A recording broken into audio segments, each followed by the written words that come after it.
So, it all started a long time ago. Turns out, there was a famous blacksmith who lived in these lands. This blacksmith owned a store where he sold his handmade iron weapons and armor. He was always working hard. His weapons were top-notch, real works of art. You could tell he put his heart into every piece. Then one day, he got lucky and sold his weapons to the kingdom of Cairo. That was a big deal. The red flag waved proudly, its gold emblem shining in the sun. It was a symbol of the army's strength and the blacksmith's success. The blacksmith saw the endless war as an incredible chance to raise his status. He knew it was a risky gamble, but the potential reward was too great to ignore. After the war, the blacksmith was awarded the position of a baron. He had proven his worth, and the kingdom recognized his contributions. The blacksmith kneeled, his head bowed in respect. It was a moment of great pride, as he was finally being recognized and accepted into nobility. Turns out, the blacksmith was now the owner of this land. He had come a long way from just making weapons. Turns out, the guy listening to the story was Master Roman's father. Lord Romero Dimitri, the baron, looked forward, his expression unreadable. He seemed to be considering the story he was hearing. One of the men kneeling before Romero Dimitri seemed shocked. Oh my. So the Lord, Hans, standing behind the baron, looked confused. He wondered why Romero Dimitri was listening to a story everyone already knew. A few hours earlier, things had been very different. So he was about to ask something. He seemed confused by what he heard. Roman looked absolutely stunned as he asked if he was really the eldest son of the Dimitri family. He looked like he didn't believe it. Roman asked if this was the kingdom of Cairo, located on the Salamander continent. He also asked if the world he knew, Murim, didn't even exist. It was a lot to take in. Someone answered with a simple yes. The confirmation just made everything even weirder. Hans thought it was weird. Even though Roman wasn't the brightest, this was the first time Hans had seen him so out of it. Some people were hanging around Roman, who was still out of it. Meanwhile, Hans looked at him suspiciously, wondering if Roman was drugged. Someone mentioned that it was a popular thing for rich kids to do these days. It was just a rumor, but it made sense. Another person agreed, saying that it was possible. After all, Roman wasn't exactly known for being the sharpest tool in the shed. Hans spoke to Roman, reminding him that the lady of the Lawrence family, his fiancée, was coming to visit today. He hoped Roman was in a state to receive her. The person added that it was more than possible, given that Master Roman had been rotting away in his room for the past 25 years. Unlike his brothers, the guy had basically become a shut-in. Turns out, he was known as the moron of Dimitri, not exactly a compliment. The servant was saying that the lady of the Lawrence family valued elegance and manners, so preparing beforehand was important. But Roman interrupted, saying that something else was more important than that. Roman demanded that the servant take him to the eldest person of this land. He said the lady was less important than knowing how to live in this current world. Hans was completely confused. He wondered why someone who had lived his entire life here was saying such things, but he sighed, reminding himself that he had to fulfill his duty as a servant. Hans simply replied, "Understood, master." The man paused, wanting to make sure Roman was listening. It was time to reveal what he knew. The old man cleared his throat, ready to speak. He said that was all he knew.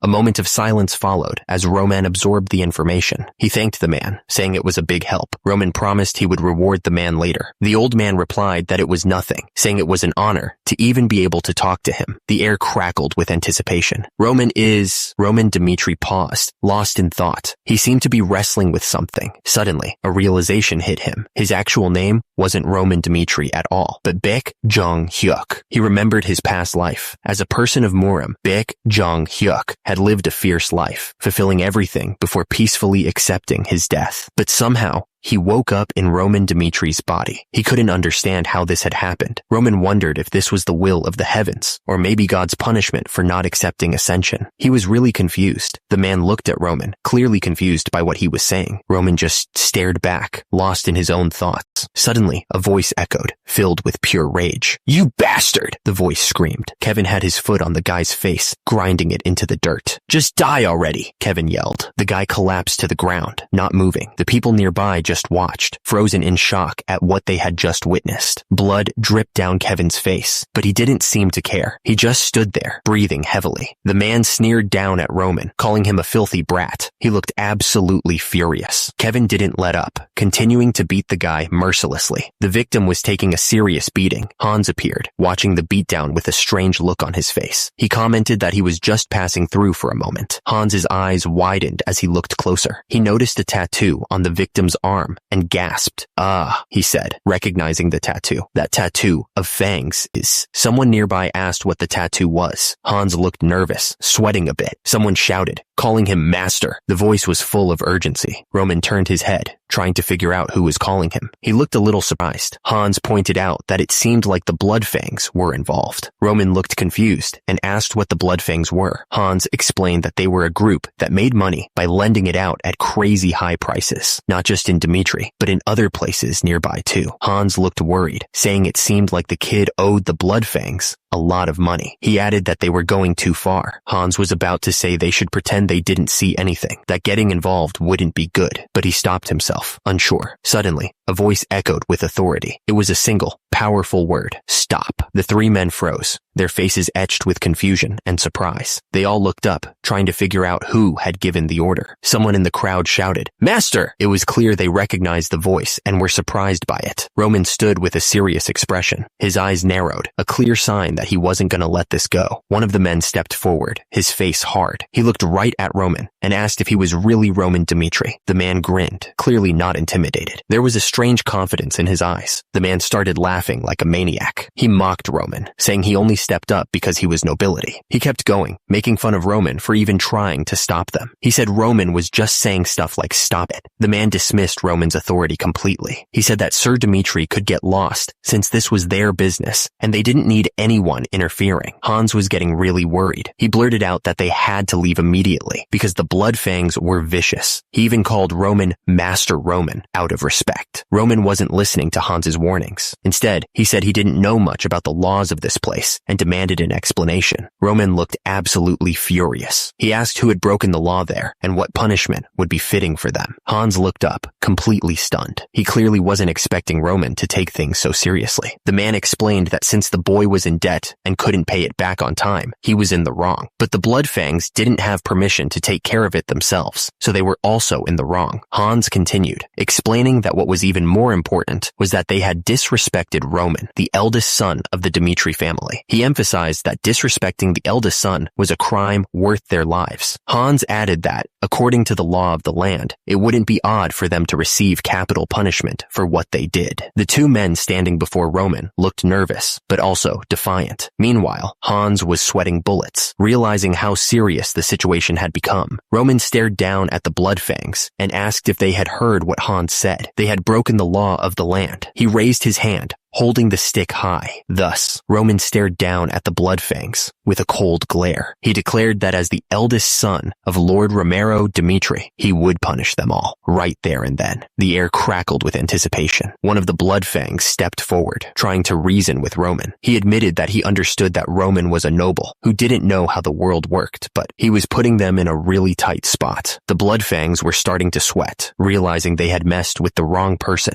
The Bloodfangs stood there, flexing their muscles and holding their weapons high. One of them pointed out that they had tattoos of fangs on their arms. Roman's face was calm, but his eyes flashed with anger. That proved it, he thought. The Bloodfang looked confused, not understanding what Roman was getting at. He asked what Roman was talking about. Roman took a step forward, his foot landing heavily on the ground. He declared that they were all just trash, especially since they dared to talk to the owner of the land like that. Roman shouted that he didn't need to know what they usually did. He was clearly not in the mood to hear their excuses. Roman didn't hesitate. He charged forward, ready to take on the whole gang. One of the Bloodfangs shouted for the others to attack. They weren't about to let Roman disrespect them like that. The Bloodfang member swung his knife, ready to cut Roman down. Roman blocked the attack with his arm, stopping the knife just before it could cut him. The Bloodfang member looked shocked, like he couldn't believe Roman had blocked his attack. Roman didn't hold back. He stabbed one of the Bloodfangs right in the neck, and blood sprayed everywhere. The Bloodfang member was in total shock. He stammered, not believing what had just happened. Roman started walking towards the others, the knife dripping blood. They were clearly scared now, not knowing what to expect. Suddenly, Hans yelled out, "Master!" Roman didn't wait. He charged, ready to take them all on. Roman was caught completely off guard. His face was covered in blood, and he looked like he couldn't believe what had just happened. The attacker swung the brutal knife, ready to strike again. At the same time, Hans stared in disbelief, his mouth hanging open. The attacker didn't let up. He kept hitting Roman, each strike landing with a sickening thud. The force of the blows sent shockwaves through the air. As a result, Han's eyes widened even more. It was unbelievable that this was happening. One of the attackers asked if he was really Master Roman. The fight was brutal, and Roman was covered in blood. He remembered what he first saw when he opened his eyes. It wasn't a pretty sight. Turns out, there was a will written by Roman, and multiple drugs scattered on the floor. It looked like a suicide attempt. He also recalled that the Kingdom of Cairo, which was always at war, chose a representative from each household and forced them to serve.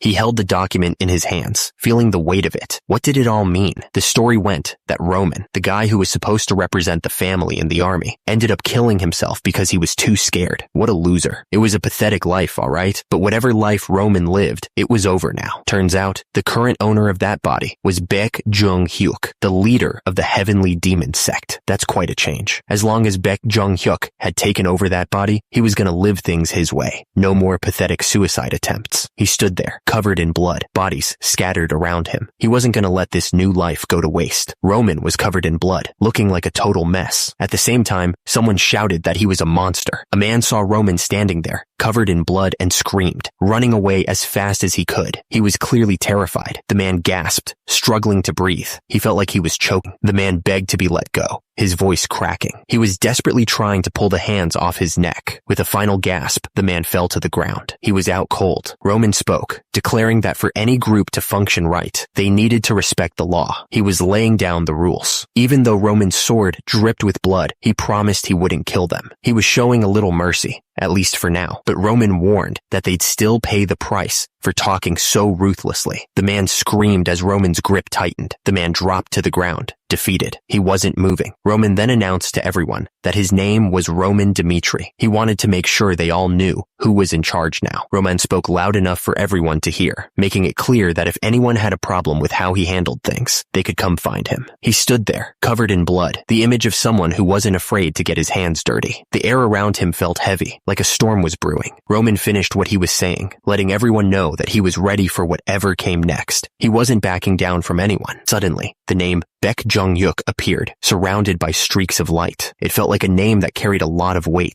Turns out, Baek Jung-hyuk had climbed to the very top of Muram, and he did it with power that was just insane. The guy looked like he could blast you to bits with a single glare. His eyes glowed with power, and his white hair flowed around him like he was some kind of god. The thing is, hundreds and thousands of martial artists had tried to stand against him. They all thought they had a chance, but they all got massacred. Every single one of them. The ground was covered in bodies, a testament to his power. There was a time when their blood flowed so freely, it formed a river. It was a terrifying sight, to be honest. And because of that, the whole world knew that the Heavenly Demon sect was the real power in Muram. No one could deny it. But now, Roman stared at his hand, covered in blood. He looked annoyed. He thought to himself that he had to go back and forth multiple times just to take care of a few street rats. It was beneath him. Roman yelled for Hans. Hans, startled, responded immediately. Roman told him to call the guards, report what happened, and have them look into it. Hans, clearly surprised by Roman's sudden change in attitude, just said, "Oh, okay." Roman watched as one of the thugs tried to run away, but it was pointless. The street was covered in blood and bodies, a real mess. Roman stared at his brutal hand again, thinking to himself that this body was really useless. It didn't have much ki, and what little it had flowed horribly. Roman knew he had to hurry up and gather information. He also needed to go through skeletal modification as soon as possible. He muttered the word, "Master." Kevin stammered, thanking Roman for saving him. He then asked if Roman was the one who got beat up. He seemed confused. Roman looked down at Kevin, who was still trying to process everything. Roman made it clear that Kevin shouldn't get the wrong idea. He didn't do it to help him. Roman continued, saying that the Bloodfangs broke the law, and he just punished them for it. And Kevin wasn't an exception either. So he was going to have to explain himself without a single lie. The threat hung in the air, heavy and dark. If he wanted to keep his tongue, he better start talking. Kevin's face was a mess of bruises and cuts. He was clearly terrified, but he knew he had no choice. Kevin, his voice trembling, said he understood. He knew he had to tell Roman everything if he wanted to survive this. Kevin explained that his parents had borrowed money from Bloodfang to buy land for farming. He added that they would have easily been able to pay them back if they had sold their crops. Kevin's voice rose with anger as he spoke about those Bloodfangs. He was clearly about to lose it. Kevin explained that those Bloodfangs had destroyed all of their crops. He looked absolutely devastated. The ground was covered in broken corn stalks, and ruined vegetables. It was a scene of total destruction. He paused, then said he learned something later. It was clear he was about to reveal something important. Kevin's fist clenched as he revealed that those scumbags were after his younger sister. His knuckles were white with anger. Kevin screamed that it wasn't fair, that they never troubled anyone, even though they didn't have much. He begged Roman to save his little sister. He kept begging, tears streaming down his face. He was desperate for Roman to help. Roman stared back at Kevin, his expression unreadable. Kevin thought there was something different about his eyes. Kevin thought he was looking at the mad demon, one of the 4 heavenly kings. Roman's eyes seemed to pierce through him. Roman was thinking about it. He remembered meeting the mad demon in a rundown place, just like this. The memory seemed to stir something within him. Roman looked at the injured man and asked him what his name was. He needed to know who he was dealing with. The injured man, looking up at Roman, told him that his name was Kevin. He was hoping Roman would believe him. Roman told Kevin that he'd check if he was telling the truth later. He added that what happened today would be properly taken care of, one way or another. Kevin, tears still in his eyes, thanked Roman over and over. He was so grateful for the help. Roman closed his eyes, a strange feeling washing over him. It was just a feeling, but something told him this was the start of something big. The feeling grew stronger. Something told him that he might have a long relationship with Kevin. The carriage wheels crunched on the dirt road, carrying them further on their journey. The rhythmic sound filled the air. The driver looked back at the carriage and announced to Lady Flora that they would be at the land of the Dimitri family shortly. They were almost there. Lady Flora, gazing out the window, simply replied that she understood. The Dimitri family was about to get a whole lot more interesting. Someone was thinking about the future, planning to meet him soon. Lady Flora thought about Roman Dimitri. It all started a month ago. Someone was shocked by something. Turns out, someone had just learned about an arranged marriage with the Dimitri family, and they were not happy about it. Lady Flora pointed out that their land wasn't doing so well. To fix the disaster, there was apparently only one way.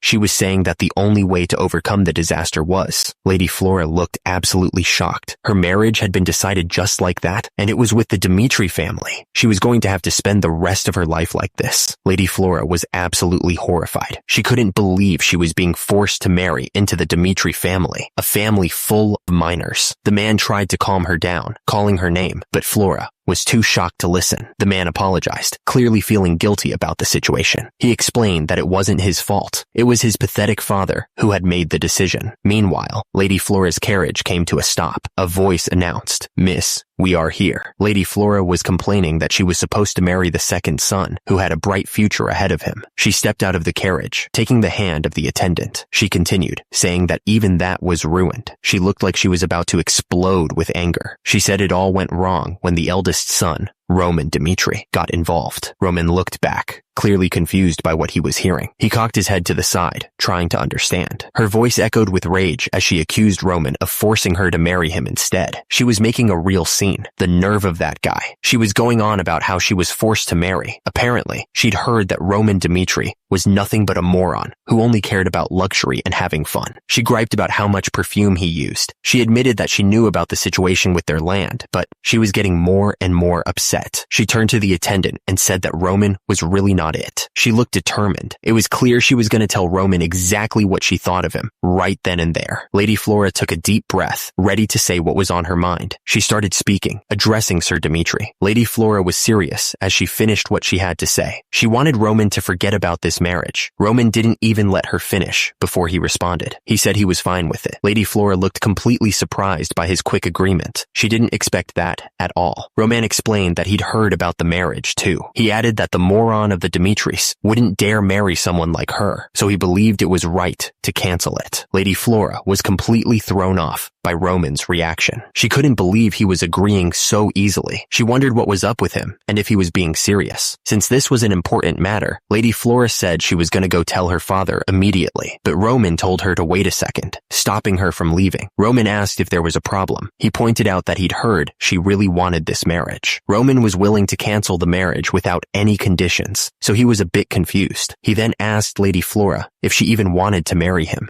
Lady Flora hesitated for a moment. She finally admitted that she didn't really want to. Roman figured they should just stop causing each other any more trouble. Roman continued, saying they both agreed to cancel the marriage, and that was all there was to it. He added that he'd be taking full responsibility for breaking the engagement. Roman figured that, since he was already called the moron of the Dimitris. Roman finished by saying it wasn't that big of a deal to also be called a divorced man. Lady Flora was thinking to herself, wondering what was up with Roman. She was completely baffled by his attitude. Roman turned and headed for the door, leaving Lady Flora standing there, speechless. The air in the room was thick with unspoken questions. The door swung shut behind him with a soft click. It was like the end of a chapter. Lady Flora was trying to make sense of what just happened. She wondered to herself if Roman was really the moron everyone said he was. The doors to the room slammed shut. The sound echoed in the hallway. A voice boomed from somewhere, yelling about what Roman had just said. The person sounded absolutely shocked that he would even think of canceling the marriage. The man in red robes was saying that he already told the lady of the Lawrence family. He had already informed her of Roman's decision. The man's face turned red, and he yelled that Roman was a stupid brat. He looked absolutely furious. He spat out the words, reminding Roman that everyone called him the moron of the Dimitris. The man, who I now realize must be Roman's father, Romero Dimitri, was ranting about how he tried to provide a good environment for him. He said that a marriage with the Lawrence family was the best way for the Dimitri family to gain a proper position as nobility. Romero Dimitri went on, saying all Roman had to do was get married to that pretty noble woman that he wanted, but he couldn't even do that. He was clearly disappointed. Roman offered his apologies. He didn't seem too sincere about it, though, and immediately, something came flying at him. It hit Roman square in the face. He looked like he was gonna cry. Romero Dimitri was yelling, asking if Roman thought an apology could fix what he'd done. He said that if everything had gone smoothly, he was planning to prevent Roman from being drafted. Now, Roman had to go to the battlefield in 6 months. He demanded to know if Roman had anything to say about it. Roman simply replied that he didn't. The man leaned in, a smirk playing on his lips. He said he'd heard Roman had some trouble with Bloodfang, but he didn't believe Roman could have handled them himself. Someone probably helped him, he said. Romero Dimitri leaned back in his chair, pointing a finger. The problem, he said, was that even he couldn't do anything about Bloodfang. And since Roman couldn't fulfill his duty as a son, he was now responsible for his own problems. Because of that, he wasn't going to give Roman any help. Romero Dimitri turned away, sneering. He figured Roman was probably going to start begging for mercy while crying. Meanwhile, Roman stood silently, listening to every word. Roman stood there, his expression unreadable as he stared at the closed door. He didn't seem fazed by the challenge at all. And then, Roman simply said he understood. He didn't argue. He didn't plead, just accepted it. Roman declared that he would deal with it himself. Roman continued, explaining that since it was caused by his actions, he believed he should be the one to take care of it. Roman told Romero he would come back after taking care of everything. But before Romero could respond, Roman turned to leave. Romero, looking surprised, suddenly told Roman to wait. But Roman didn't stop. He turned and walked out, the door clicking shut behind him. Roman wiped the blood from his face, trying to clean himself up. He didn't seem to care about the fight he had just been in. Suddenly, a voice echoed in the room, cutting through the silence. Someone was asking if he was actually insane. Roman paid no attention to the question and continued wiping the blood from his face. He looked completely unfazed. Lady Flora was standing there, looking at Roman with a mix of shock and disbelief. She asked him why he was still there. Lady Flora warned him that they were dealing with the Bloodfang, a group that even terrorized nobles. She was clearly worried about the situation. Lady Flora looked worried, warning Roman that if Bloodfang felt troubled, they would definitely retaliate. She asked him what he was planning to do without his family's help. She seemed genuinely concerned for his well-being. Lady Flora insisted that Roman should just go back and beg the Baron for mercy. She was clearly scared of what Bloodfang might do.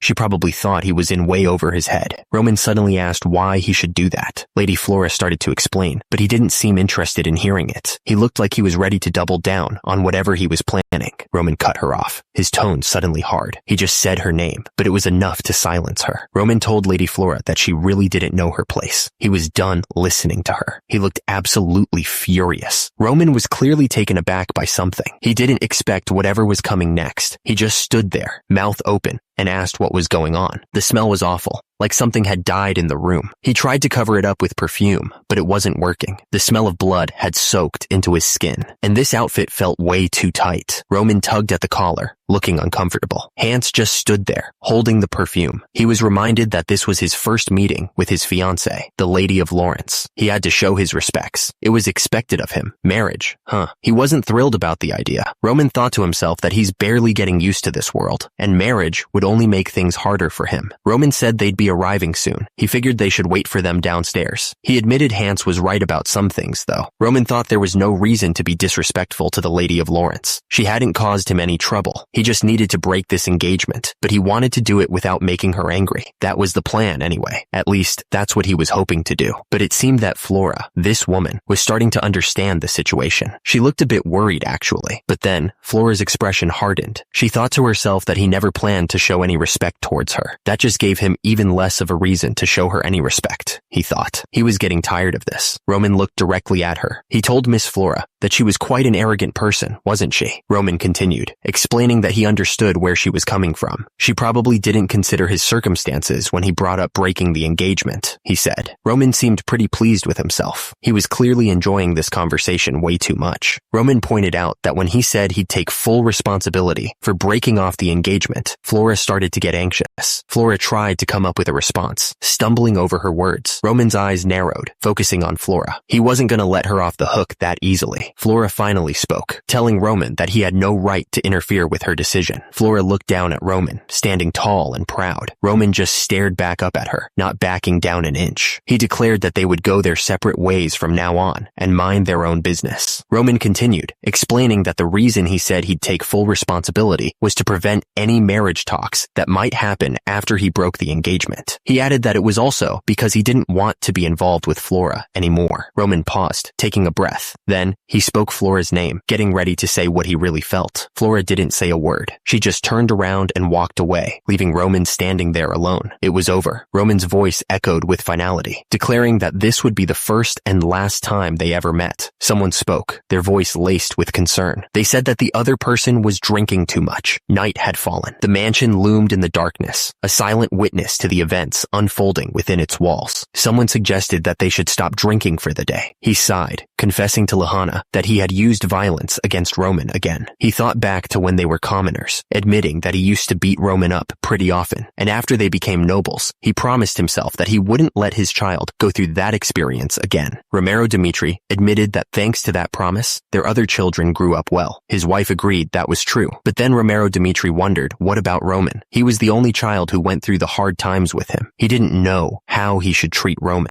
His wife told Romero Dimitri not to blame himself too much. She reminded him that they were the only ones who could correct their children's wrong behaviors. She added that the Romero Dimitri she knew wasn't someone who would let his own son stray off in the wrong direction. She insisted that he still had the chance to set things straight. The man wondered if they were talking about Bloodfang. He pointed out that Roman was a prideful kid. He figured Roman probably said he would take care of Bloodfang himself in the heat of the moment. But if they left him like this, who knew what would happen to him? The woman had an idea. She asked why he didn't get Captain Jonathan to help Roman. The man agreed that she was right. He immediately shouted, asking if anybody was there. A moment later, someone answered. He asked if he was called, Master. The man didn't waste any time. He ordered the servant to call Captain Jonathan immediately. Someone was calling out to the young master. The voice called again, this time using his name, Young Master Roman. Hans rushed up to Roman, looking worried. He said it was too dangerous for the young master to be outside like this. Hans reminded Roman that they didn't know when Bloodfang would return for revenge. He admitted that this whole situation was tiring him out. Hans suggested that they head back inside where it was safer. Roman turned to Hans and asked when he thought Bloodfang had gotten so strong. He really wanted to understand where their power came from. Hans admitted that he wasn't too sure about it. He really couldn't say for sure when they got so tough. Someone chimed in, explaining that Bloodfang had started gaining their bad name by mercilessly slaughtering their enemies. They were especially brutal against those who did bad things. The voice continued, stating that infamy gives birth to fear. It was a simple fact, but it carried a lot of weight. The voice concluded that fear increases efficiency in carrying out tasks. Basically, People work better when they're scared. Hans looked worried as he asked if Bloodfang wasn't still dangerous. Roman replied that they were, as long as... Roman finished his thought, saying they could only be a threat if they could make him afraid. The air outside was calm, with the sun shining on the buildings. The sign read, Atelier Restaurant. The restaurant was buzzing with quiet chatter as the server walked over to their table. The air smelled of spices and roasted meat, a welcome change from the tension of the last few days. The server placed the dishes on the table. There were sausages, grilled meats, and some kind of salad with a strange dressing. He announced that the food they ordered had arrived. Hans looked at the spread with wide eyes. Whoa, he exclaimed, clearly impressed by the amount of food. Roman suddenly stood up from the table. He told Hans he could stay here and eat, but he'd be heading out first. The sudden announcement made Hans blink. Hans looked up, completely confused. He asked Roman what he was talking about all of a sudden, not understanding why Roman would leave now. Roman turned to Hans, his expression serious. He told Hans that he would continue the investigation on his own from now on, and that Hans should stay here since it was too dangerous for him. Hans immediately shouted back, denying Roman's order. He wouldn't allow that. Hans stared at Roman, his face set with determination. He wasn't backing down. Hans insisted that even if he was in danger, he could never send Roman off by himself. He wouldn't allow it. Roman looked at Hans, a hint of concern in his eyes. He knew Hans was serious, but he didn't want to put him in harm's way. Roman stared intently at Hans, questioning if he was truly one of his men. Hans, looking a little surprised, quickly confirmed that he was, of course, one of Roman's loyal followers. Roman grabbed Hans's shoulder, telling him to do what he could to help, but not to sacrifice himself meaninglessly. He added that Hans had already done more than enough just by accompanying him this far. Roman declared that he'd be back soon, his voice filled with determination. Hans watched Roman leave, only able to mutter, "Young master." Hans was clearly touched by Roman's words. He admitted to himself that he never expected the young master would say such things to him. Suddenly, a group of people burst into the room, looking shocked and confused. One of them was even holding a rolling pin. "Oh right, what the hell? Now's not the time for this," one of them shouted. Someone realized they needed to warn others about something important. He thought to himself that he needed to let them know about this. Meanwhile, Roman was thinking about Bloodfang. He realized that if there was one thing he had learned about the Bloodfang these past few days, he considered that their strength wasn't really that formidable, but because they operated in small groups, it was very difficult to hunt them down. Roman figured the Bloodfang were probably acting passive because they were afraid of the consequences if they weren't able to kill him properly. It was just a feeling he had as he walked through the town. He knew they were an authority without a figure, a dangerous group to deal with. Roman realized that if he couldn't find them himself, he'd have to get them to come to him. He only needed to make them come to him. So, he strolled around in the streets with Hans on purpose, making sure they were seen. Roman walked down the street, a bad feeling growing in his gut. He figured that Bloodfang probably knew exactly where he was at this point. On top of that, Roman knew that today was the Dmitri Knight's regular training day. He couldn't shake the feeling that everything was happening at once. Because of that training, the amount of security on the streets had been greatly reduced. He realized that this was the exact moment Bloodfang would strike. That meant if they were planning to get revenge on him, now was the time. Roman could feel his blood pumping, and he knew he had to be ready. This was their perfect chance. Roman grinned, ready for whatever they had planned. Right then, Roman heard someone say his name, Roman Dmitri. Suddenly, a guy with a knife jumped out, screaming that this was the revenge of Bloodfang. Roman turned around to see another attacker, repeating that this was the revenge of Bloodfang. Someone shouted, calling for the captain. The captain's face turned serious when he heard the call. Someone shouted, calling for Captain Jonathan. The urgency in the voice was clear. Captain Jonathan was surprised to see Hans. He asked what had brought him here, but Hans was struggling to get the words out. "The young master is..." Captain Jonathan urged him to calm down and explain what was going on. He was worried about what the young master was up to. "The young master is..." "Captain, you have to..." Hans was gasping for air, his face pale. He was clearly terrified and exhausted. Hans finally managed to say that Captain Jonathan had to go find the young master right away. He looked like he was about to pass out from the stress. Suddenly, a voice boomed, warning that young Master Roman was in danger. The urgency in the shout was impossible to ignore. Without warning, a man shouted "Cur" as he stabbed someone with a knife. The sound of the blade sinking in was sickening. His eyes wide with shock, the victim started to say, "This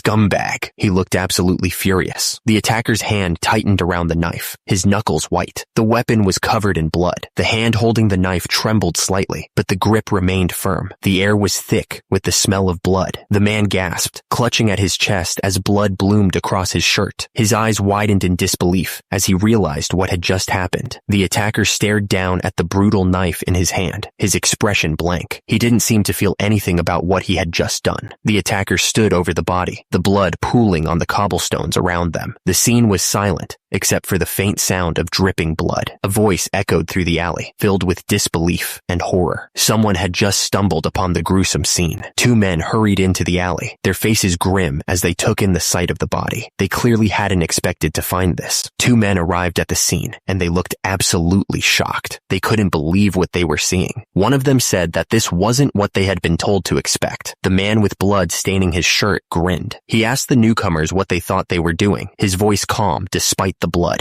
He taunted them, inviting them to come and get him. He was clearly confident, despite his injuries. He held up the brutal knife, a wide smile spreading across his face. He looked like he was enjoying every second of this. So, Hans, what you're saying is, Hans explained that young Master Roman had gone out to the city without a single guard, so he figured Roman must have gone to fight with Bloodfang. He was sure that was exactly it. The two guards looked at each other, unsure what to make of this. They were clearly trying to figure out if Hans was right. One of the guards burst out laughing. He said that made absolutely no sense. He asked how young Master Roman, the weakest of the weak, could possibly go and fight. Hans insisted that he wasn't lying. Why would he make something like that up? The man in armor said they didn't have time to stand around doing nothing. They needed to move. The system flashed a warning. There was trouble between Roman and Bloodfang. One of the men asked for help to solve Roman's problem. The other man agreed, since the Lord had asked for it as well. The man in armor said this was a pain. He wondered why Roman was running around when he didn't even know how to use a weapon. The soldiers all looked grim. They heard the order to get their weapons ready right away. The soldiers demanded that Hans take them to Roman right now. Hans replied that as long as they were there, no one would dare touch Master Dmitri. The man looked serious, thinking about what Hans had told them. He hoped it was all true. The man couldn't believe what he was hearing. That moron really did it this time. The soldiers came across a gruesome sight. A man lying on the ground, stabbed in the chest. He barely managed to gasp out a weak, "What's this?" Someone demanded to know what was going on. Hans and the attacker locked eyes, both looking absolutely furious. Meanwhile, Roman stood there with a sinister smile, blood dripping from his knife. Hans screamed at the attacker, calling him a total bastard. The attacker yelled that he was going to kill Roman right there. The attacker raised his knife, ready to strike. Roman stood his ground, waiting for the blow to fall. Roman's eyes narrowed, focusing all his attention on the attacker. He wasn't going to let this guy get away with it. There was a wet, tearing sound as Roman's knife found its mark. A strangled cry escaped the attacker's lips. Hans looked absolutely furious, his face red with anger. He screamed at the attacker, calling him a total bastard. Roman stood over the attacker, who was now collapsed on the ground, clutching his wound. Roman stared down at him with cold eyes. The attacker jumped, knife raised high, ready to finish the job. He was putting everything he had into this one last strike. The knife plunged into the victim with a sickening crack sound. It was over. Roman stood over the fallen bodies, his expression grim. He asked if it was just the three of them. The last attacker, clearly terrified, tried to threaten Roman, saying that he wouldn't be safe if he killed them. Roman scoffed, pointing out that he'd already taken out 2 of his buddies. He asked if the guy was just saying whatever he could to save his skin. Roman held up his battered knife, his eyes cold. He warned the attacker to answer his questions wisely, or else the knife went right through the man's hand, pinning him to the ground. He screamed in pain, his face contorted in agony. Roman stared down at the attacker. He looked absolutely furious and ready to end this. Roman demanded to know who was in charge. He wanted to know who had sent these losers after him. Meanwhile, 3 men walked down the street. They were heading towards a building, carrying sacks. Inside a local bar, people were drinking and laughing. The place was packed and full of noise. The bartender was talking to someone when he suddenly stopped. He looked at something with confusion and said, "So then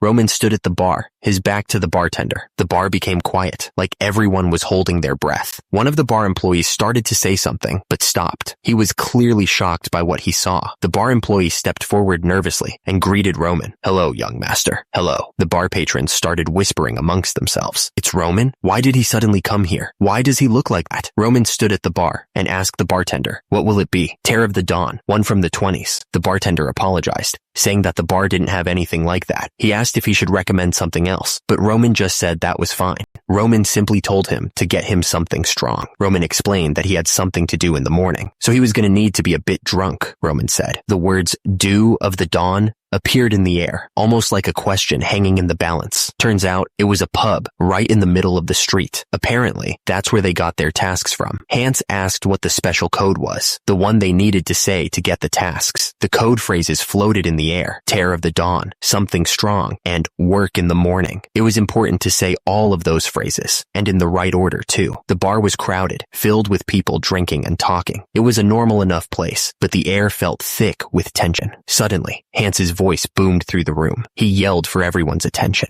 At that moment, someone pulled out a knife. The blade gleamed under the dim light, ready to strike. The attacker screamed, "Attack!" and lunged forward. The knife came down fast, aimed right at someone's face. Everyone in the bar started yelling at once. They looked absolutely shocked by what was happening. The attacker plunged the knife deep into the victim's chest. The poor guy slumped onto the bar, blood spreading across his shirt. Someone shouted, calling the attacker, "That bastard!" The tension in the room was getting worse. The crowd erupted, yelling for the attacker to be killed. The bar was turning into a chaotic mess. Others screamed for the guards, hoping someone would come and stop the violence. The sound of panic filled the air. People started running out of the bar, trying to escape the chaos. They were shouting to call the guards as they fled. The attacker's fist slammed into the other man's face with brutal force. At the same time, another attacker grabbed Roman by the throat, trying to choke the life out of him. Roman stood tall, surrounded by the bodies of his attackers. The onlookers were stunned, trying to figure out what had just happened. One of them stammered, wondering what was going on. One of the men watching couldn't believe his eyes. He exclaimed that Roman had taken down 3 of them instantly. He wondered if this was really Roman, because he was way different from what they'd heard. The system explained that the greatest technique in Murim could increase one's strength by simply breathing. The system continued, stating that in a short period of time, the heavenly demon was able to improve Roman's body through martial arts. Roman collapsed to the ground, exhausted. Someone watching the fight thought that Roman was nowhere near his old self. Another one of the attackers realized that Roman was all alone. The attackers closed in on Roman, knives in hand. They yelled that they would beat him with numbers.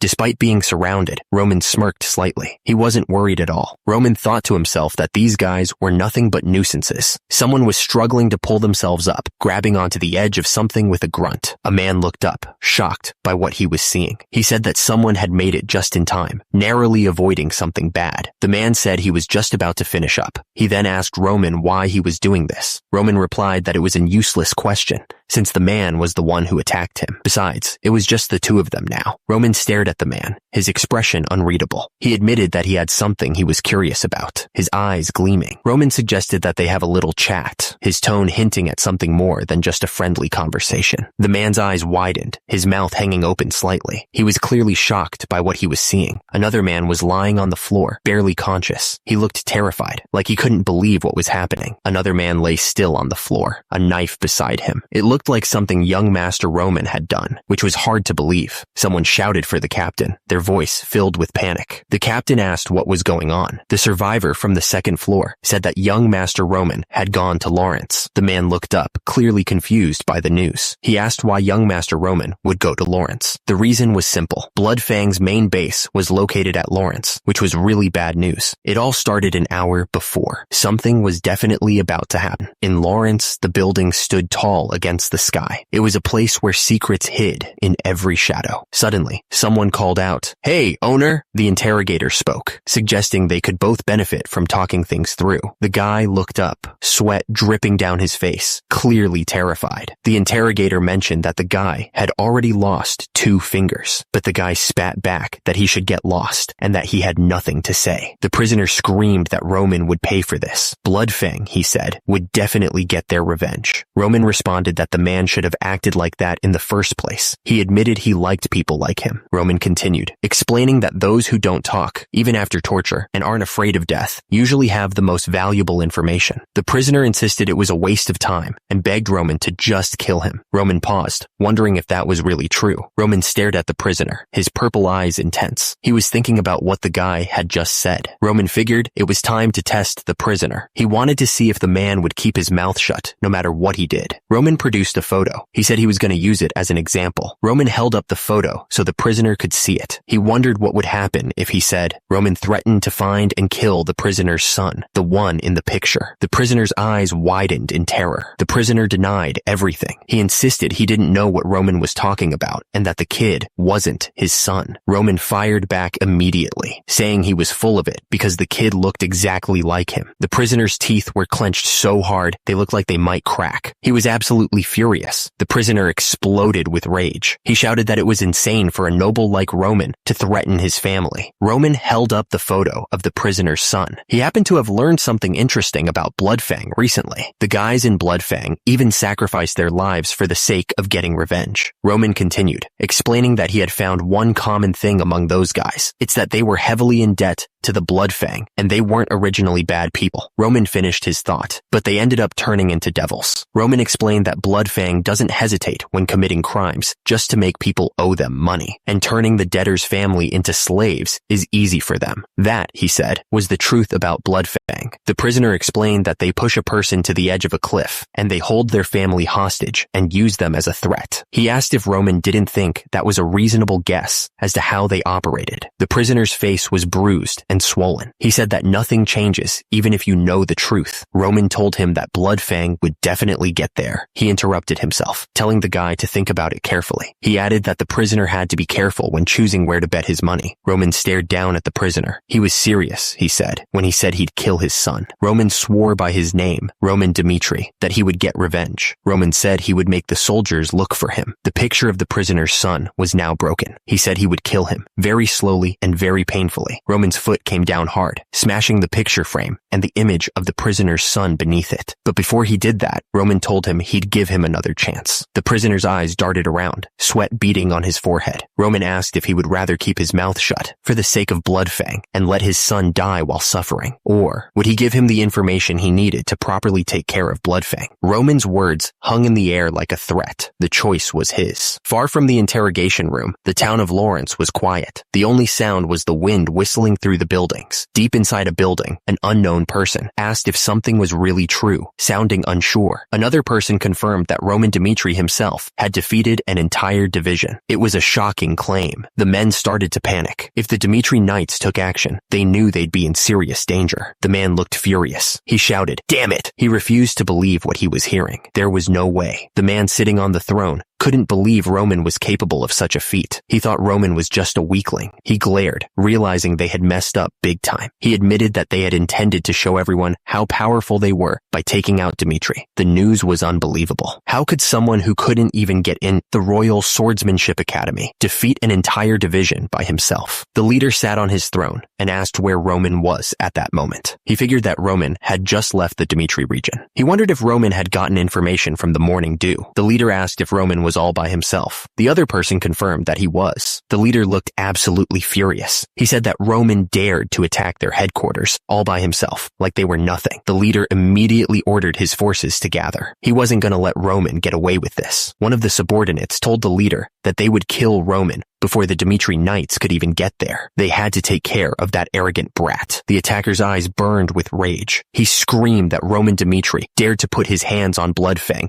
and he would kill him without mercy, hanging his body in the central plaza for all to see. He continued that the infamy of the Bloodfang would be revived. He looked absolutely insane. Meanwhile, far away from the conflict, the Lawrence family's estate stood tall. It was quiet there. Inside the estate, someone was reading a secret message. They wondered what the Barco family was up to and thought they had made their decision. At the same time, others were gathered around a table. They had heard a rumor that the Barcos took out a large sum of loans from the gold bank, and the only reason they would need that much was to prepare for a war. It was only a matter of time until the war happened, so they had to gather their forces faster than the Barcos. The man sat there, quietly thinking. He seemed to be in deep thought, carefully considering his next move. The man sighed, realizing that things had gone too far. He said that he guessed a war was inevitable, never thinking something like this would happen when he received the document from the Barcos. The man with the glasses said that he never thought the central government would take the side of the Barcos. The other man replied that at this rate, they would end up giving up their territory to the Barcos. The man slammed his fist on the table, looking furious. He shouted that they had to keep their territory at all costs. The Lawrence family believed they were only alive thanks to the fertile soil. It was everything to them. They were saying there was a document that proved their ancestors had been in debt to the Barcos, using their territory as collateral. But one of them shouted back, saying there was no way something like that was true. But even the central government probably did something behind their backs. One of the men asked them to please just leave it at that. The atmosphere in the room was tense, as everyone waited to see what would happen next.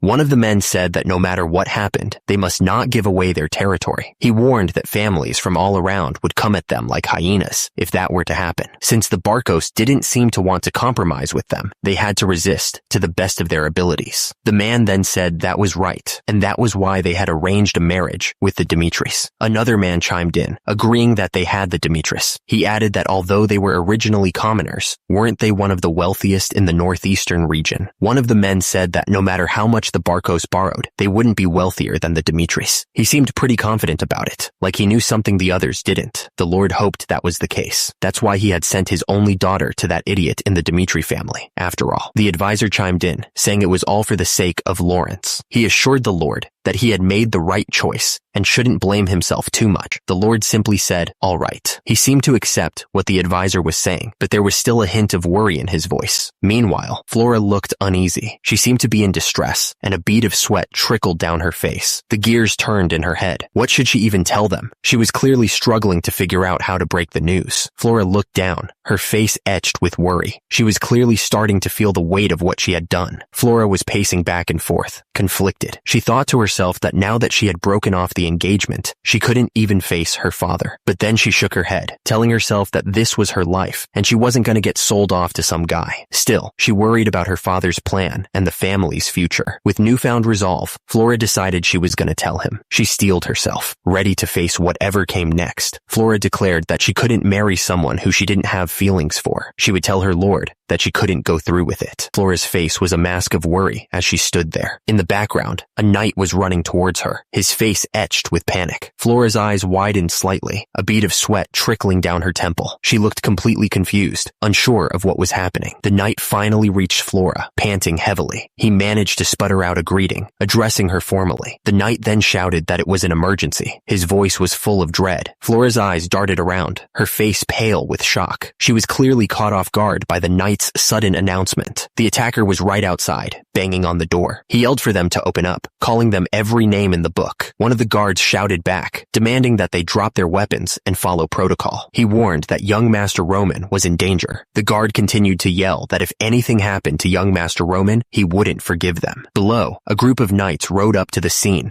ready for a fight. Another guard ran up, shouting to his captain that there was big trouble. He looked completely panicked. The captain asked if it was true, and the guard confirmed that the Lawrence Plaza was a total mess right now. Things were going from bad to worse. Kevin looked absolutely shocked, like he had just realized something terrible. He stammered, not wanting to believe what was happening. The attacker didn't care about their warnings. He shouted that he was going to break down the door, calling them scumbags. The streets were quiet, and the sky was clear above Lawrence. But that peace wasn't going to last for long. People were screaming, asking what the hell was going on, and immediately they looked down and saw a pair of brutal legs hanging from above. The victim looked up, his face covered in blood. He begged for mercy, but it was probably too late. The victim begged the attacker to spare his life, pleading with him, but the attacker didn't seem to care at all, holding him tightly by the hair. It was simple, they thought. Someone was walking up the steps, ready to attack. The attacker thought that the opponent was a moron noble. They were waiting outside the door, ready to strike. Just one person. It wasn't even work, they thought. They were looking at the building, thinking it was going to be easy. They had multiple armed men. The attackers stood together, confident in their numbers. There was no way they could have lost. No. It was impossible, the attacker thought, looking determined. The attacker was starting to realize something wasn't right. It should have been easy. The man's eyes widened in disbelief, his face pale with shock. He was clearly not expecting this.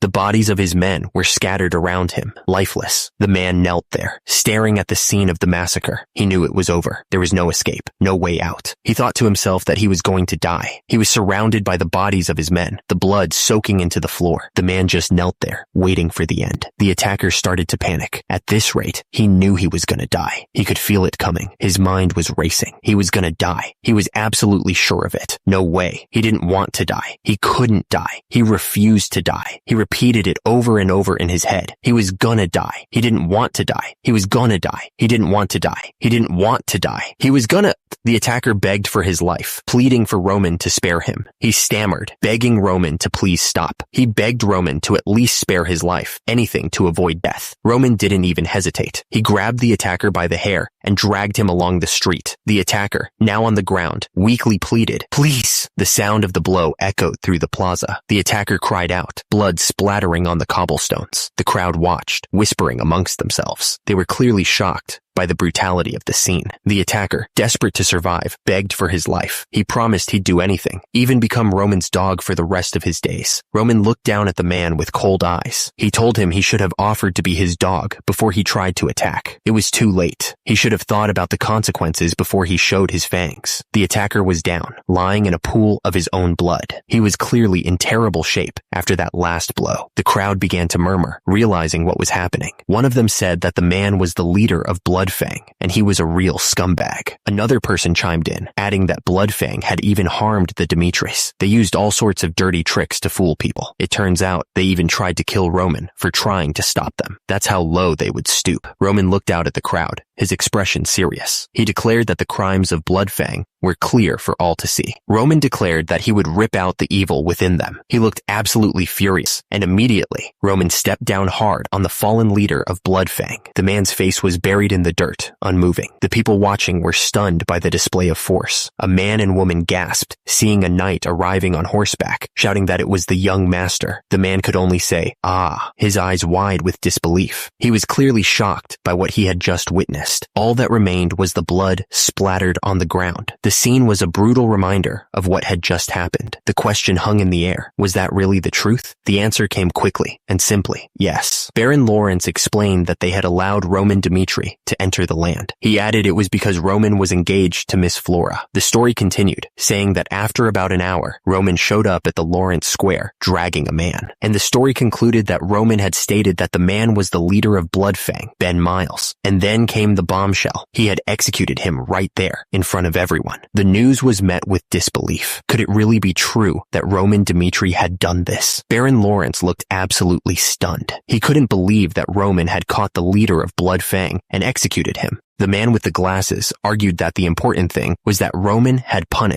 murdered someone without the Lord's permission. It was a matter that couldn't be ignored. Baron Lawrence cut him off, saying that permission and the timing of it all wasn't what truly mattered. The question hung in the air, thick with disbelief. Had the person who was supposed to marry his daughter really taken care of Bloodfang? Baron Lawrence didn't waste a second. He ordered them to summon Roman Dimitri immediately. Baron Lawrence made it clear he wanted to hear about it from Roman himself. The sound of boots echoed through the halls, getting closer and closer. And then, the door swung open, revealing the person who had been summoned. 3 figures approached, their footsteps echoing in the hall. Leading the way was a man in a simple white shirt, flanked by 2 knights. Captain Jonathan was surprised. It turned out that the Dimitri Knights were involved in the events at Lawrence Plaza. Roman Dimitri stepped forward, greeting Baron Lawrence with a polite nod. Baron Lawrence didn't waste any time with pleasantries. He demanded that Roman get to the point and explain why he came all the way to Lawrence to commit such a violent act. Roman explained that it all started a few days ago. Bloodfang was assaulting an innocent citizen, so he executed them right then and there. And Flora watched the closed door, wondering what was happening behind it. Suddenly, a man called out to Flora, trying to get her attention. "Hey, over here, lady." He asked if the person she brought with her was Roman Dimitri. He demanded to know why Roman was here and why he had gone into his father's office. Flora looked concerned. It seemed like she didn't know what was going on. Someone asked what he was talking about. The question hung in the air, unanswered. Roman explained that he couldn't just leave them alone. So, he went to their main base and killed their leader. Roman said that was the summary of the whole thing. He looked around the table, waiting for a response. Baron Lawrence spoke up, looking mad. He pointed out that Roman didn't have the authority to execute someone in Lawrence. Roman admitted that he knew he was stepping out of line, but he was skeptical if Lawrence would really take care of Bloodfang. Baron Lawrence explained that the leader of Bloodfang wasn't some mysterious figure. The guy was actually pretty popular in Lawrence, known for his crimes, and always getting bailed out. Roman said that's why he took care of him himself this time. He wasn't going to wait around for something to happen. Roman stated bluntly that he didn't trust the Lawrences. He had to do what he thought was right. Baron Lawrence looked absolutely furious. He shouted, asking Roman how he dared say such a thing. Someone yelled out, calling for the young master. It was probably one of the guards, I figured. Roman wiped his face with a handkerchief, looking a bit annoyed. He said he was honestly a bit disappointed that he didn't get any praise. He had to get blood on his hands, because Lawrence was ignoring the problem after all. He paused for a moment before continuing. He wanted to ask Baron Lawrence something. Roman wanted to know if he had really done something wrong. Roman stared at Baron Lawrence. He asked if he knew about Ben Miles. He knew the guy was a criminal, but he didn't realize he was the leader of Bloodfang. At the same time, Lawrence looked nervous. Baron Lawrence said that they wouldn't discuss the case any longer. He added that the situation wouldn't have happened in the first place if he had taken better care of things. Baron Lawrence told Roman that he would reward him later. He then told him that he could leave for now and asked if he understood. The door creaked as it closed, leaving a heavy silence in the room. Back in the meeting room, Baron Lawrence and another man sat at a long table. The atmosphere was tense. One of the subordinates approached Baron Lawrence, looking nervous. Then he started laughing like a maniac, saying, "My lord?" Baron Lawrence was surprised by Roman's power. He realized that Roman Dmitri had truly gotten him. The subordinate told Baron Lawrence that they still couldn't let things slip like this, but the Baron brushed it off, saying that of course they could, since Roman was going to be Flora's husband. He added that you needed insides like those to make great accomplishments. The Baron didn't want to hear it. He couldn't believe that Roman was fit for Flora. He said he was very happy and told them to bring him Flora immediately. He wanted to tell Flora all about it. Away from the building, the sun was setting over a peaceful landscape. The sound of hooves echoed on the stone road. It was the sound of soldiers arriving. One of the men riding with Roman was worried. He asked Roman if he really had to taunt the Baron. He said that they may have gotten away with it, but what if the Baron got angry? Roman replied that the Lawrence family wasn't taking responsibility for what happened. He added that all he did was show them that it was because of their carelessness. The man continued, saying that it looked like the Baron didn't know about the cancellation. He figured the Baron wasn't going to punish his daughter's fiancé. He said the Baron had it all planned out. The man wondered just what had happened. He thought about the person who was in front of him.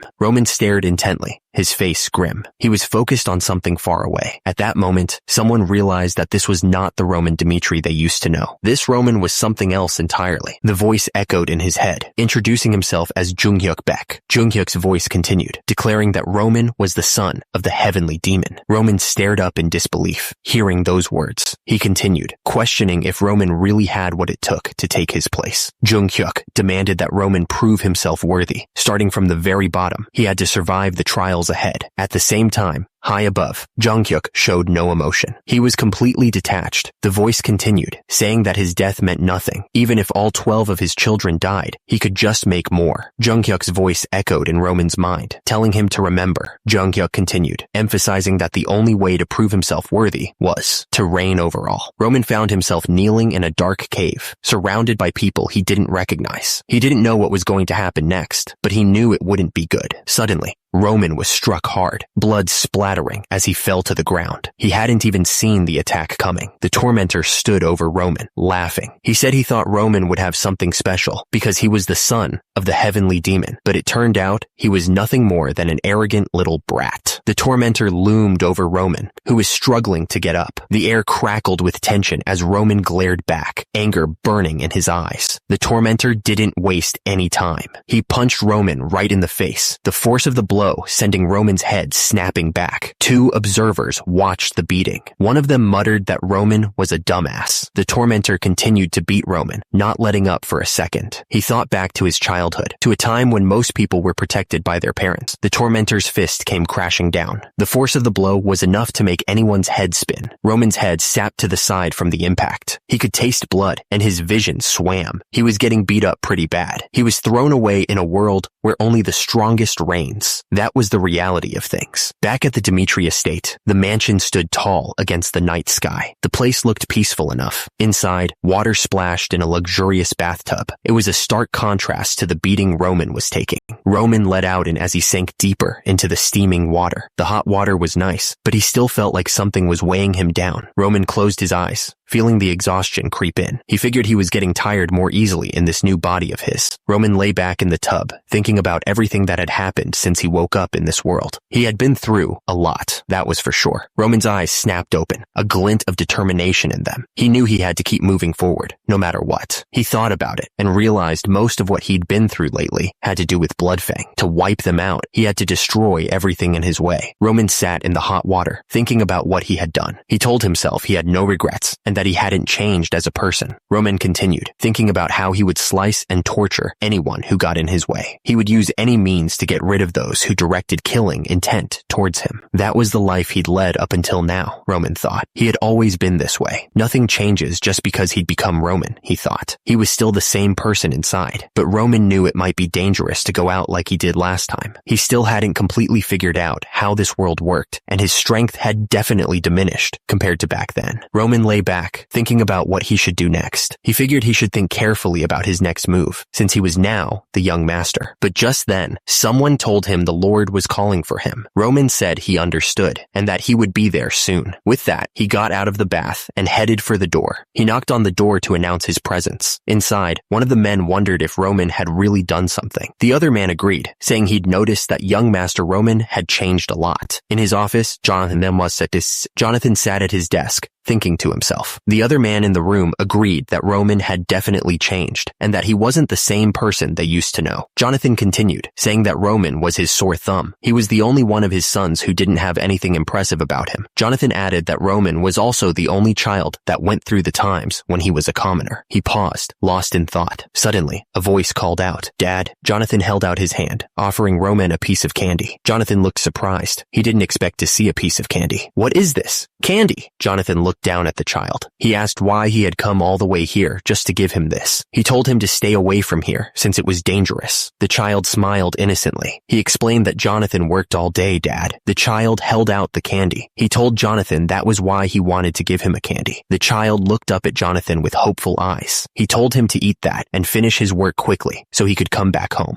Hans looked absolutely stunned, his eyes wide with disbelief. He couldn't believe what he was hearing. Jonathan looked up, his expression full of regret. He wished for Roman to be happy. Jonathan clenched his fist, his voice heavy with guilt. That's why he favored Roman, giving him a lot of allowance so he wouldn't be made fun of for being poor. But he never thought that it would trigger the start of him veering in the wrong direction. Jonathan looked down, his face etched with sadness. A part of him had already given up on Roman. My lord. But after hearing that Roman destroyed Bloodfang, Jonathan was filled with hope once again. He really wanted to believe in his son. There was a knock on the door. One of the men announced, introducing someone. "Father, this is Roman." The man acknowledged that no matter what methods Roman used to defeat Bloodfang, Jonathan told him to come on in. He added that if Roman really accomplished something of his own will, at that moment, a foot stepped inside the room. Jonathan declared that he was prepared to do anything for Roman. Roman thought to himself that his father was trying to make up for being a lacking father. He could see it in his eyes. Jonathan nodded, confirming that he was listening to Roman. He was giving him his full attention. Jonathan asked Roman if he had really taken down Bloodfang all by himself. He looked at Roman with anticipation. Roman glanced at Baron Romero. He knew that the Baron had high hopes for what he was about to say. Jonathan considered telling the truth, but he knew that if he did, his father would see him in a completely new light. He wasn't sure if he was ready for that. Turns out, achievements that are bigger than expected always come back to bite you. Nothing is ever simple. Roman considered backing off right now. He figured he could earn some time for himself to grow stronger. Suddenly, someone called out his name. "Roman?" Jonathan was trying to figure out what to do. Should he tell the truth or should he hide it? He knew that hiding it was the more rational decision. However, something was holding him back. He wasn't sure what to do. The punch landed hard, snapping Roman's head to the side. He could feel the sting spreading across his face. The attacker kept hammering away at Roman, not giving him a chance to breathe.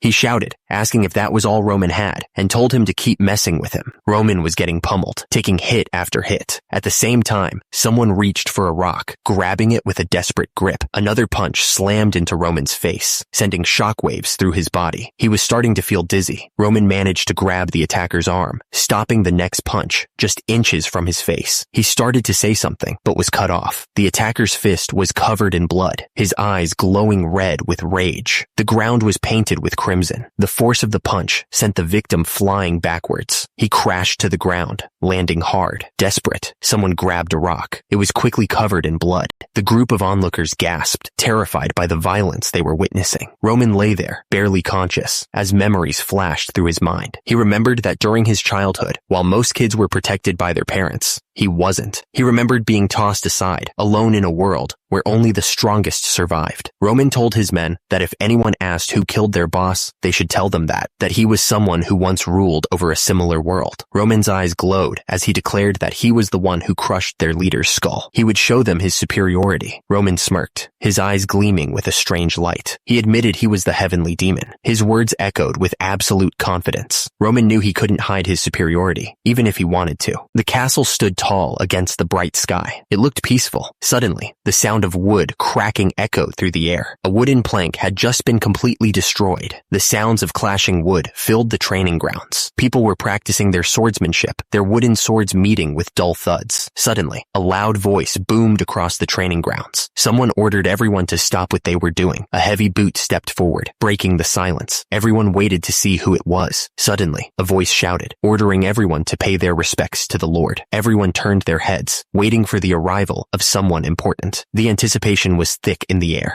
The crowd started chanting, "We respectfully greet the Lord. We respectfully greet the Lord." Chris looked up, a bit confused by all the commotion. He looked absolutely puzzled. He wondered what was going on. The man turned his head, looking surprised. He wondered why Roman Dmitri was there. Then, the sound of heavy footsteps echoed as someone stepped forward. The sound was very loud. Kevin glanced to the side, waiting to see what was going to happen next. He seemed a little nervous. Someone announced that the swordsmanship duel with the young master Roman was about to start. The crowd grew silent, waiting for what would happen. The man asked if anyone wished to participate and requested them to step forward. He waited patiently for someone to accept the challenge. The crowd was on edge, waiting to see what was coming next. You could feel the tension in the air. Chris looked absolutely stunned. He asked what the hell was going on. Roman stared forward, his face serious. He asked if they were really going to duel with that idiot. An hour earlier, Roman stood in the room with two men. He admitted that it was him. Roman smirked slightly, a hint of a plan forming in his mind. He seemed calm and ready to face whatever was coming next. Romero Dmitri looked at Roman with a serious expression. He asked how Roman had managed to defeat Bloodfang. Roman thought for a second. He needed to answer Romero Dmitri in a way that wouldn't make him suspicious. Roman answered that he had actually been secretly training his swordsmanship. He hoped that Romero Dmitri would buy the story. Romero Dmitri asked why Roman had been hiding his training from him,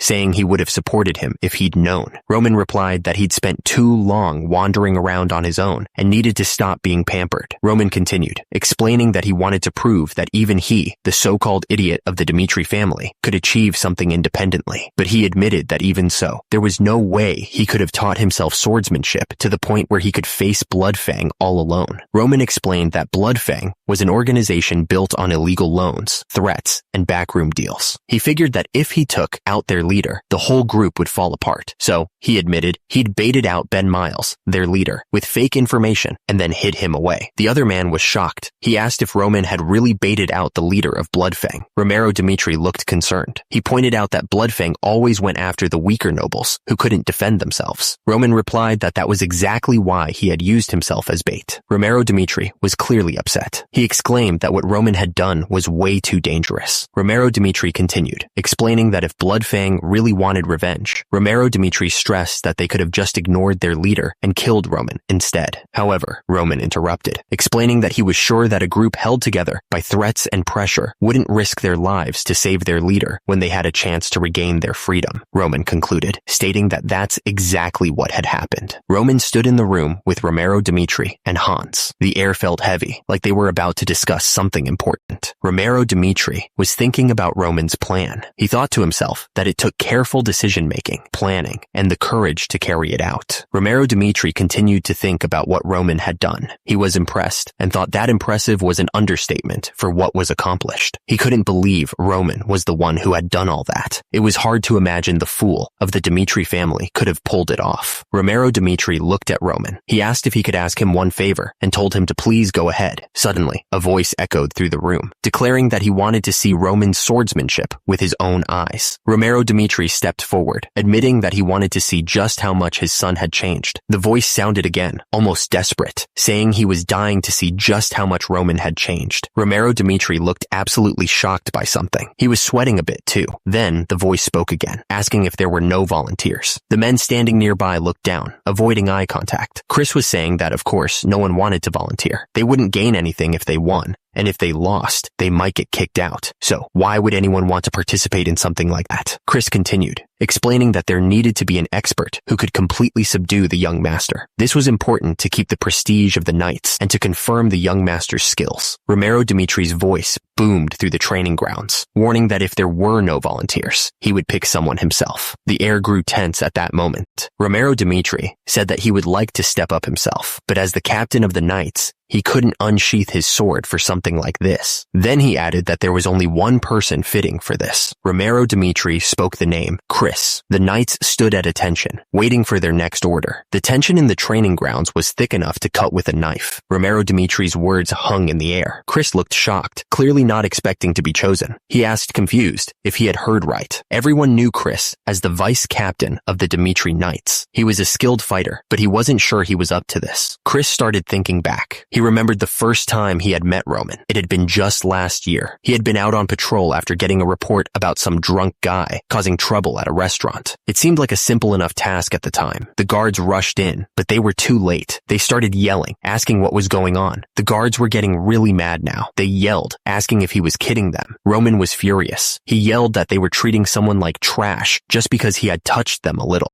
Roman didn't stop there. He kept going, asking if they really wanted their restaurant to go out of business as of today. The restaurant staff immediately started apologizing, saying they didn't mean it that way, but Roman didn't want to hear it. He told them to shut up. His face twisted in anger. Roman was losing it. He yelled at the staff, telling them not to talk back to him like that, since they were just lowlifes. He was absolutely furious. Roman kept shouting, telling them to get over there again. One of the staff tried to calm Roman down, stammering that he should chill out, but Roman didn't want to hear it, so he punched the guy, telling him to get over there when he called. Another man stepped in, telling Roman he thought that was enough. He demanded to know who they were and told them to get out of there. The man grabbed Roman's wrist, warning that if he caused any more trouble, even if he was the young master, he would be in trouble. Chris's face stung from the slap. The red marks on his cheek were a clear sign of the force he'd just endured. The knight, absolutely livid, shouted at Chris, demanding how those lowly knights dared to lay their hands on him. He looked absolutely furious. Chris glared back, thinking how he knew from the moment he got slapped in the face. He was starting to realize something. Chris realized that this guy had never trained his entire life. The knight's weakness was becoming obvious. Chris thought that the knight had the strength of an average, no, below average adult man. He was pathetically weak. The thought echoed with a sting of disgust. It was hard to believe what was happening. The knight looked absolutely shocked. He couldn't believe that such a pathetic human being was the son of a lord. Another knight chimed in, admitting he had always considered Roman as trash, someone who would be better off dead. He was clearly not impressed. The knight was furious. He couldn't believe that he was being asked to duel with that same Roman. Are you kidding me? Chris looked absolutely stunned. He'd clearly been caught off guard by all of this. Then he heard his name being called. Chris, come forth. The man insisted that Chris should be the one to duel Roman. He explained that Roman was an expert who had faced Bloodfang all by himself, and it was only right for Chris to step up for a fair match. Chris looked unsure, but he was interrupted as someone called his name. He looked up, clearly not wanting to get involved. Chris nodded, a look of understanding washing over his face. It seemed he had no choice in the matter. The two men stood facing each other on the training ground, swords drawn.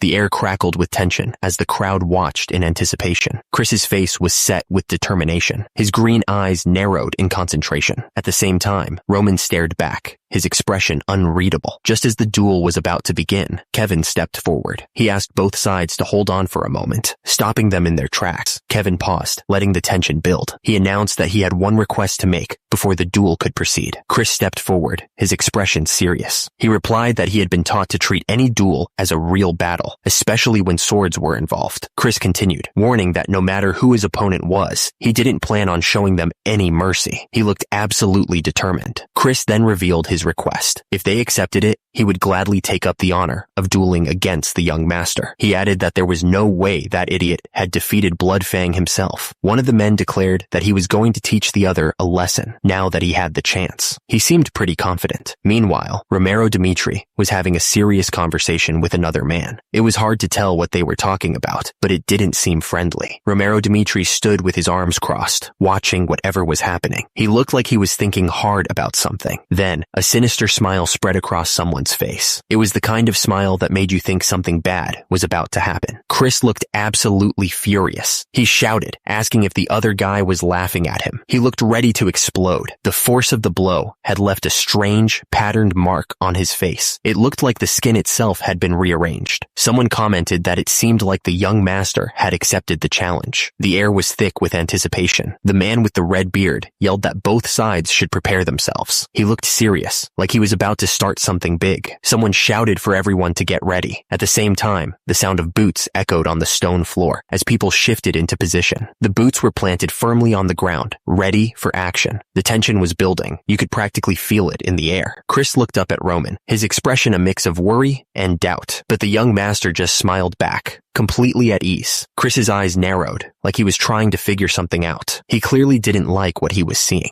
Roman's gaze was steady, a touch of purple shining in his eyes. He seemed ready for anything. And then, the signal. It was time to begin the duel. Chris yelled out to both sides, telling them to get ready. The crowd started to murmur, excited to see what was about to happen. You could hear the sound of boots hitting the ground, both fighters getting ready to throw down. The air was thick with anticipation. Chris stared down at Roman, a serious look on his face. On the other side, Roman just smirked, not showing any sign of nervousness. Chris's eyes narrowed, focusing on Roman's every move. He was determined not to lose, especially not in front of all these people. Roman's purple eyes shone with confidence. He wasn't worried at all, like he already knew how this was gonna end. Roman's purple eyes narrowed, focusing on the upcoming fight. He was ready to see what Chris had to offer. And with that, the signal was given. It was time to begin. The first move was made, the sound of a foot hitting the ground echoing through the area. The fight had officially begun. Chris didn't waste any time. He swung his wooden sword at Roman, trying to catch him off guard, but Roman was ready. He blocked Chris's strike, the sound of wood on wood ringing out. Those watching the fight were getting excited. One of them pointed out that Chris was really fast and was giving it his all. Kevin's eyes widened as he watched the fight unfold. He was definitely surprised by what he was seeing. The two swords met with a loud crash. One of the fighters couldn't believe his attack had been blocked like that.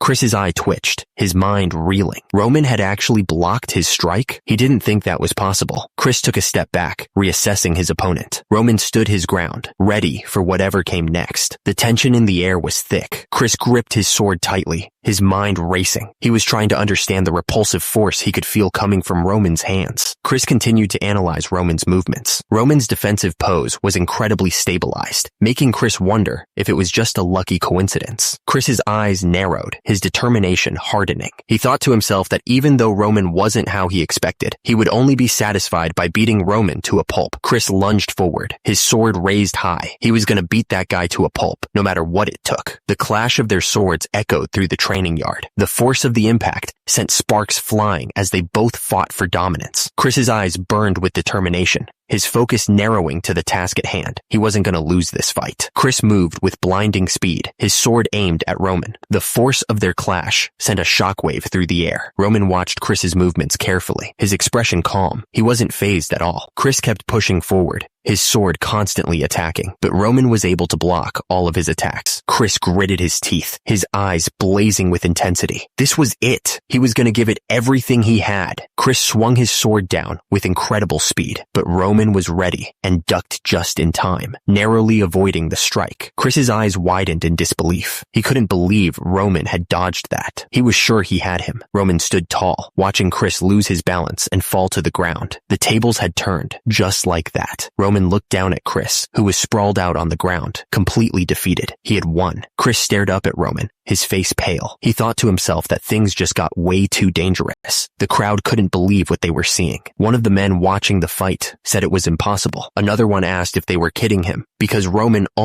Chris's eyes narrowed, and he thought to himself if this was truly, he wondered if he was finally seeing Roman's real skills. Roman stood there, sword in hand, ready for whatever came next. He wasn't going to back down now. Chris was starting to sweat. From defense to offense, Roman wasn't lacking in any way. He wondered if Roman really did annihilate the Blood Fang all by himself. At this rate, Chris realized he might actually lose. Chris was furious with himself. What the hell was he even thinking about? His opponent was Dimitri's idiot. He had to get his head back in the game. Chris gritted his teeth. He wouldn't lose to Roman in front of all these people. There was no way he was going to let that happen. Roman looked at Chris, a smirk playing on his lips. He thought that was enough of a warm-up. It was time to get serious. Roman raised his sword, ready to attack. This time, he wouldn't hold back. He was going to show them what he was really capable of. Chris looked down at Roman, a determined look on his face. He announced that he would be going first, ready to show off his skills. Chris's eyes widened as he felt the impact. Beads of sweat popped on his forehead, showing how serious he was taking this fight. Chris coughed up blood, the blow catching him completely off guard. He hadn't expected Roman to move so fast. Chris barely managed to raise his weapon in time to block Roman's strike. He was astonished by Roman's speed, exclaiming, "What's with this guy? He's incredibly fast." Roman's foot slammed onto the ground, showing how fast he was moving. He wasn't giving Chris any time to breathe.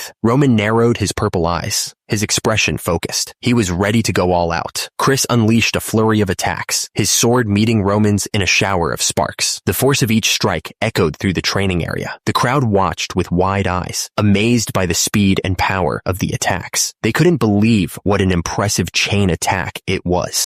Chris struggled to keep up, barely holding his own while defending against Roman's strikes. He thought to himself, "Damn it." Chris's eyes narrowed with concern. He knew that if this kept up, things would get really dangerous. Chris knew he had to find an opening. He thought to himself that he needed to look for an opportunity to strike back. He was too slow. Roman's sword slammed into him, sending a shockwave through his body. Chris's eyes widened in shock. He thought he should step back, but then he noticed something strange. Roman didn't give him a chance to recover. He pressed his attack, his sword a blur of motion. Chris noticed how Roman's movements were wide and powerful. He realized that there were openings in his attacks. Roman focused, noticing the openings in Chris's defense. He realized there were a lot of gaps in his movements. Chris saw the openings too. He realized there were gaps in Roman's attacks. Chris didn't hesitate. He saw his chance and immediately attacked Roman, hoping to take advantage of the opening. But Roman was ready. He blocked Chris's attack, stopping him cold. Chris's eyes widened as he realized something was wrong. At the same time, Roman smirked, knowing he had tricked Chris into attacking him. Chris thought to himself that Roman had purposely done that to lure him into attacking him, and that Roman had got him. Chris swung his sword, but he was already thinking he was gonna lose. He just couldn't shake the feeling. Meanwhile, Roman was smirking. He knew he had this fight in the bag. Suddenly, a surge of magical energy erupted from the ground. It was intense. At the same time, someone yelled Chris's name, trying to get his attention, and immediately after, another voice shouted for them to stop. Turns out, Chris was activating some kind of skill. The system flashed a notification. 1-star aura. Chris looked absolutely shocked. He couldn't believe what was happening right in front of him. And immediately, a massive explosion erupted from the ground. The force of it shook everything around them. One of the onlookers grabbed Chris by the shoulder, asking him what the hell had just happened. He looked completely baffled. Dimitri was shouting, demanding to know where Roman was. He looked really worried. Turns out,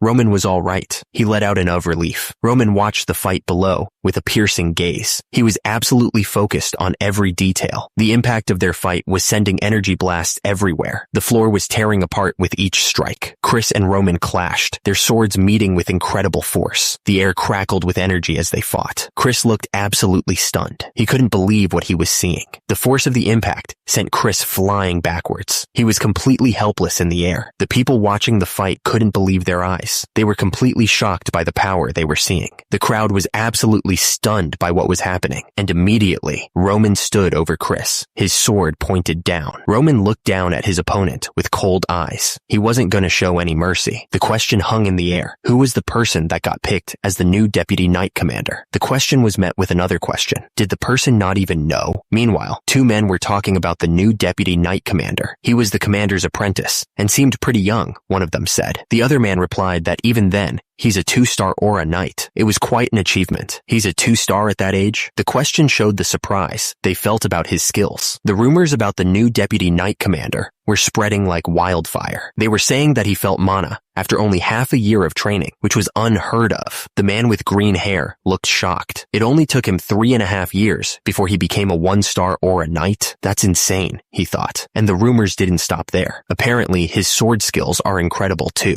It was all anyone could talk about. The woman with the green cap looked up, finally interested. Whoa, what's his name? She asked. Whoever it was, he was getting closer. The sound of his footsteps echoed through the halls. Chris was on his knees, panting hard. He was completely worn out after that last blast. Roman looked down at him. It seemed like this was a good place to stop for today, he announced. Chris looked up, his face covered in sweat. Chris. He was trying to catch his breath. It's okay, he said. He looked determined, even after that beating. He said he'd like it if they could go at it once more. Chris stood there, hand raised, ready to strike the wooden plank. He was pushing himself to the limit. Meanwhile, Jonathan was talking about Chris's potential. He said that besides having natural talent, Chris also had the work ethic to go with it. Jonathan paused for a moment, thinking about Chris. Chris, that kid. Jonathan smiled, his eyes sparkling with pride. He said that Chris was a genius. Suddenly, Chris went flying backwards, crashing to the ground. The force of the impact knocked the wind out of him. The two men watched with their mouths open. They couldn't believe what they were seeing. The two men were still stunned. Meanwhile, Roman stood over Chris, his sword pointed down, showing who was the boss. The castle stood tall and strong. It had seen many battles and would see many more. Joe was lying on the ground, beaten. He was trying to catch his breath. Joe asked Jonathan what in the world just happened. The other man added that Jonathan had said that Deputy Knight Commander Chris was his most prized 2-star, or a Knight of Dimitri. Jonathan stammered, trying to explain. Jonathan was completely baffled. He wondered how Chris had gotten so strong in just a month when he'd been nothing but trouble before. He thought that those skills seemed to be rooted within years of training. The situation was unbelievable. There was no way Chris could have grown like this. The man next to Jonathan told him not to be surprised. It seemed that the young lord was a genius at sword skills. Roman stood tall, having just defeated Chris. Roman was thinking. He had a lot to consider. Chris knew how to be aggressive against his opponents, and his focus during battle was pretty sharp too. He should easily be able to take out the Bloodfang gang by himself, they said. I can see why Jonathan is proud of him, someone mentioned. For their standards, he's a pretty skilled warrior. However, for my standards, the worst. Roman watched Chris fall, shaking his head slightly. Even the weakest grunts in the Order of Demons would have been stronger than that, he thought. Roman stared at Chris, who was still lying on the ground. Although he was surprised at the end, something about it caught his attention. Meanwhile, two men stood in a courtyard, laughing to themselves. Ha ha ha. The men were having a good time, laughing out loud. At the same time, a close-up of Roman showed that he was starting to get interested.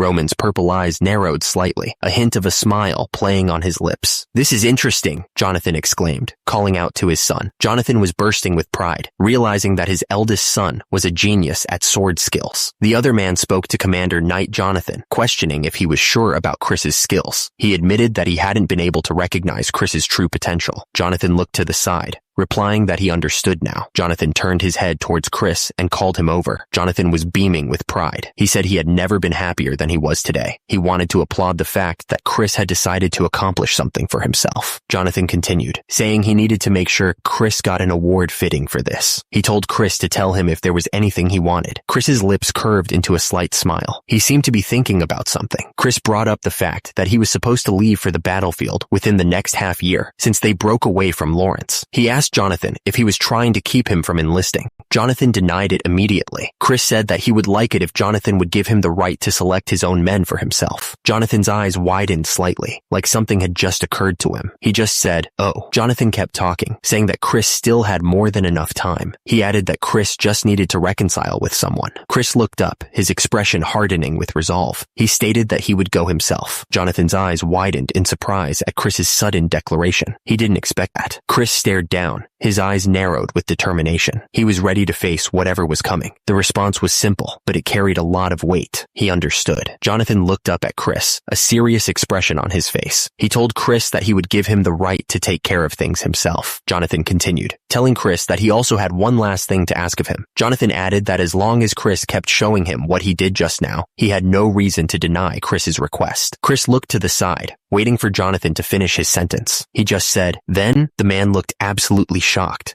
his eyes wide with disbelief. He asked if Jonathan wanted him to teach aura to young Master Roman, clearly not expecting that request. The knight standing gave the orders from their lord. The other knight, sitting on the bed, was in complete disbelief. He asked if the knight really thought this wasn't too much to ask of him. The knight remembered the fight. He muttered that he had to use aura against the young master, Roman. And the worst part? He still lost when Roman counterattacked. The knight put his head in his hand, looking defeated. He complained that all he wanted was to hide in a corner, but instead, he was being asked to teach Roman aura. The knight thought that even if he could get his head chopped off for refusing, he still couldn't do it. He muttered, "Chris." The knight looked at the man on the bed with a serious expression. He told him that he would make him an offer. The knight explained that he'd heard something about this from somewhere. He wanted Chris to teach the young master and see what was different about him. If Chris could take care of this one thing, then he would be sure to transfer all of his secrets to Chris. Chris looked absolutely shocked by the offer. Chris jumped up, asking if he was serious. The knight simply answered, yes. If Chris could get it done, he'd give Chris the secret to becoming a 3-star aura knight. Chris realized this was his chance to improve his skills. A man stood silently with his arms crossed, watching everything. He didn't say a word, but his serious expression said it all. Chris was sweating, his face showing a mix of frustration and disbelief. He muttered, "Damn,"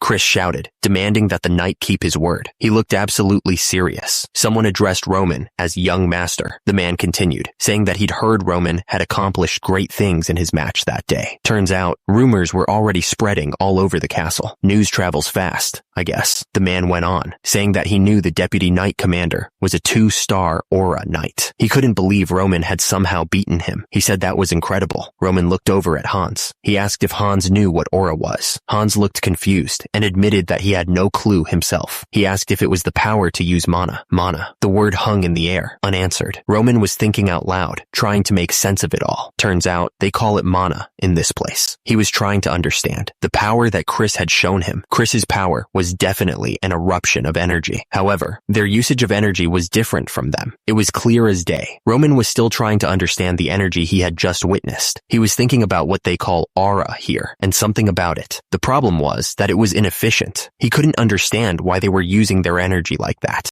Roman looked out the window, lost in thought. He just couldn't understand why they were using energy like this. It seemed that the people here would need to learn more about the powers they use. Roman decided he would take a look for himself during training tomorrow. Roman paused, realizing he might have gotten too excited.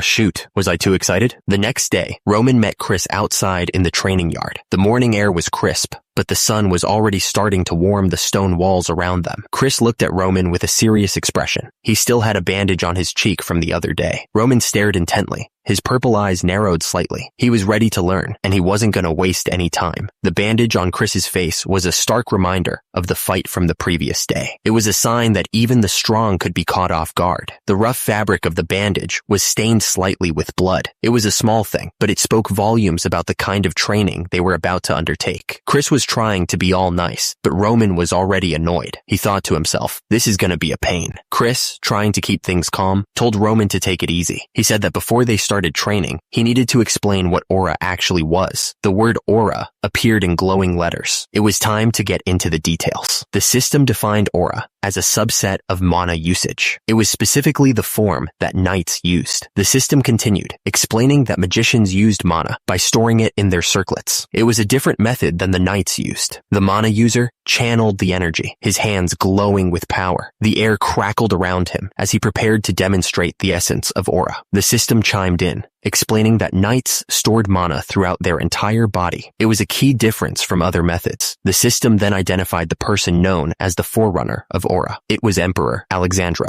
Emperor Alexandro had a stern look on his face, as if he was judging everyone. His eyes were like daggers. The system continued, explaining that unlike magicians who stored mana in objects, Emperor Alexandro was the first to figure out that storing mana throughout the body could strengthen a person's physical form. It was a revolutionary idea. The diagram showed the flow of mana through the body. It highlighted the pathways where the energy circulated. Aura, he explained, was basically erupting all that stored mana outward. It was like a release of built-up power power. Normally, mana was spread all over the body, like a network of energy. But, he continued, it was possible to get a huge spike in power by focusing and then erupting that mana. It was like a sudden burst of strength. Chris explained that knowing all the history of mana wasn't really important. The thing is, only a few people could even use mana like this anyway. Turns out, only about 1 in 1,000 guys even pick the path of an aura knight, and even fewer, like 1 in 10,000, can become a magician. The most important thing, he said, was figuring out if you even have a connection to mana. If you don't have that, you're already done for. Chris explained that the bare minimum to even call yourself an aura knight is being able to sense mana, and that's where most people fail, he added. Chris then said that it took him about half a year to even sense mana. He said it's not unusual for people to take over a year to even get a feel for it. That's where natural talent comes in, he said. Basically, some people just have it easier than others. Chris looked at Roman and said they should start with trying to sense mana. He asked Roman to explain how he went about it. Roman replied that he would, of course. Chris thought to himself that Roman Dmitri must be full of pride after winning against him. Chris thought that, unfortunately, it wasn't going to be as easy as Roman thought. Chris finished his thought, saying that talent in swordsmanship and talent in mana were two completely different things. The air crackled with a warning. Someone was about to learn a harsh lesson about reality. The voice echoed, declaring that the whole idea behind the training was completely wrong. The voice continued, explaining that he already knew how to sense mana. Roman Dmitri's body glowed with power. He admitted that, thanks to the heavenly demon magician, he had been able to store a small amount of mana. Roman Dmitri realized that only doing what he already knew would lead to failure. Roman Dmitri knew that even if he couldn't understand why others did things a certain way, he needed to learn how they proceeded first. He had to adapt. Chris told Roman to focus on the rhythm of his breathing, and concentrate. He explained that it was important to feel everything that was in contact with his body. Chris continued, explaining that once Roman got used to utilizing mana, that's when he'd be able to manifest aura. He told him to try to focus the mana spread throughout his body into a single point, because that's how you manifest aura. He heard that once you succeeded in manifesting aura, it meant that you'd become a 1-star aura knight. It was a huge step.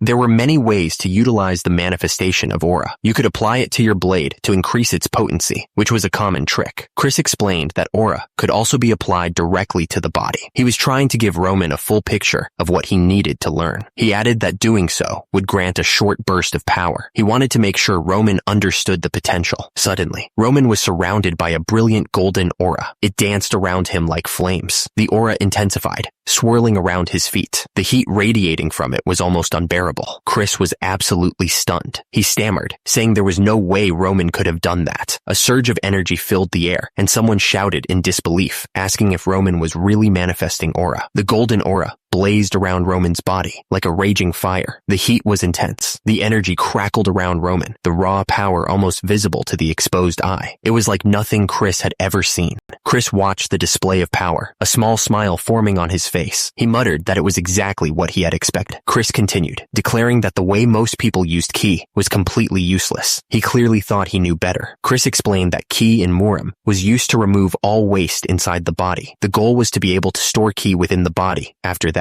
the man sat in a meditative pose, a ball of swirling purple energy forming in his hands. Lightning crackled around him as he focused on gathering more power. Chris then said that things were different in this world. The rules he knew were about to change. Chris continued, saying that in this world, people gathered mana and hoped it would spread throughout their bodies. They didn't have to restrict it at all. Chris explained that if the key of Murim was barren, yet strong, this world was something else entirely. He seemed to be setting up a contrast between the two. The air crackled with energy, a visible storm of power. On one side, dark lightning surged, while on the other, a soft pink glow pulsed gently. The thing is, the mana in this world was full, but also light. It was like trying to hold water in your hands. It just slipped away. Turns out, that made it harder to control. Chris held a ball of energy in his hand, looking thoughtful. He figured that if he had to make a guess, the way they used aura here was similar to the external arts back in Murim, but not even close. He explained that while those arts could make someone stronger, they didn't help at all with storing mana inside the body. The problem, Chris explained, was that they just let the stored mana explode out of them. That was why it was so inefficient, like throwing away half your meal. Chris's eyes narrowed. He was thinking that using these methods, he wouldn't be able to reach reach the top, even if he trained for hundreds of years. He looked absolutely furious. The knight just stared, completely speechless. He couldn't believe what he was seeing. He finally managed to stammer out a question, wondering how Roman had pulled that off. It just didn't make any sense. Chris looked at Roman with wide eyes, trying to figure out what he had just witnessed. He asked if that had been aura just now. Chris was getting frustrated. He told Roman that he should be able to tell by himself, and that's why he was asking. Chris explained that it had taken him years to even manifest aura. Chris looked absolutely furious, his face red with anger. He demanded that Roman tell him the truth, accusing him of playing dumb and pretending he didn't know how to use mana. Chris's eyes widened as everything clicked into place. He exclaimed that it all made sense now, finally understanding what was going on. Chris wondered why he had even lost to Roman in the first place. He questioned that if Roman had this power 2 years ago, why didn't he use it then? Chris looked at Roman, explaining that he was misunderstanding everything. He denied hiding his power, asking that if that wasn't true, how would anything make sense? Chris reminded Roman that it had taken him over 10 years to become a 2-star knight. Roman just smirked, finding Chris's frustration amusing. Chris looked confused and asked Roman what was so funny. He was clearly missing something. Roman clenched his fist, his face turning red with anger. He asked if Chris was laughing at his efforts. Chris looked directly at Roman, his expression serious. He asked Roman if, while he was climbing for that goal, he had ever questioned the training methods that he was using. Chris's words hung in the air, a challenge to everything Roman thought he knew. He was pushing Roman to think differently. Chris's eyes burned with a strange intensity, the air around him seeming to crackle with energy. He was dead serious. Roman looked confused, trying to grasp what Chris was getting at. He stammered, asking what Chris was trying to say, adding that it's common for people to take things for granted. The words echoed in the air, emphasizing the unquestioned belief that the old ways were the only right ways. It was like everyone just accepted that an old training method was the best way to do things. Chris looked around at the trainees, his expression thoughtful. He explained that while he was learning aura, he had a thought. Chris continued, wondering why everyone was so stuck on this method, especially when it had some pretty obvious problems. He was really starting to question the whole system. Chris asked if they didn't know about the problems with the method, or if their faith in Captain Jonathan was just too strong. He paused, then said the reason was simple. The words hung in the air, revealing the simple truth. Turns out, it was just easier to teach it that way, even if it wasn't the best. The unyielding belief in old methods was a problem. Chris figured that if they only taught what they had learned, there wouldn't be people that would be met with loss or criticism. Chris looked at Roman and admitted that he didn't dismiss the fact that the 10 years of training were important. He was trying to be respectful, but he had a point to make. Chris's words cut deep as he pointed out that the fact that he didn't even question their methods once was the reason why he was laughing at him. He was trying to get Roman to think critically. Chris continued, explaining that there is nothing such as a perfect answer in the world. He added that even the methods that he decided to follow were all created due to a single person's worries for their successors. Roman stared ahead, absorbing the lesson. Those worries, he realized, were what caused pain in life. It was a lot to think about. Life throws problems and issues at you. That's a given. And when you fail, it's gonna hurt. Chris looked at Roman and the others, his expression serious. He told them that's when they have to deal with the criticism of others and their own despair. However, even if all that is true, change is still necessary. You can't stay stuck in the same place forever. It's just like how Chris dismissed his father's teachings to create his own path. You have to be willing to break away from tradition. Chris looked at Roman, his expression softening. He said that they should finish training there for the day. Chris's face was still bruised and bandaged, a reminder of the hard lessons he had learned. He trailed off, lost in thought. Roman watched Chris carefully. Something was clearly on Chris's mind, and Roman was starting to get worried. Chris turned back to Roman, his eyes pleading. He asked Roman to please tell him what he should do. Chris was desperate for guidance. He asked what he should do from there on out. Nearby, a hand lay on the ground, covered in blood. It was a sign of the pain and desperation that was all around them. They were both down, covered in dirt and blood. Roman was breathing hard, but the other guy wasn't moving much. He was the clear loser in this fight. A voice echoed, asking if he was going to keep fighting. The loser admitted that he had lost. The voice announced that the Blood Demon sect would now follow Baek Jong-hyuk of the Heavenly Demon sect. Someone shouted for everyone to wait. The defeated fighter stared at his broken sword, lying useless on the ground. He admitted that he had never seen anyone as strong as Roman Dmitri, and wanted to know what he needed to do to reach that level. The defeated fighter was willing to give everything. He declared that he would dedicate his body to Roman Dmitri. Kneeling in the dirt, the defeated fighter argued that it would help both of them if he became stronger. He was ready to do anything. The defeated fighter looked up, his face desperate. He was ready to start right now. He demanded to be told what to do. Chris, who was watching all this, looked pretty annoyed by the outburst. He didn't expect this guy to be so dramatic and shout about what he should do from now on.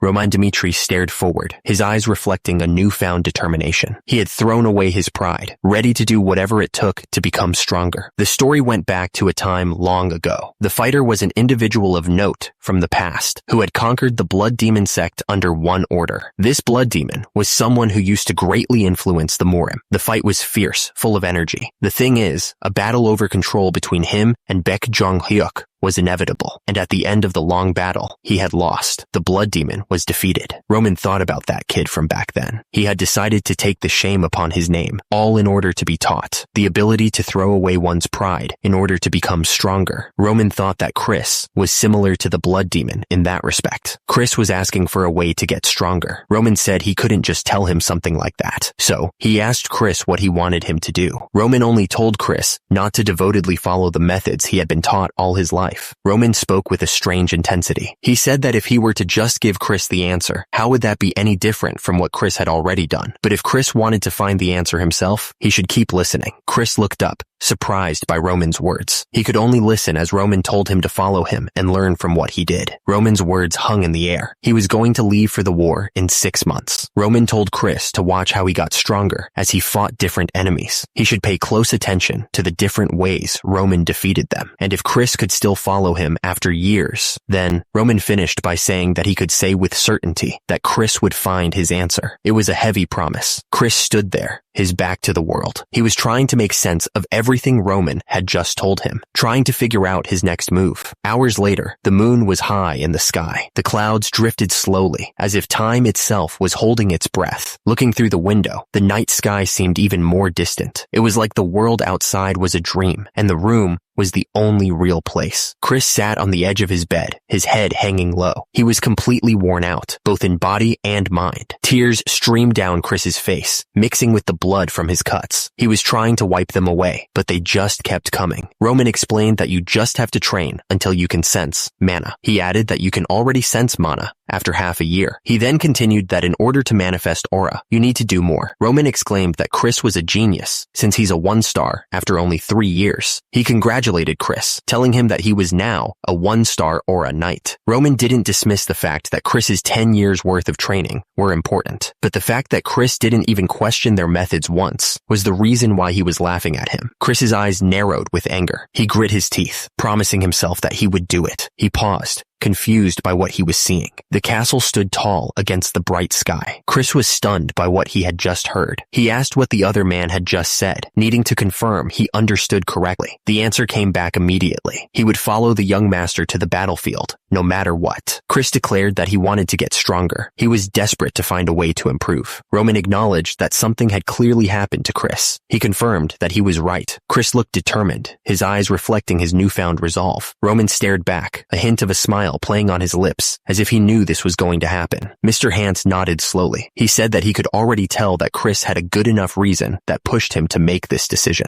Mr. Hans sat there, looking at the desk. The air in the room was thick with unspoken words, the weight of the decision hanging heavy. Mr. Hans stated that from now on, Chris was no longer a part of the Knights of Dmitri. Whatever happened, he hoped that Chris would be able to protect the young master as he pursued his goal. Chris just said, "Thank you." He looked relieved, but also a little sad.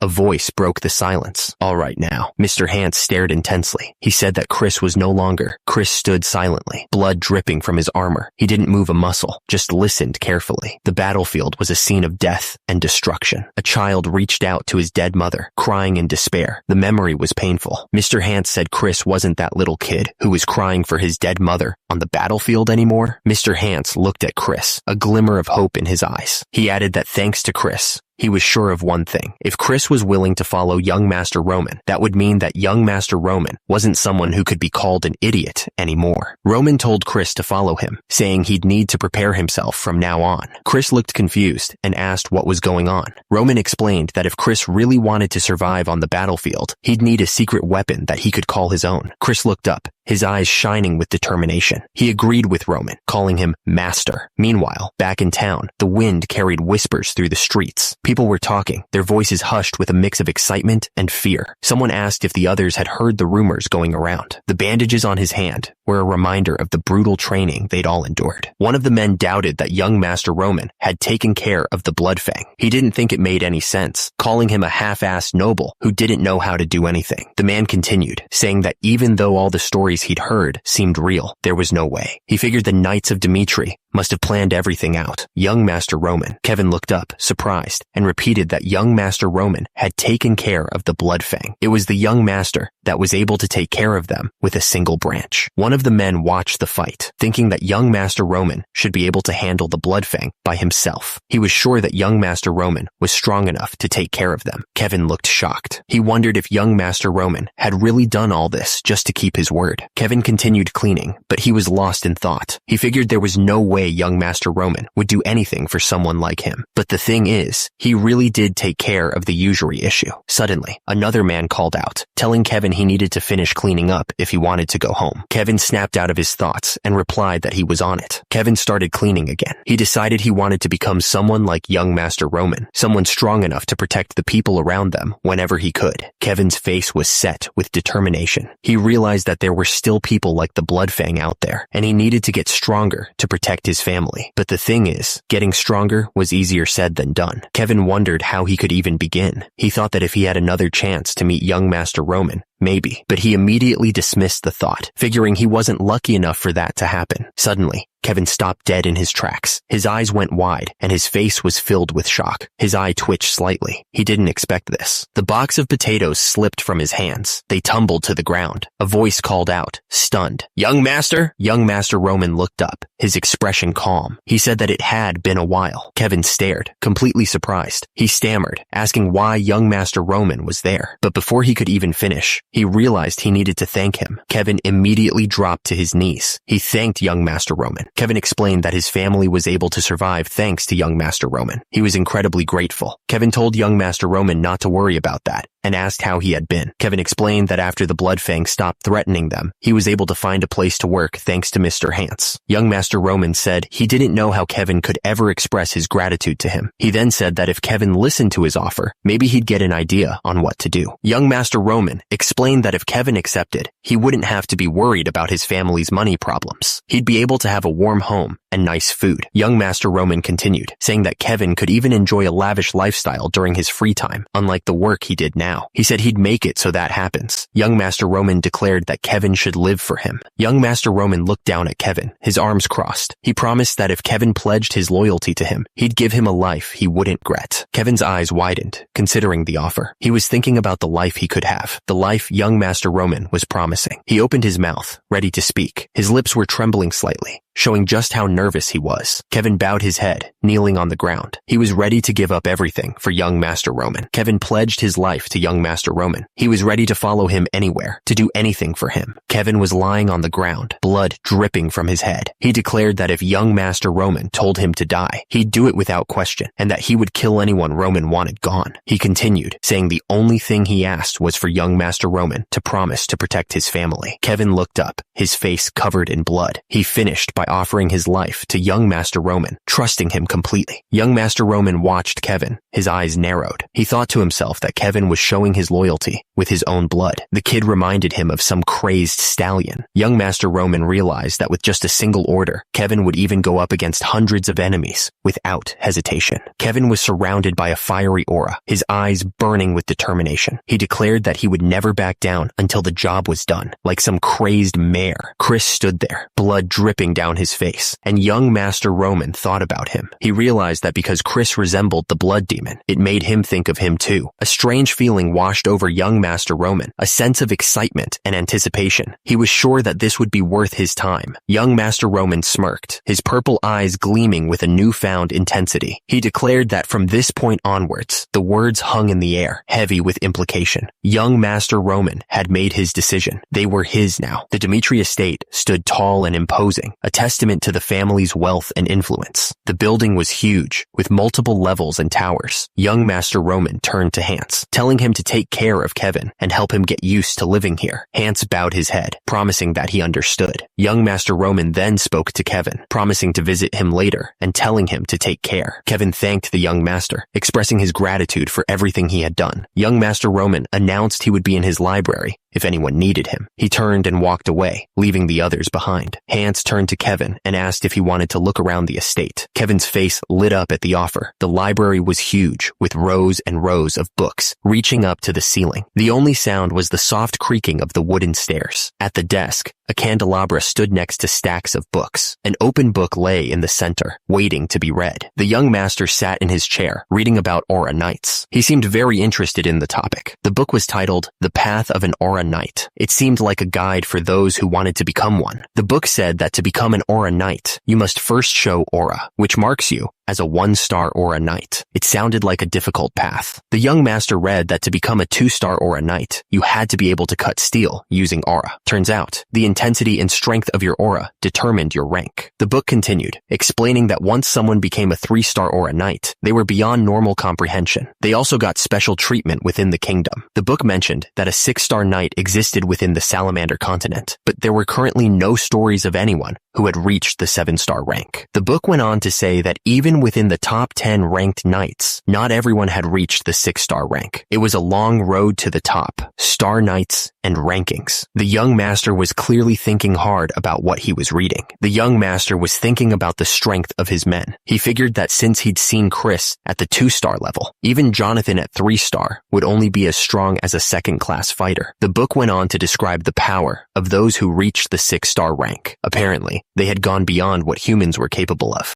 The flames they could make with their swords could reach for tens of meters, which was pretty wild. And the impact of those flames? The book said it was something else entirely. Turns out, there were only 12 people known to have reached star rank. And get this, they were treated like royalty, no matter where they came from. They were called the 12 Blades of the Continent. The young master was still thinking about the 12 Blades of the Continent. Or so they say, Roman muttered. Even from the information I have gotten, they seem strong. Roman continued to think about the 12 Blades. The fact they were able to reach this point with inefficient usage of Cake Yuan must mean that they are talented, the young master said to himself. Roman turned another page in the book, then thought out loud. And then there are the magicians. The book described the Archmage, a title of great power. The book explained that individuals who had reached the 7-circle rank were given the title Archmage. The image in the book showed an Archmage surrounded by roaring flames. The book described magicians as beings considered half man, half god, walking disasters waiting to strike. They were beings to be feared. The text continued, explaining that a single spell could level the earth and cloud the skies. The power they held was insane. A massive explosion of fire erupted, showing the scale of destruction that magicians could cause. The heat seemed to radiate from the book itself. The book warned that when magicians were dealt with in numbers, they were more dangerous than 6-star Aura Knights. The thought was terrifying. Roman's eyes narrowed as he read about magic, abilities that didn't exist within Murim. He realized he had a pretty good idea of what to do now, a plan forming in his mind. He placed his hand on the book, a sense of unease washing over him. He knew he wouldn't know when he'd be facing these beings. He thought about the odds of his father, Dmitri, doing something reckless. It was rare, but not impossible. Roman leaned back in his chair, his expression serious. The fact that he couldn't predict what might happen was what made this so dangerous. He was different from the others, though. He was never meant to stay in one place. He turned, his white hair catching the light. He was ready to leave and face whatever was coming. He realized he needed to gain experience and make sure he could live a life that he'd be happy with. He knew he had to do things his way. The young master's purple eyes gleamed with anticipation. This was going to be exciting. Roman figured it was time to get ready. He had a lot to do. The room was silent, waiting for the next move. Roman opened the door and stepped out, ready to face whatever was coming. The young master looked around, taking in the surroundings. This is it. What was this place used for? Hans answered. It was a workshop used by the old baron. Hans continued to explain as they walked toward the building. He made sure that outsiders were strictly prohibited and that even air couldn't pass through. Roman's eyes narrowed as he considered the possibilities. This will be perfect for training.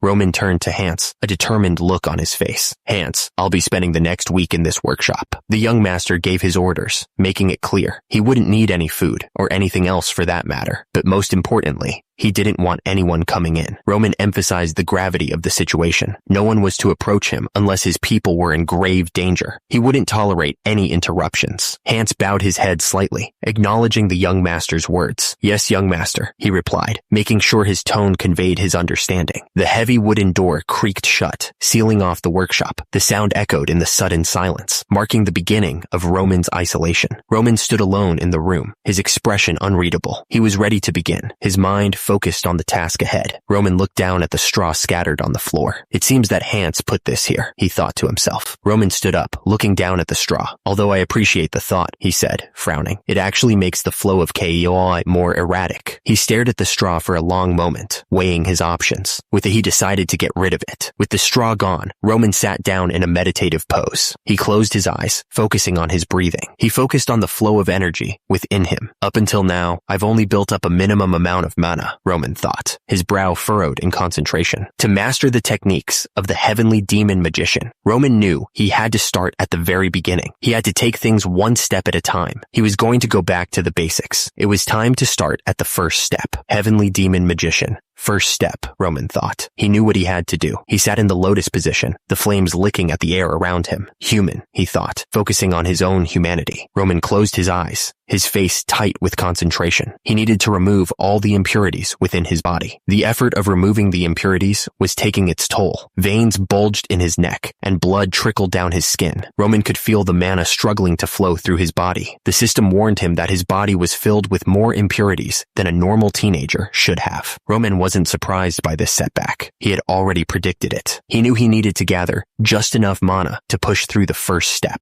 The desire to regain his original strength burned in his mind. He needed to get back to the power he once had. Tears mixed with blood streamed from Roman's eye. He had decided to make this world his home, and he would need the power to protect the people he cared about. Roman sat cross-legged on the floor, light streaming in around him. He was entering a new stage of power, a new level of existence. He could feel the shift inside him. The system seemed to be telling him that this transformation was just the start. It was a long road ahead, but he was ready for it. 1 week later, the workshop was still off limits to everyone. The sound of footsteps echoed down the hall. Someone was coming, and they were in a hurry. The workshop door swung open with a click. It seemed someone had broken the young master's orders. The man assured them that he'd be back in a moment. He was going to get some tea and snacks, he said. He clarified who he was addressing, Viscount Lawrence and Ms. Flora. Viscount Lawrence and Flora stood there, waiting. The room was quiet, and they seemed to be expecting someone. Flora looked around, a bit impatient. Viscount Lawrence remained calm, but you could tell he was also curious about what was going on. Then, the silence was broken. It seemed like someone was about to say something important. Viscount Lawrence sighed, realizing they weren't exactly being welcomed with open arms. Even though he had decided to visit on a whim, it was clear they weren't wanted there. Viscount Lawrence decided they would just have to wait. He told Flora to take a seat and relax. Viscount Lawrence called out to Flora. She simply responded, "Yes, father." Viscount Lawrence told Flora that he had decided to come there to apologize for their mistake. He warned her to be careful about what she said. Suddenly, a voice boomed, asking if they had already announced their disengagement. The news hit like a thunderclap. Flora explained that she had decided to share her thoughts during her last visit. She added that she wanted to follow Viscount Lawrence's orders as well, trying to justify her actions. There was a pause, hanging in the air like a threat.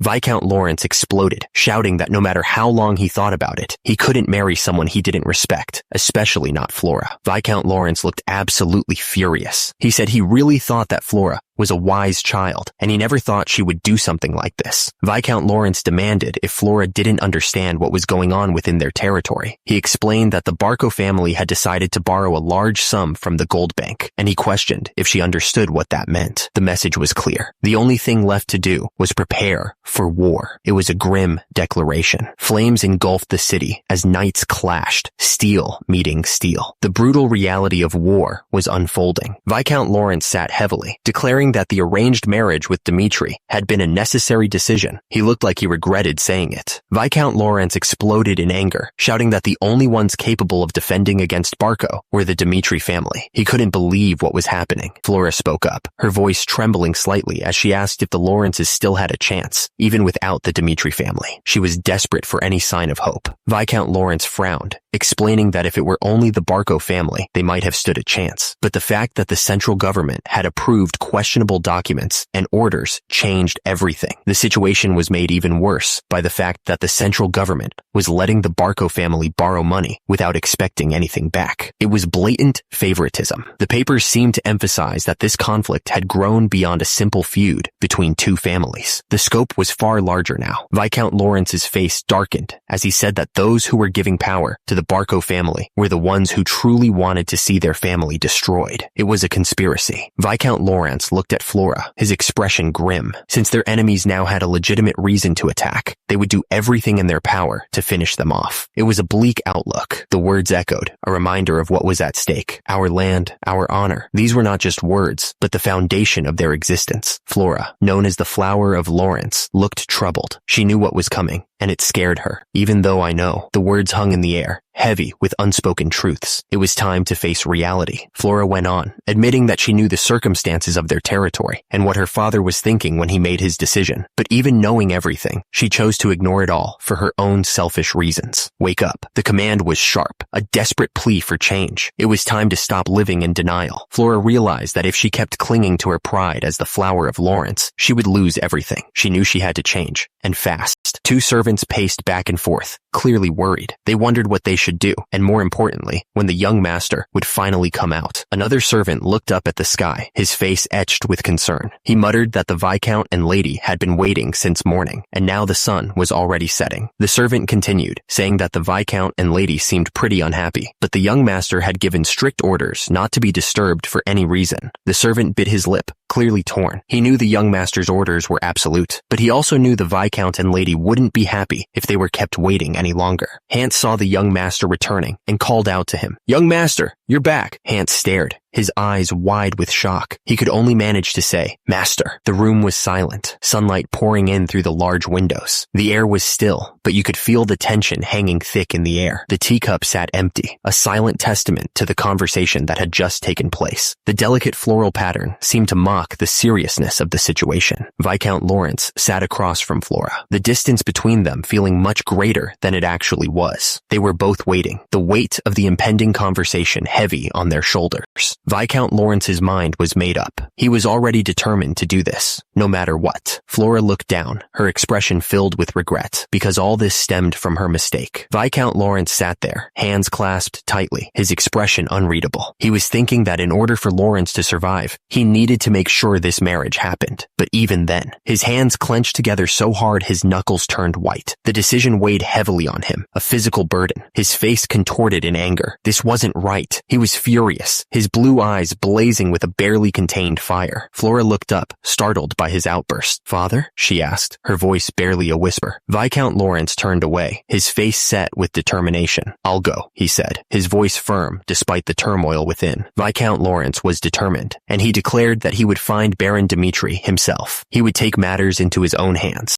A quill scratched across parchment, the writer's hand moving with purpose. Each stroke seemed deliberate, as if carefully chosen words were being committed to paper. Suddenly, a loud knocking echoed through the halls. The sound was insistent, demanding attention from whoever was inside. The door burst open, and a man stormed in, looking absolutely furious. "Baron Dmitri!" the yeller shouted. "What are you doing? Letting your guests wait for this long?" The yeller continued his rant, his face red with anger. "If you were that dissatisfied with us, you could have just told us to go back." He spat out the words, clearly offended. "I never would have thought that Dmitri would have been this cruel." Romero Dmitri paused, his pen hovering over the parchment. He seemed to be carefully considering his next move. The quill scratched against the paper as Romero Dmitri responded. "I understand what you mean," he wrote. "But have you made an appointment to meet with the Baron?" Viscount Lawrence exploded. "I know that," he shouted. "I know we decided to visit without an appointment, but we already shared our intentions to meet with him a week ago, and we had no choice but to do this, since he declined our request and hasn't shared any news since." Viscount Lawrence's face was red with fury. "If you decided to decline our visit in the first place, we wouldn't have been that offended. But this is. Do you think it would have been possible for me to decline a visit from the Viscount?" Viscount Lawrence glared, his voice dripping with challenge. "However, is that all you wanted to say?" Viscount Lawrence stared at Flora, his eyes narrowed. "Are you just here to share that you are angry, because you had to wait for half a day?" he asked, his voice dripping with sarcasm. The story then jumped back to the day that Flora Lawrence visited the Dimitri family. Romero Dimitri remembered that Roman had shared his intentions to break up the arranged marriage with him. Although Romero Dimitri had no choice but to scold Roman for his decision, even a 3-year-old could tell what was happening. The reason was simple. Flora Lawrence was the reason Roman wanted to break up the arranged marriage. The guy sitting at the desk admitted that even though he had a clue about what was happening, he didn't question Roman. He knew that when Roman wanted to do something, he had no choice but to shut his mouth and just ignore it. Flora looked like she was about to cry. She said that they were victims of an unwanted arranged marriage. Flora continued, pointing out that the Lawrence family was actually the one that wanted the marriage in the first place.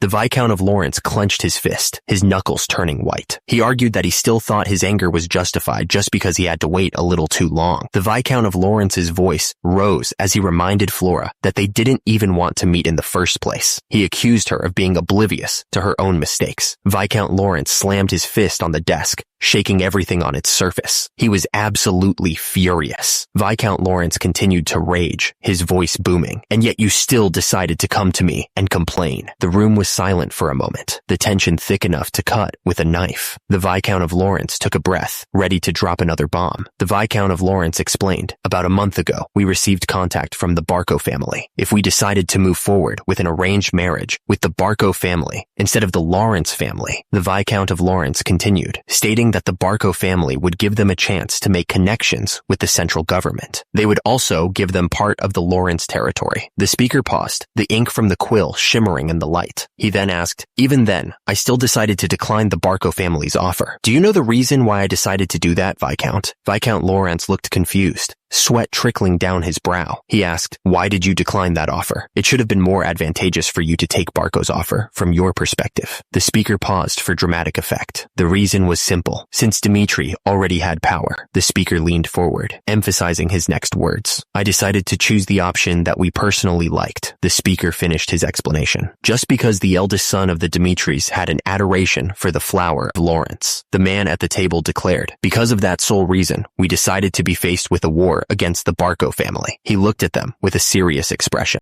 The words echoed in his mind. This was a mistake. The weight of that realization hit him hard. Lawrence looked absolutely distraught. He thought to himself, "I should have stayed calm, but I made a big mistake because of my anger. What should I do? The flower of Lawrence and the fool of Dimitri." The man with the beard spoke sternly. "We know that the two of you are not the greatest pairing for each other. However, you should have remembered what the Dimitri family is all about." He emphasized the importance of their family. The Dimitri family crest glowed with power. Once the Dimitri family name was added to the end of Roman's name, his value changed. The weight of that name was now his burden to carry. The man declared, "On top of that, the ones desperate for this marriage," Viscount Lawrence continued, "isn't us, but in fact you, the Lawrence family." Viscount Lawrence paused, then asked, "Am I wrong?" Flora looked down, a clear worry washing over her face. Suddenly, a memory flashed in his mind, taking him back to when he was just a kid. Flora remembered her days back when she was still in the academy. The memory was so vivid, it felt like she was right back there. The system described the academy as a place where the children of royal families came to build their knowledge. It was a place of learning and connection. Inside the academy, students filled the classroom, listening to the instructor. They were all trying to build their knowledge and relationships, hoping to secure a better future for themselves. There was one family so small that their very right to exist was questioned. The system said that they only existed in name. The system identified him as the child of the Joel family. He was a reminder of a family that had fallen from grace. Joel sat at his desk, reading. He seemed lost in his own world, separate from the other students. Most of the kids there thought they were special, like treasures the world was lucky to have. They were all so stuck up, but Joel was different. He didn't act like he was better than everyone else. Then one day, everything changed for him. Joel made a small mistake. A vase lay shattered on the floor, water and flowers scattered around it. Turns out, while the children of the other named families didn't have much happen to them when they messed up, for Joel, they opened a whole punishment committee. He stood there, looking small and scared, as the teachers glared down at him. As the teachers kept scolding Joel for his mistake, a man who seemed to be his father showed up and immediately started apologizing. He asked them to forgive Joel, promising he'd teach his son better. He looked desperate, hoping they would show some mercy.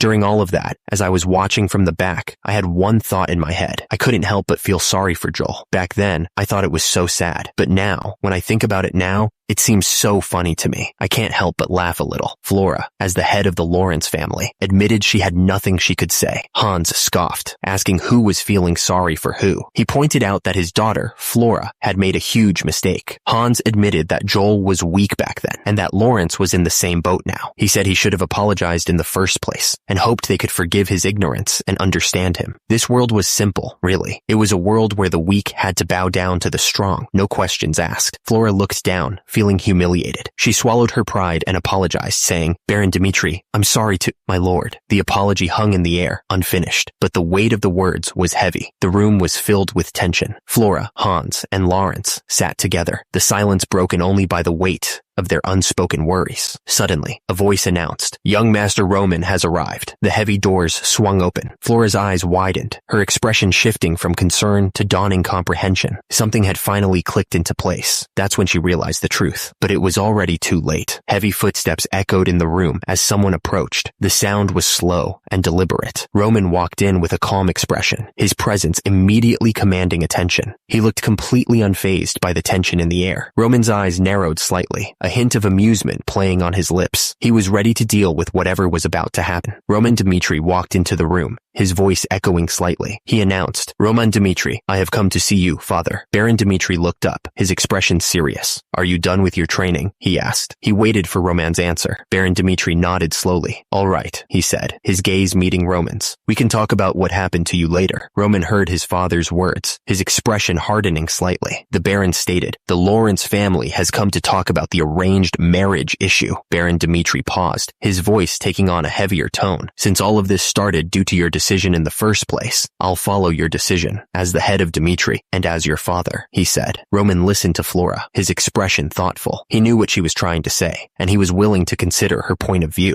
Roman understood the implications of an union between their families. He knew the potential benefits and the possible drawbacks. Roman closed his eyes, taking a moment to consider everything that had been said. He was weighing the options carefully. Lawrence explained that if the Barco family were to threaten them, the influence of the Dmitri family would be crucial for their survival. He emphasized the strategic value of the marriage. Lawrence looked at Roman, a hint of confusion in his eyes. He asked, "And yet you still want the marriage to proceed?" "At the time, I thought that there was value in making that decision. But after I first met her, and she told me what she thought about the arranged marriage, my own thoughts changed as well. I started to see things differently. She must have heard the rumors about the fool of Dmitri, so Flora probably thought she couldn't marry someone like that. The rumor Roman Dmitri had made up his mind. He started to explain, "That's why."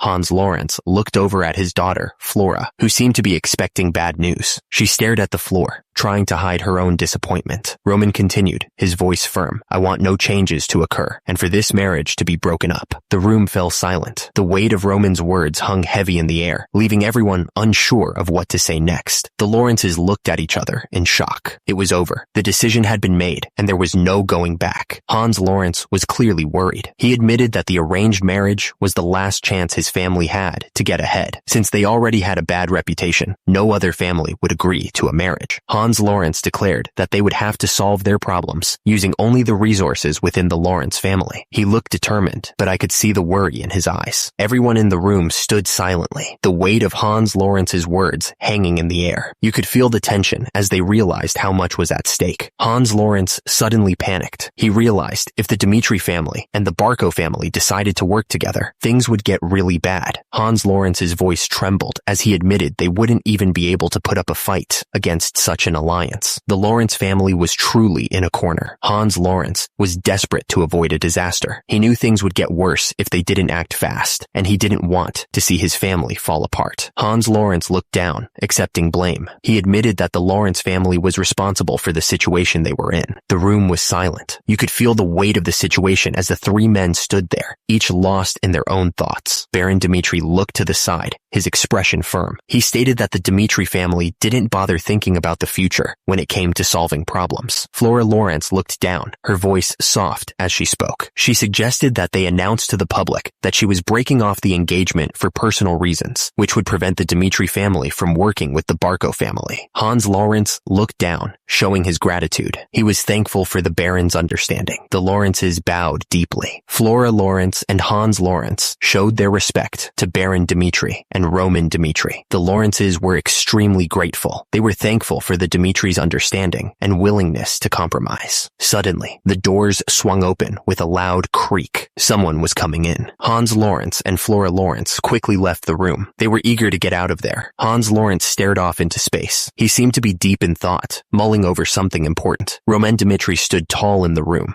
facing his father. Baron Dimitri sat behind his large desk, his expression unreadable. Roman Dimitri's face was set. He was about to say something important. Hans Lawrence spoke, his voice filled with regret. "If I was aware of your true worth," Hans Lawrence continued, admitting his error, "I would have been more careful when telling Flora to not make any sudden decisions." Hans Lawrence turned away, his shoulders slumped. The man admitted, "I too have made a huge mistake." The heavy door clicked shut. The sound echoed in the silent room as Hans Lawrence left. Back in the office, Roman Dimitri stood across from his father. The tension in the room was thick enough to cut with a knife. Roman Dimitri's expression was hard to read. He simply replied, "Yes." Baron Dimitri leaned forward, studying his son. He asked, "What has happened to you over the past week?" A week passed. It was a long week. Roman Dimitri had spent that week locked inside the shed. The training had been brutal, leaving him covered in blood and sweat.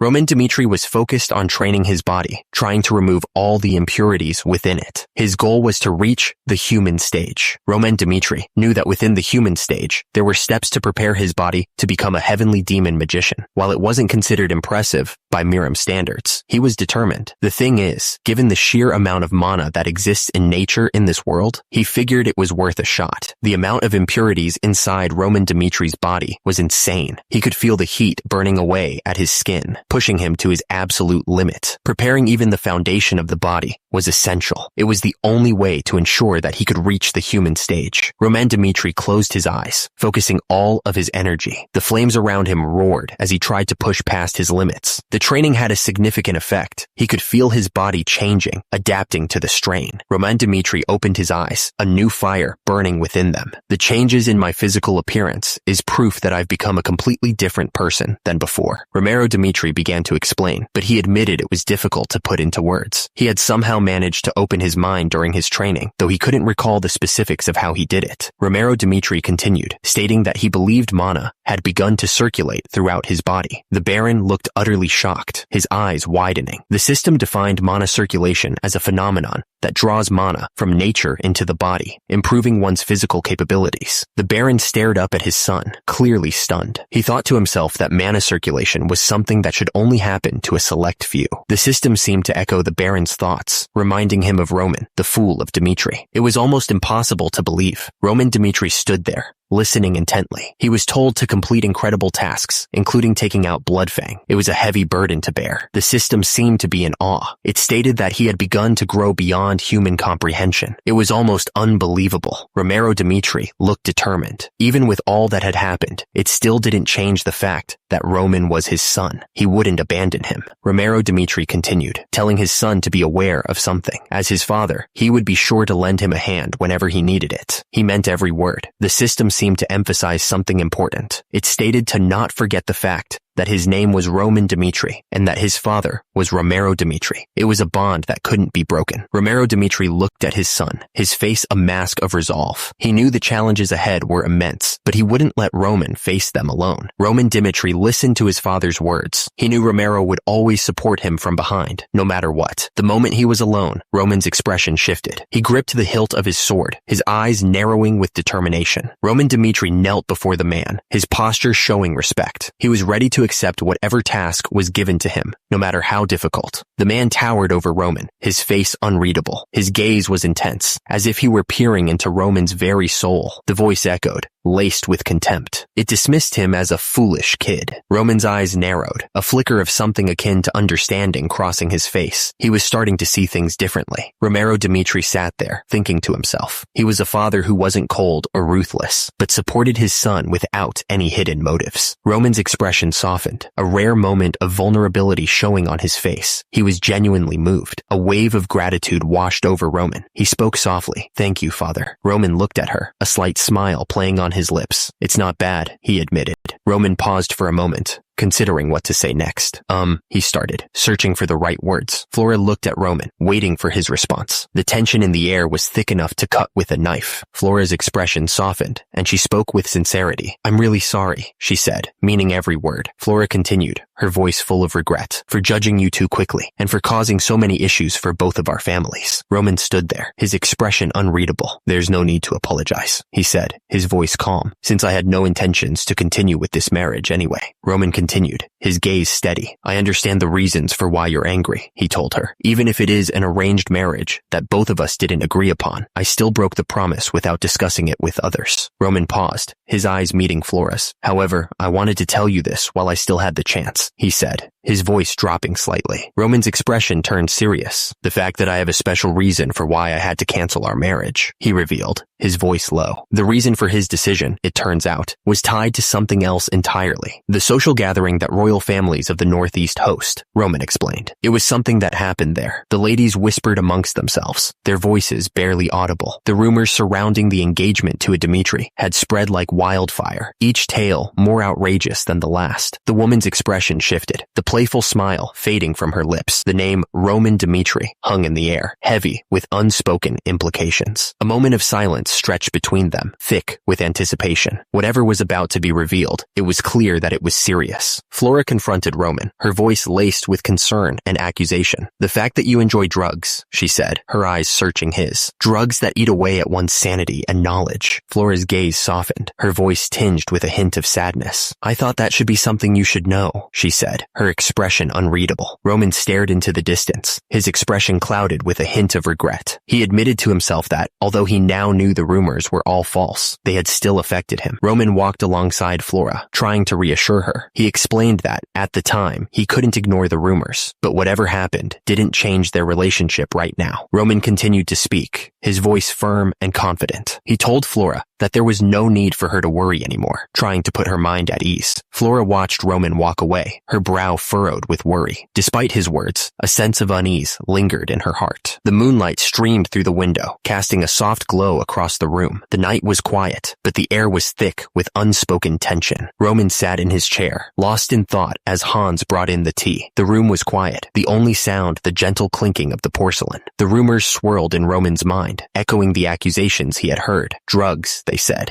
Roman considered the accusation, but he couldn't sense any trace of drugs in his body. Roman picked up the teacup. Although there had been signs of medicine when he tried to end his life, it had completely left his system after his training. Roman looked up at Hans. Hans looked absolutely shocked. "Have you ever seen me enjoying drugs, or been in any situation where you suspected that I was using drugs?" "What?" Hans asked, clearly taken aback by the question. Roman looked at Hans calmly. "I'm not trying to mess with you, or anything," Roman explained. "I'm just trying to use this time to look back at the life choices I've made until now." Roman continued, explaining that he wasn't using his own memories, but trying to see things from an outside perspective. He added, "If you want to go that far." Hans hesitated for a moment. "About that," he said, pausing, "although I've never seen it with my own two eyes." Hans continued, admitting, "There were times when I thought your actions were a bit odd." Roman leaned forward slightly. "And when was that?" he asked. "About a month before all this. Things had been different. It's important to understand what happened back then, to understand what's happening now." Hans recalled that Roman had just returned from a social party. He looked like he was dressed the part, wearing a nice suit. Hans continued, saying the party itself wasn't a big deal, but he remembered that when Roman came back, Hans paused, trying to recall the right words. Roman, he said, had seemed to be in a very odd state. Roman's eyes were wide with confusion. He was sweating like crazy too. Hans explained that soon after, it was like Roman just gave up on life. He shut himself away in his room, refusing to come out. And every single night, Hans continued, Roman was asking for more and more alcohol. That's when things got really worrying. Hans admitted that he'd started to suspect Roman might have gotten his hands on drugs at that party. Hans looked at Roman, saying he couldn't believe he would do drugs, but he had to admit it seemed pretty far-fetched now.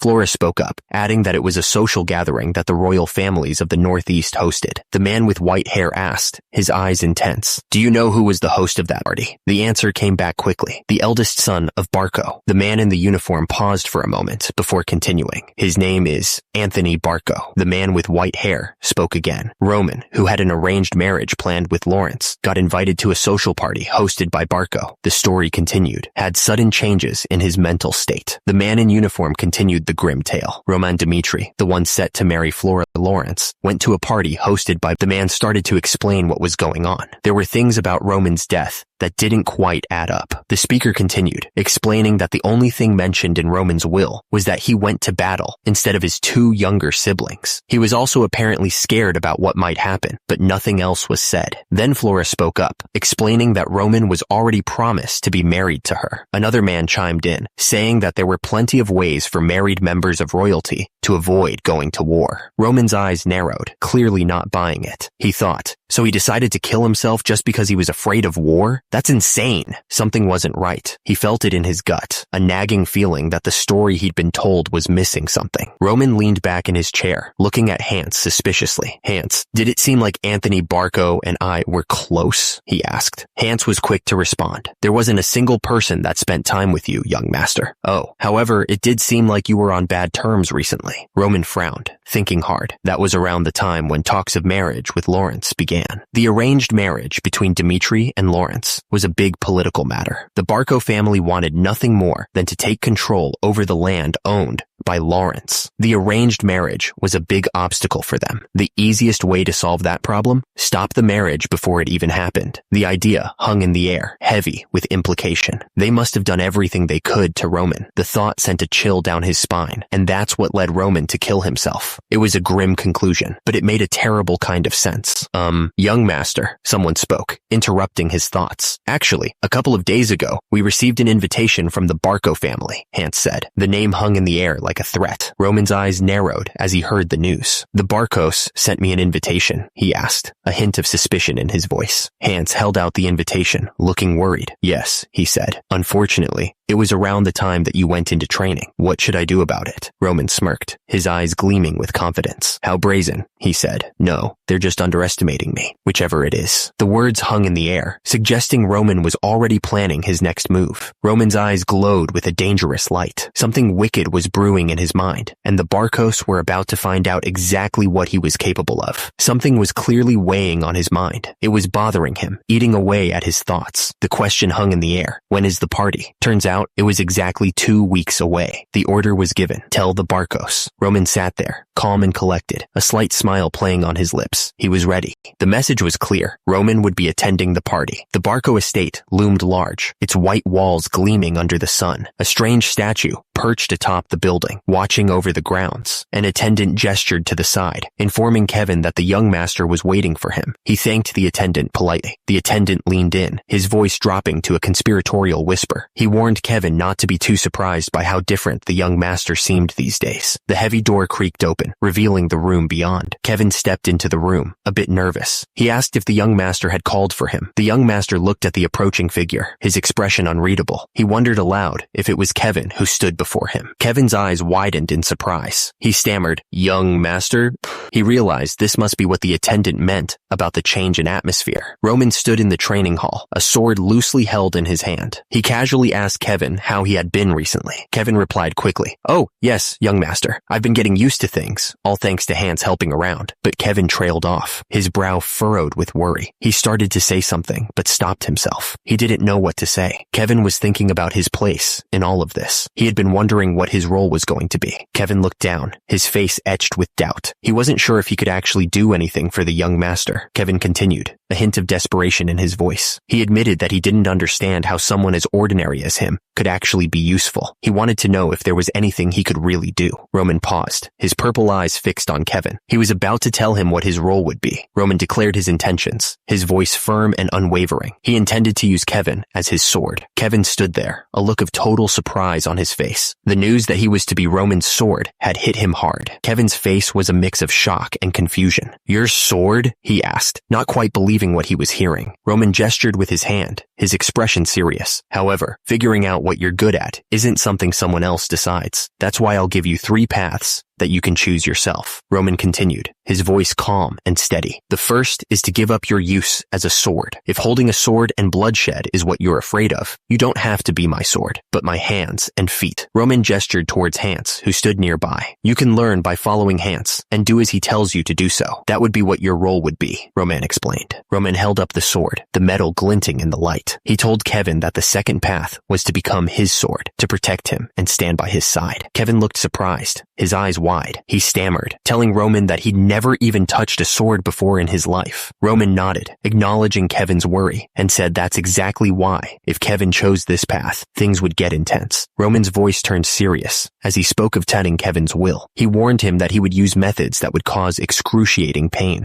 Kevin's face paled, and he looked like he might be sick. Excruciating pain, he repeated, his voice barely a whisper. The words limb-crushing flashed before him, a stark warning of the agony to come. The air seemed to crackle with the promise of unbearable suffering. The image showed a body consumed by a terrible force, bones twisting and muscles being torn apart. It was a method of causing pain so intense, it felt like every bone and muscle was being crushed. Kevin looked uneasy, but Roman's words hung in the air. It wouldn't be empty talk, but a promise backed by Kevin's own willingness to prove his worth. Roman raised the sword, the metal catching the light. He then said that there was one last option. The words seemed to hang in the air, heavy with unspoken meaning, to take this sword. Kevin stared at the sword, the polished metal reflecting his own conflicted expression. He was considering his options, carefully weighing the paths laid out before him. The idea hung in the air, stark and brutal, to cut off his own hand. It was a shocking suggestion. The voice continued, the words now focused on the concept of self-inflicted pain. It was a strange and unsettling thought. The words emphasized enduring that pain, pushing through it until the very end. It was a test of will, a trial by fire. Kevin stared up at Roman, waiting for him to finish. The air was thick with anticipation, the weight of the decision pressing down on him. The final words promised immense power, a strength that would grow faster than anyone else's. All it would cost was the ability to endure the pain. Roman spoke with conviction, telling Kevin that even the mad demon, who started as a stray on the streets, became one of the 4 heavenly kings with nothing but his will. Meanwhile, Kevin sat there hunched over, listening intently. Roman's gaze sharpened, his eyes piercing as he stared directly at Kevin. He wanted to know what Kevin would do. Roman continued, making it clear that whatever choice Kevin made, he would make sure to get his money's worth out of him. He wasn't going to let Kevin slack off, no matter what. Roman then told Kevin that how he was used was up to Kevin himself. It was Kevin's choice to make. Kevin stood there, staring down at the sword in front of him. The decision weighed heavily on him as he considered his options. Outside Dimitri Castle, the wind carried the scent of distant fields and the promise of a new day. In an old house that looked like it could fall apart any second, life began for someone. That's where it all started for him. He was born there. A baby, small and fragile, lay in a worn-out bed, crying out into the world. Since he was little, Kevin had to work to survive, carrying wood alongside the adults. He was just a kid, but life didn't care about that. Kevin pushed the heavy cart, his muscles straining with the effort. Thanks to helping his parents with everything, he'd learned how to do every job there was. However, Kevin's life stayed the same. No matter how hard he worked, nothing seemed to change for him. No matter how much effort he put in, there was always someone there to take it away from him. It was a constant struggle. That was the life of the weak. He knew he had to change something. That's why, from now on, things would be different. He would make sure of it. Kevin couldn't shake off the image from his mind. The things he'd witnessed earlier were still replaying in his head. He stood there, his back to the world, lost in thought. His fists were clenched tight as he tried to process everything. That overwhelming strength, it was something he'd never imagined possible. To cut off his own hand, Kevin didn't understand what that would do for him. It seemed like a crazy idea, but as long as he could get stronger, if he could even imitate the strength that the young master showed, Kevin was willing to try anything. Kevin's face was set with determination. He was ready to escape the life that had been draining him dry. He thought to himself, he'd do whatever it took. Meanwhile, Roman watched with a slight smile. He seemed to already know what Kevin was going to do.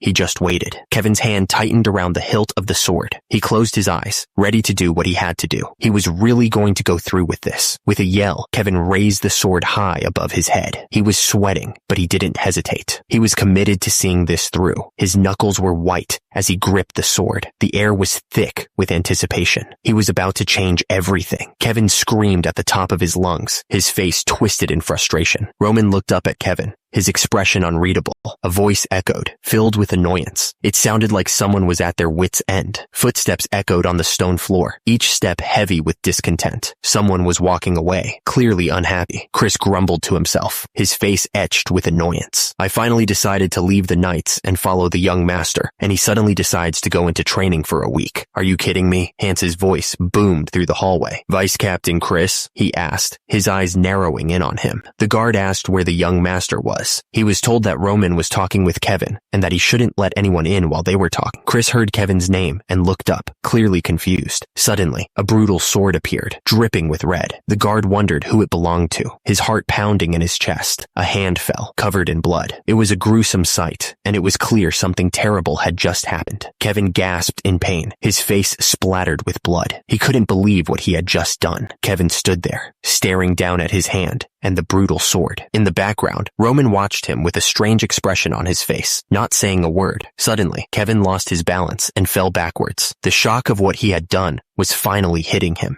Roman stood over Kevin, looking down at him. He didn't seem surprised or concerned, just observant. Lying on the ground, Kevin stared up at Roman, his eyes wide with a mix of pain and disbelief. He was starting to realize just how serious this was. Suddenly, the door burst open, and someone shouted, "Wait! Young master!" Hans rushed in, spotting the blood on the sword. "When did you get hurt? There's blood all over the blade," he asked, clearly worried. Roman stood behind Hans, sickled, looking unfazed. "It's nothing to worry about," he said calmly, "but it's fine." Roman's eyes narrowed, a strange glint in them. "It's not my blood," he clarified. He then explained that at the very moment Kevin was about to cut his own hand off, Roman admitted that he had put Kevin in an illusion to stop him. Kevin stood there, a thin line of blood trickling down his wrist. He looked determined, not even flinching at the sight of the blood. Suddenly, the system flashed a message. Charm of the illusion demon. Roman continued to explain what happened. He said that while he was trying to test Kevin by putting him in an illusion for a short period of time, Roman revealed that Kevin swung down on his wrist with the sword just before he fell into the illusion. Roman's lips curled into a slight smirk. That vicious kid, he thought to himself, clearly impressed. It was a close call, all right. If the spell had been any weaker, Kevin might have completely cut off his hand. That would have been a disaster. 2 weeks until the party. Chris lay in bed, staring up at the ceiling, lost in thought about the upcoming event. 6 months until the war. Kevin stared at his bandaged wrist, a grim reminder of the battles to come. There was so much to teach. Roman smirked, knowing the road ahead would be difficult. Roman knew he'd be getting busy soon. The pieces were set, and the game was about to begin. The entrance to the building stood silent, but the words hung heavy in the air. The upcoming technique was incredibly dangerous. Kevin looked at Roman, surprised. "You're going to teach me a mana enhancement technique?" Roman nodded. "That's right," he replied, his expression serious. Roman's purple eyes narrowed as he explained. "It's not any ordinary technique. It's actually a technique that the mad demon used. The technique was ancient, a martial art lost to time. It had been locked away in the main house's treasury for generations. The name of this dangerous technique echoed in the air, the Soul Spirit God technique. The technique was a dangerous one, Roman warned. It would eat away at the user's spirit, consuming them from the inside out. But that wasn't all. Roman continued explaining that it allowed them to show power, even when they were in terrible pain, pushing their bodies far beyond their limits. The most important thing, Roman said, was that even if all their limbs were cut off, the user could never lose their spirit. The user's face was contorted in agony, tears streaming down their face as the green energy burned through them. It was a pain that would break most people. Roman paused, then added that the mad demon had been very useful to him. He had mastered this technique under extreme pain, pushing himself to the very edge. The young master thought that if Kevin had the will to cut off his own hand, then he was capable of learning the technique. It was a brutal requirement, but necessary. The young master looked at Kevin, explaining that as this technique grew stronger and stronger, he must endure pain much greater than yesterday's. It was a constant test of his resolve. The young master continued, explaining that even with all this, there was one reason why he was teaching Kevin this technique. This was the fastest way to teach a teenager who didn't even know the basics of mana. Kevin was amazed. If he mastered this technique, he would have the strength to protect everything around him. The young master had saved him, wiped out Bloodfang, and now he was even bestowing a technique upon him. Kevin looked up, a nervous expression on his face. He hesitated for a moment before speaking.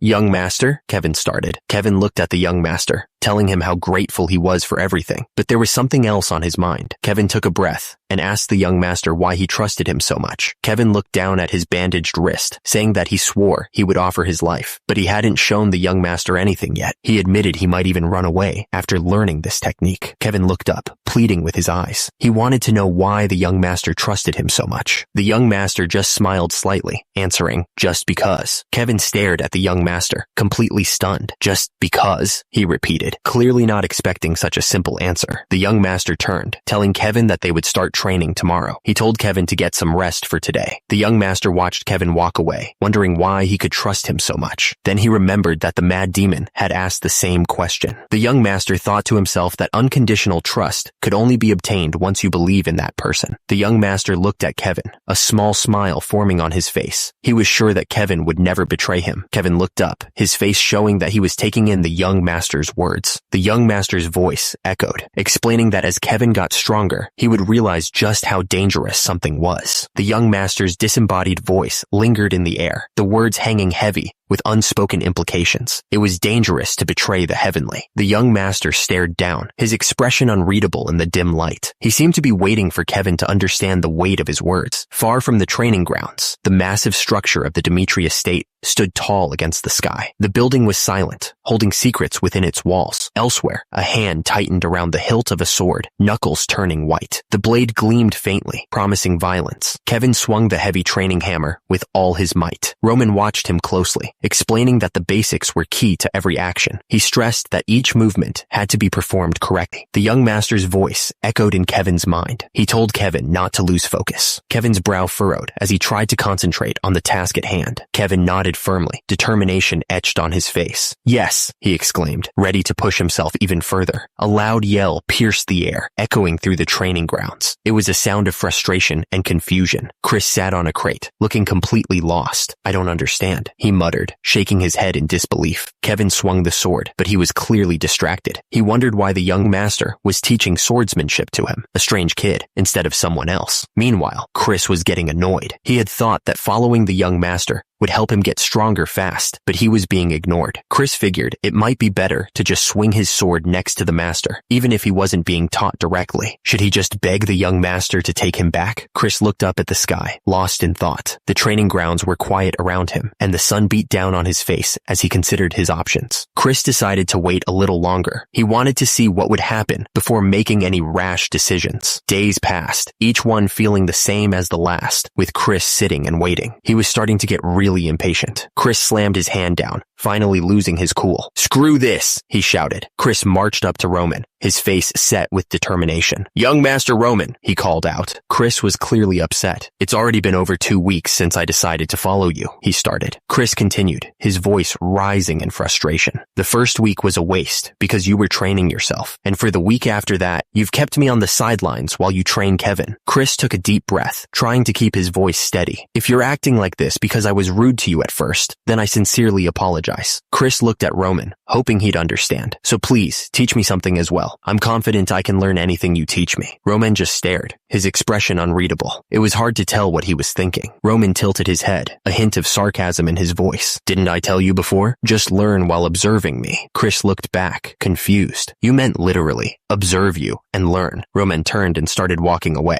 dismissing Chris's confusion. Everyone has their own way of learning. Roman looked at Kevin. Since Kevin didn't know anything, Roman believed he needed to guide him from the beginning until he reached a certain level. Roman's explanation continued, making it clear that he felt responsible for Kevin's growth. He needed to guide him every step of the way. Roman then turned his gaze to Chris. He explained that Chris was different, and no matter what he taught him, Chris would just try to force himself to learn what Roman, the person who defeated him, said. Roman continued, saying that Chris wouldn't seriously try to understand it. He would just try to force himself to learn what Roman told him. Chris looked at Roman, a bit annoyed. So, he asked if Roman wanted him to just keep observing him, but Roman simply said no. Chris looked down at the wooden sword in his hands, completely baffled. He didn't understand why Roman wanted him to use this thing. Chris stared at the wooden sword, not understanding. He asked, "What? Why a wooden sword? You need results to accept the truth." Roman wanted to see what Chris could do, so he suggested, "How about it? Have a spar with Kevin." Chris's eyes widened, surprised by the suggestion. Roman continued, "In this spar, even if Kevin is your opponent." Roman looked at Chris with confidence. He finished, "I will advise him on how to defeat you. Kevin is basically my copy." Chris Chris looked serious as he told Roman that if Roman still thought he was correct after this spar, then he would start teaching him personally. Chris was determined to show Roman what he was capable of. Kevin looked completely shocked. He couldn't believe he was being asked to spar with a knight. Kevin stammered, asking if Roman wanted him to spar with this novice. Kevin's face contorted in anger. He thought to himself, what the hell did Roman take him for? He was starting to feel insulted. Kevin paused for a moment, trying to control his anger. He finally said that he understood and agreed to do it. Kevin looked at Roman with determination. He was going to show him right here and now that he wasn't just some pushover. He would prove his worth. The sky was clear and blue, without a cloud in sight. The air was still, as if the world was holding its breath. Kevin stood in the center of the training area, sword in hand. Chris watched him from the side, his arms crossed. Roman told Kevin that sparring with a 2-star knight put him at a disadvantage, but he asked Kevin what he would lose from a defeat. Kevin's reply was simple and direct. Nothing. Roman continued, explaining that there were countless people stronger than him in this world. He said that Bloodfang, who oppressed his family, and Chris, who couldn't wait to beat him down, were no different. Kevin's brow furrowed as he glared, demanding if his opponent was planning to do absolutely nothing. He looked absolutely furious. Kevin's expression hardened as he replied that he would give it a shot. He looked determined. Chris looked absolutely pissed off, wondering why he had to spar with a novice like Kevin. He couldn't understand why Kevin's eyes looked like he actually had a chance of winning. Roman thought to himself that the young master thought he could completely tame him with this match, but he was ready for whatever came next. Chris's eyes narrowed, focused on the upcoming spar, or whatever it was going to be. He was ready to end this quickly. It was time to start. The two men stood ready, waiting for the signal to begin. Chris didn't hesitate. He immediately swung his sword at Kevin, trying to end the fight quickly. Chris was sure he couldn't lose to this newbie, who had only been training for a week. He was completely underestimating his opponent. The sound of metal echoed as Chris's sword clashed against Kevin's. The force of the impact reverberated through their arms. Kevin's eyes widened. He didn't expect Chris to be so strong. The sound of wood splintering filled the air. Whatever had just happened, it sounded like it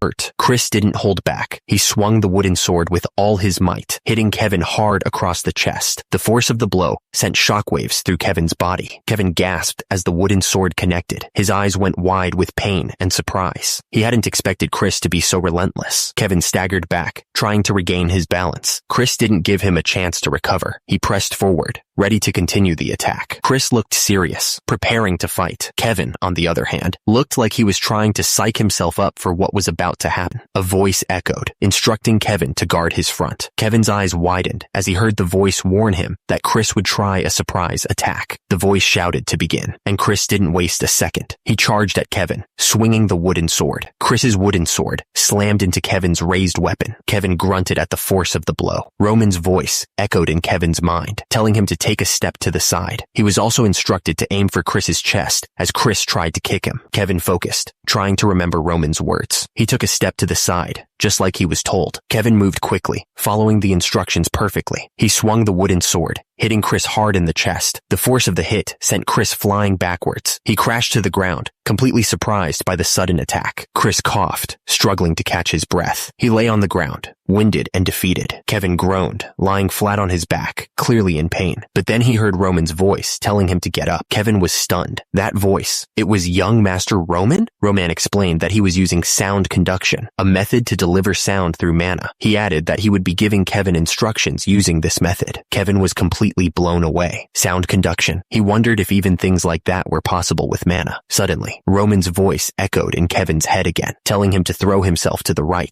Kevin didn't waste a second. He charged at Chris, swinging the wooden sword with all his might. The force behind the blow was clear. Chris's eyes widened slightly. Then, Kevin heard Roman's voice in his head, clear as day. He was told to turn around and aim for Chris's left chest. Without hesitation, Kevin followed Roman's instructions. He spun around and swung the wooden sword, hitting Chris squarely in the back. The force of the blow sent Chris flying forward. He crashed into the ground, a look of shock on his face. Chris lay on the ground, clearly defeated. Kevin stood over him, panting slightly. The fight was over. Kevin looked down, frustrated. He had seen the opening, but he just wasn't fast enough to take advantage of it. He cursed himself for missing the chance. Suddenly, Roman's voice echoed in Kevin's mind, warning him to block above. Kevin's eyes darted upwards, trying to figure out what was coming. Before Kevin could react, Chris swung his wooden sword down with incredible speed. The air whistled as the blade hurtled towards Kevin's head. Again, Roman's voice cut through Kevin's thoughts, telling him to escape to his right. Kevin gritted his teeth, trying to process the information and react at the same time, but it was too late. The wooden sword slammed into Kevin's side, sending him flying through the air. He crashed into the ground, the impact knocking the wind out of him. Kevin grunted, blood dripping from his nose. The last hit had really done a number on him, but he was still standing. Chris looked at Kevin, surprised. He hadn't expected the kid to still be standing after that last blow. The kid was holding on better than he expected. Roman watched, his expression thoughtful. Kevin was no match for Chris at all. His body couldn't keep up with Roman's commands, but Kevin, despite the blood and pain, found himself smiling. This situation, it was kind of, Roman's lips curled into a slight smile. Amusing? Yeah, that was one way to put it. He was actually enjoying this. Someone was watching, clearly impressed. To them, young Master Roman was all-powerful. It was like he could see everything. The observer continued, noting that even though Chris was a 2-star knight, his movements were exactly as Roman had instructed. It was like Roman was controlling him. Chris was getting frustrated. He knew what to do, but his body just wouldn't cooperate.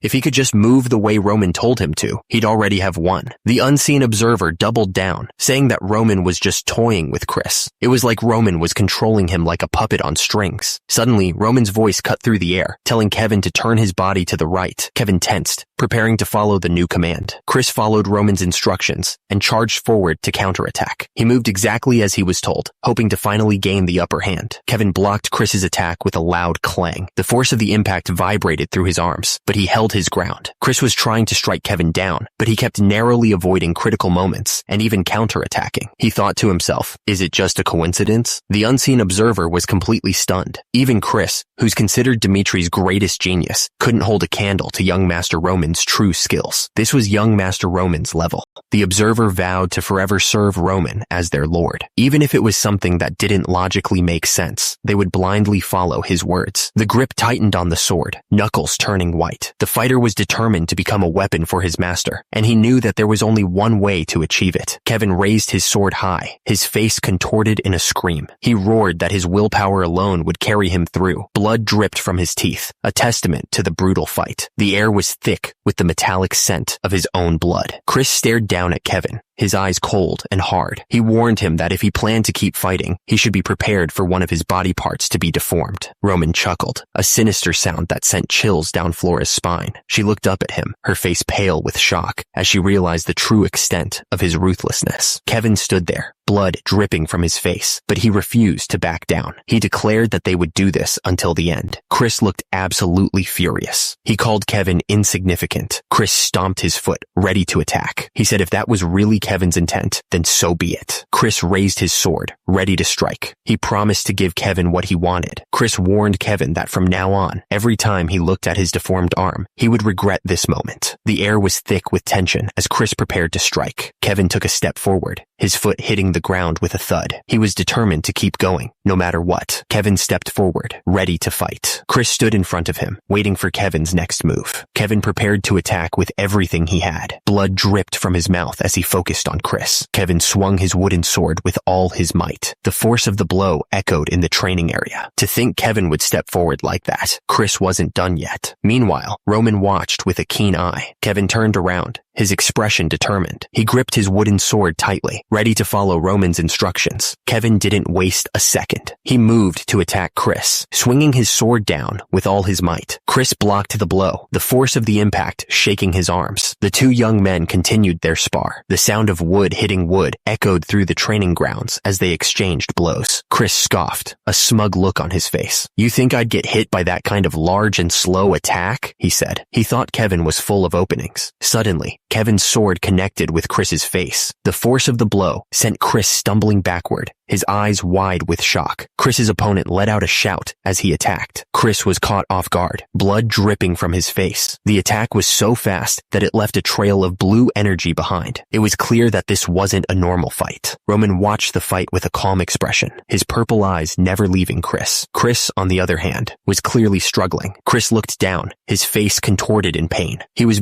breathing heavily, trying to recover. Kevin pressed his advantage, swinging his wooden sword down on Chris. The force of the blow knocked Chris to the ground. Chris's eyes burned with a fierce intensity. He was completely focused, despite the pain and the disadvantage. Kevin didn't give Chris a chance to recover. He swung his wooden sword with full force, hitting Chris hard. Chris was sent sprawling to the ground, defeated. Kevin stood over him, the victor of this exchange. Roman watched the match. His purple eyes narrowed. He had expected Chris to duck, anticipating a feint. Lying on the ground, Chris looked up, his face contorted in pain. He thought to himself, what a nasty bastard. Roman turned to Chris, who was still on the ground. He told him that he won, and as promised, he would personally teach him from the next day onward if Chris wanted. It was all up to him, Roman said. Kevin was carrying Chris, as Roman reiterated that it was Chris's choice. The decision of whether or not to continue training was entirely up to him. Chris was now in bed, staring up at the ceiling. He sighed, exhausted from the fight. Chris stood up and looked around his room, deep in thought. He wondered why he had decided to fight in the first place. Chris frowned, realizing he had nothing to gain from winning the fight. Not only had he wasted his time, but he had even lost in the end. He looked absolutely furious with himself.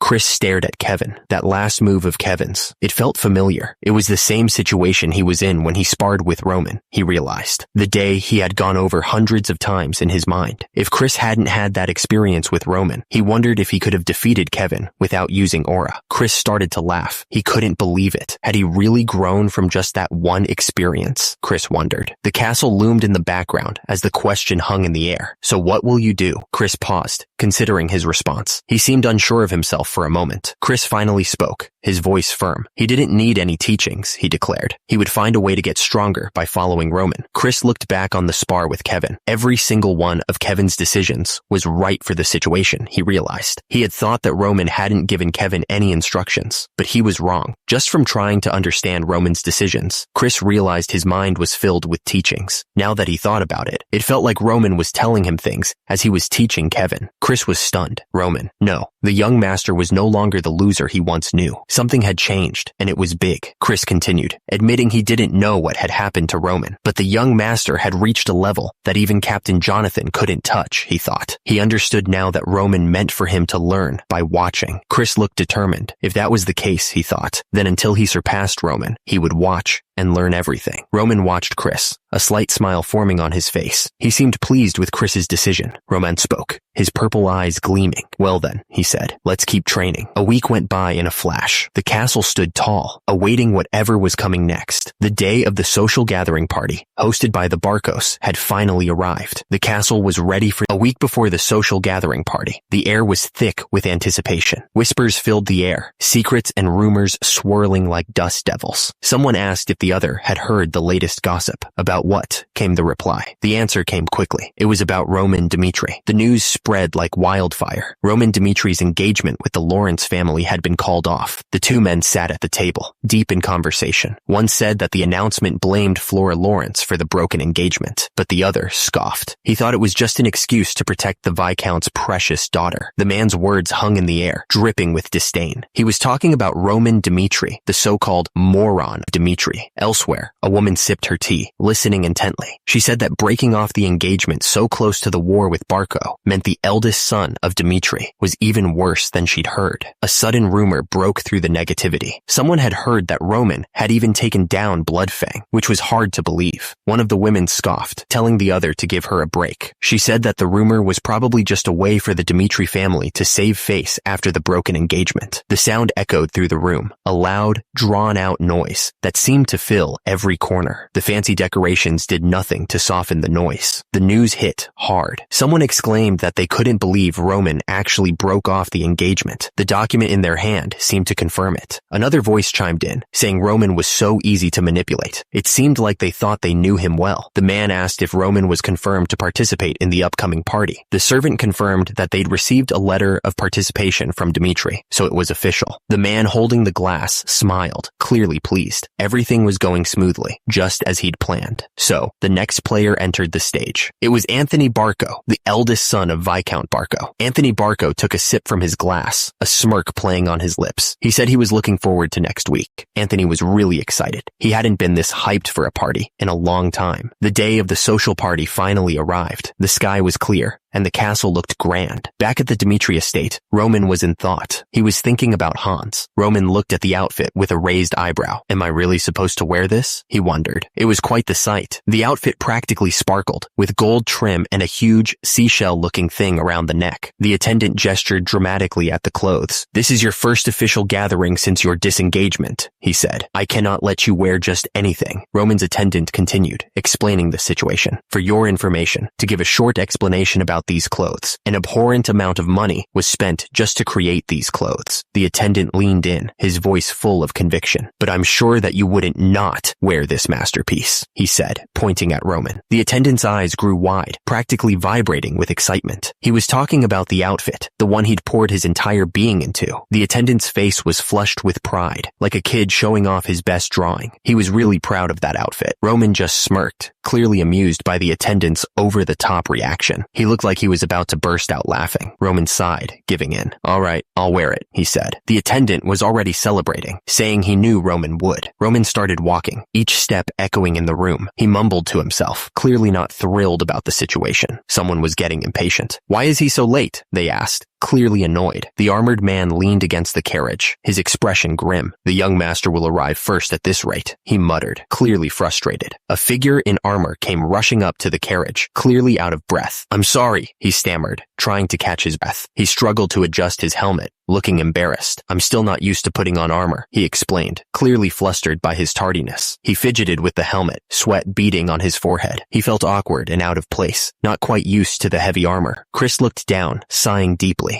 Why do you look like that? Roman asked, clearly not impressed. Chris stammered nervously.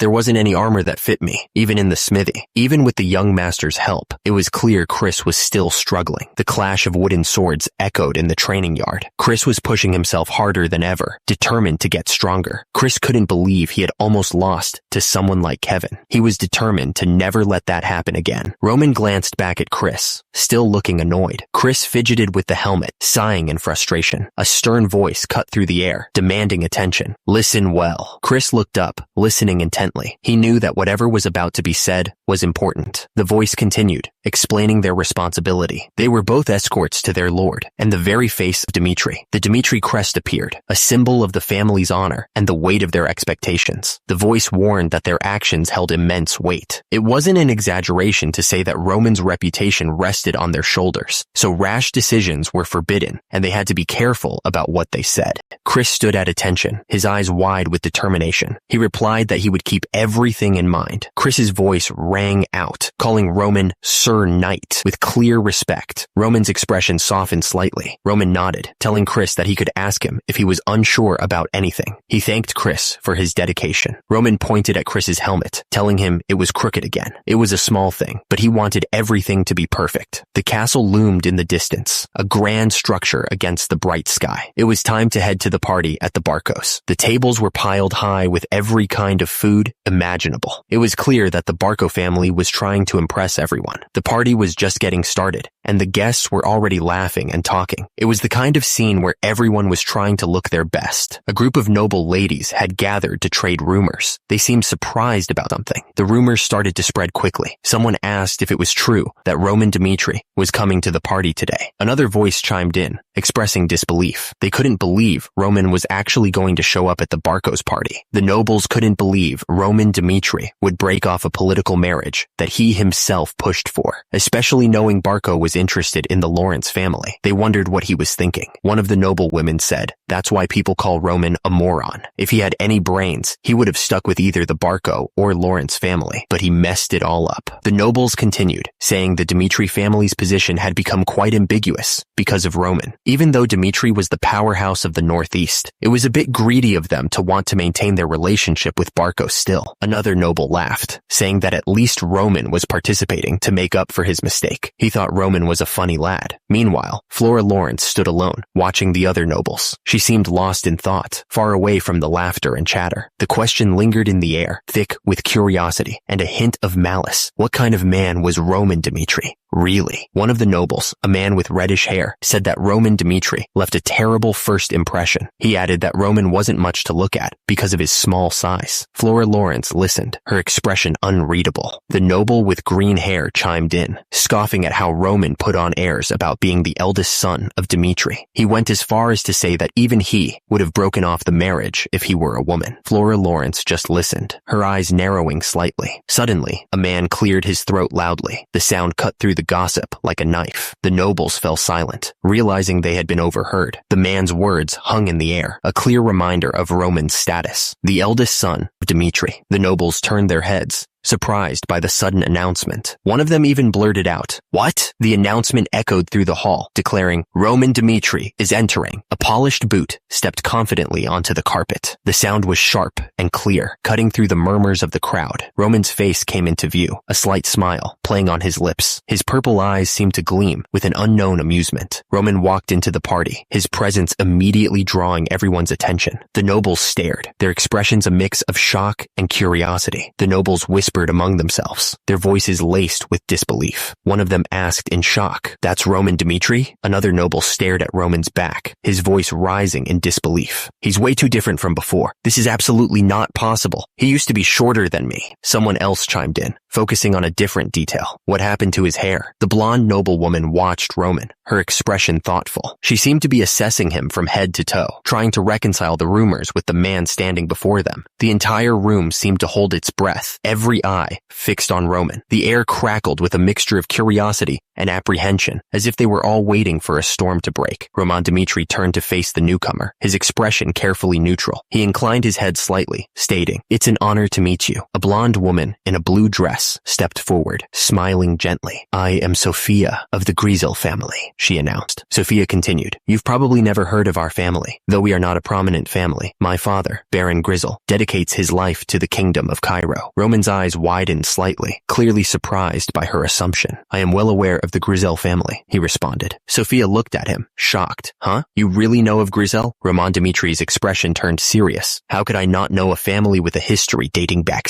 centuries?" Roman smiled, a strange glint in his eyes. He looked like he was planning something big, something that wasn't going to be good for anyone else. A voice echoed in the room, presenting the information. "Here is the information of all the northeastern families, as you've requested." Roman stood at the desk, looking over the documents. Another man stood nearby, watching him with concern. The man asked suspiciously, "But why are you going through these all of a sudden?" Roman replied, "Since I am participating as the representative of my family, I should at least be equipped with the minimum amount of courtesy." He knew he had to memorize where everyone he was going to meet came from, as well as their family history. It was a daunting task, but he was determined to do it. Turns out, a lot of effort was required to win the favor of others. He knew that if he wanted to succeed, he couldn't just rely on his family name. That stood true especially for him, the one called the moron of Dmitri. He knew he had a lot to prove, and he wasn't going to let anyone down. Roman asked if she wasn't from the family that had lived in the Northeast for a long time. He added that the lumber from Griffin was famous for its high quality in the kingdom of Cairo. Then, he mentioned that he'd heard that her sibling succeeded in sensing mana. Roman sincerely congratulated her sibling's accomplishment. He hoped that this would be enough to get on her good side.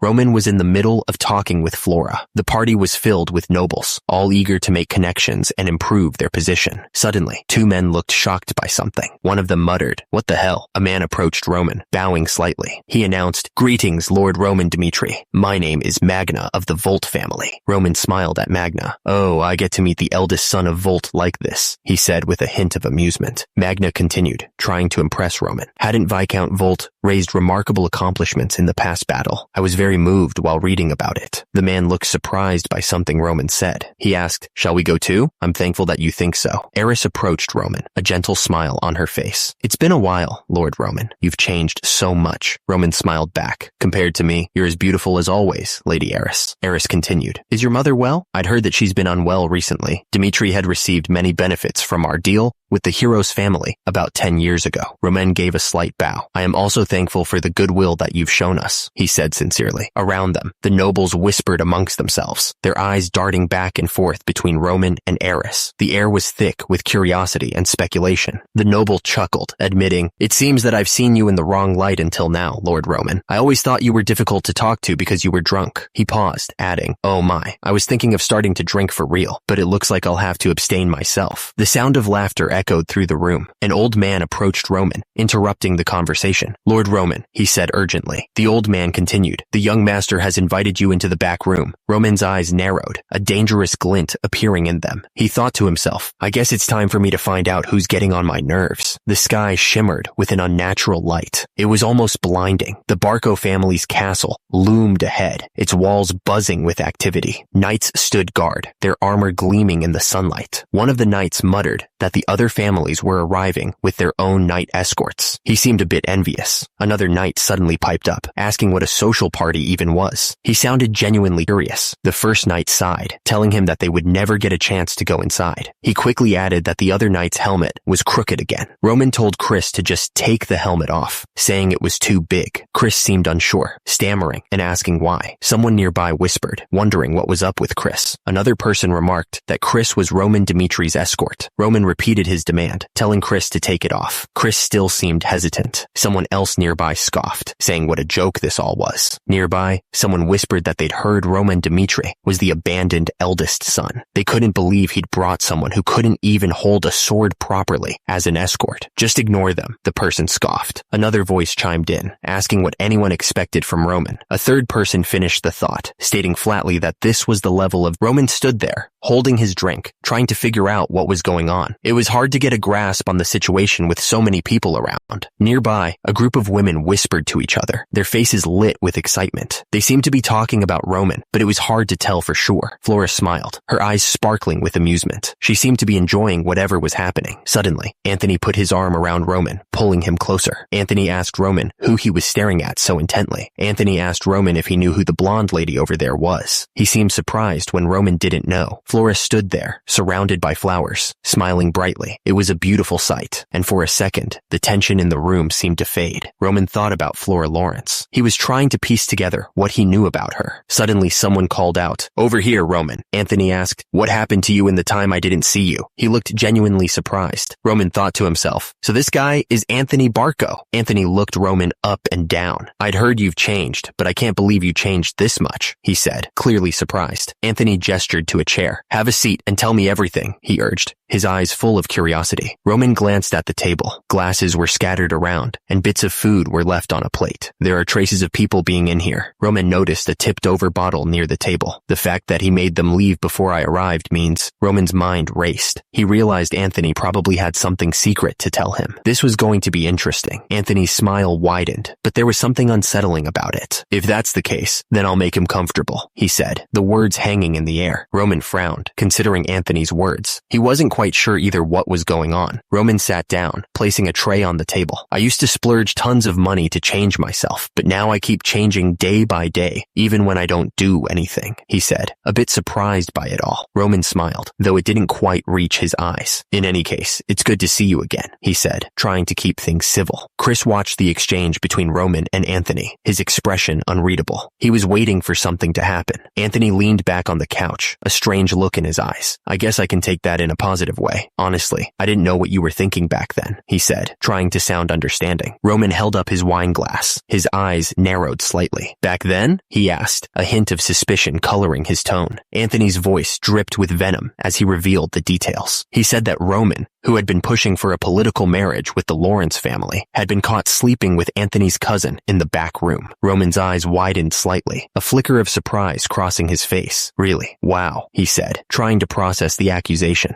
Anthony shook his head, a look of disbelief on his face. He couldn't believe Roman had gone so far, especially with his marriage coming up so soon, even if secrets were safe at the party. Anthony pressed his advantage, trying to corner Roman. He figured he could use the party as leverage. He asked if he could take Roman's participation in the party as confirmation that he accepted his proposal. Anthony leaned forward, trying to appear reasonable. He said he would keep the whole matter a secret. He was willing to bury the hatchet if Roman played along. Anthony's smile was wide, but his eyes were cold. He suggested they discuss Roman's marriage with the Barco family. He was really pushing for this alliance. Roman's face was a mask of surprise. He couldn't believe what he was hearing. "Marriage with the Barco family?" he asked, clearly shocked. Roman's eyes widened, a storm brewing within them. He realized how deep this whole thing went. This wasn't just about some petty feud. It was about power, alliances, and the future of his family. A thought echoed in Roman's head. This memory. He took a deep breath, the cold rain soaking into his clothes. He was back at the start, standing before those doors. He remembered betraying Anthony Barco. It was a decision that still haunted him. He recalled begging his father to set up a political marriage with the Lawrence family. He had been desperate. Roman knew he couldn't avoid them forever. The past was catching up to him. Roman was determined to use this chance to make things right with the Barco family. He knew it wouldn't be easy, but he had to try. He walked into the room, and Anthony Barco immediately snapped at him. "You're late, Roman," he said, waving him over to the sofa. "Hurry up and take a seat." Anthony gestured towards the woman beside him. "Let me introduce you. This is my cousin, Emily Barco." Emily smiled politely. "It's nice to meet you, Lord Roman," she said. Roman gave a slight nod, still processing everything.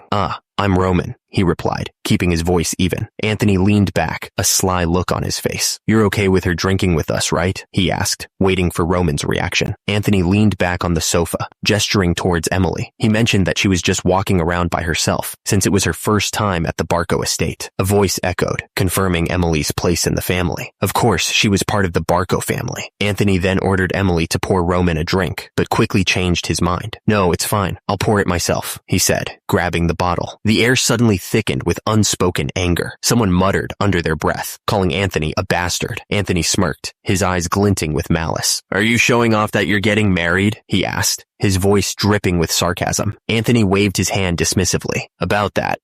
Don't worry about it," he said, brushing off whatever he had been talking about before. The words hung in the air like a declaration of war. The Barco family didn't care about the Lawrence family anymore. It was clear. Roman looked surprised. "Really?" he asked, his eyes widening slightly. Anthony laughed, trying to lighten the mood. Yeah, so don't be so stiff. Drink to your heart's content." Roman didn't say anything. He just raised his glass and took a long drink, his expression unreadable. His head was pounding. He could barely make out the blurry shape of a picture frame on the floor. This wasn't right. Where was he? Everything spun out of control. He felt like he was falling, tumbling into an endless darkness. Slowly, a flicker of recognition. Something wasn't adding up. He opened his eyes and saw two people in the bed, under the covers. He was in a room he didn't recognize. Roman sat up, his heart pounding. "No way. What the hell is going on here?" he muttered, completely lost. Suddenly, a voice echoed through the room, calling out, "Roman!" Roman gasped, his eyes widening as he sat up in the bed, completely exposed. Anthony's face was twisted in disbelief and rage. "Anthony?" he shouted. Anthony demanded, What the hell have you done?"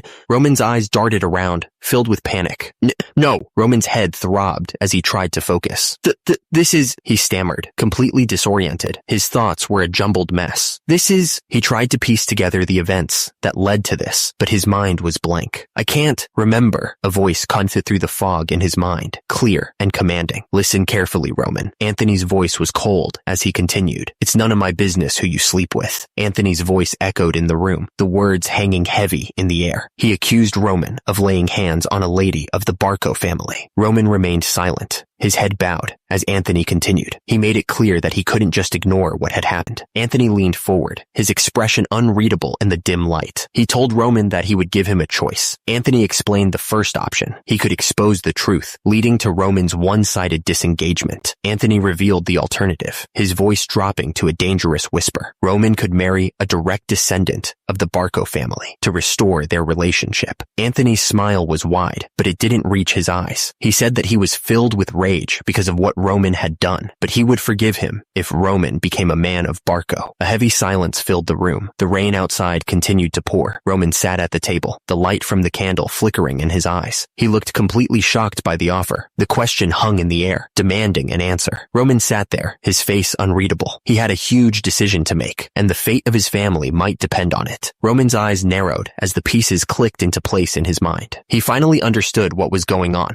The full picture was now clear. Every detail, every conversation suddenly made sense. If Roman messed this up, if he even laid a hand on a Barco family member, the consequences would be severe. The honor of the Dmitri family would sink to rock bottom. Everything he had worked for would be for nothing. The speaker's face was red with anger as he said they were already getting trashed for not being real nobles. This marriage falling apart would only make things worse. It was clear that Roman was trapped. He probably didn't have the insides to face his father's anger. The old man would be absolutely furious. The air was thick with unspoken tension. Everyone was waiting to see what Roman would do next. Even so, he couldn't choose the other option either. The thing is, he really loved Flora. He must not have wanted to ruin the marriage that he had set up himself. That would make things even worse. And he definitely didn't want to ruin Flora's name in the process. That would be a total disaster for everyone. Roman looked down, the weight of everything crashing down on him. He had committed suicide when it was time to make his decision, a final act of desperation.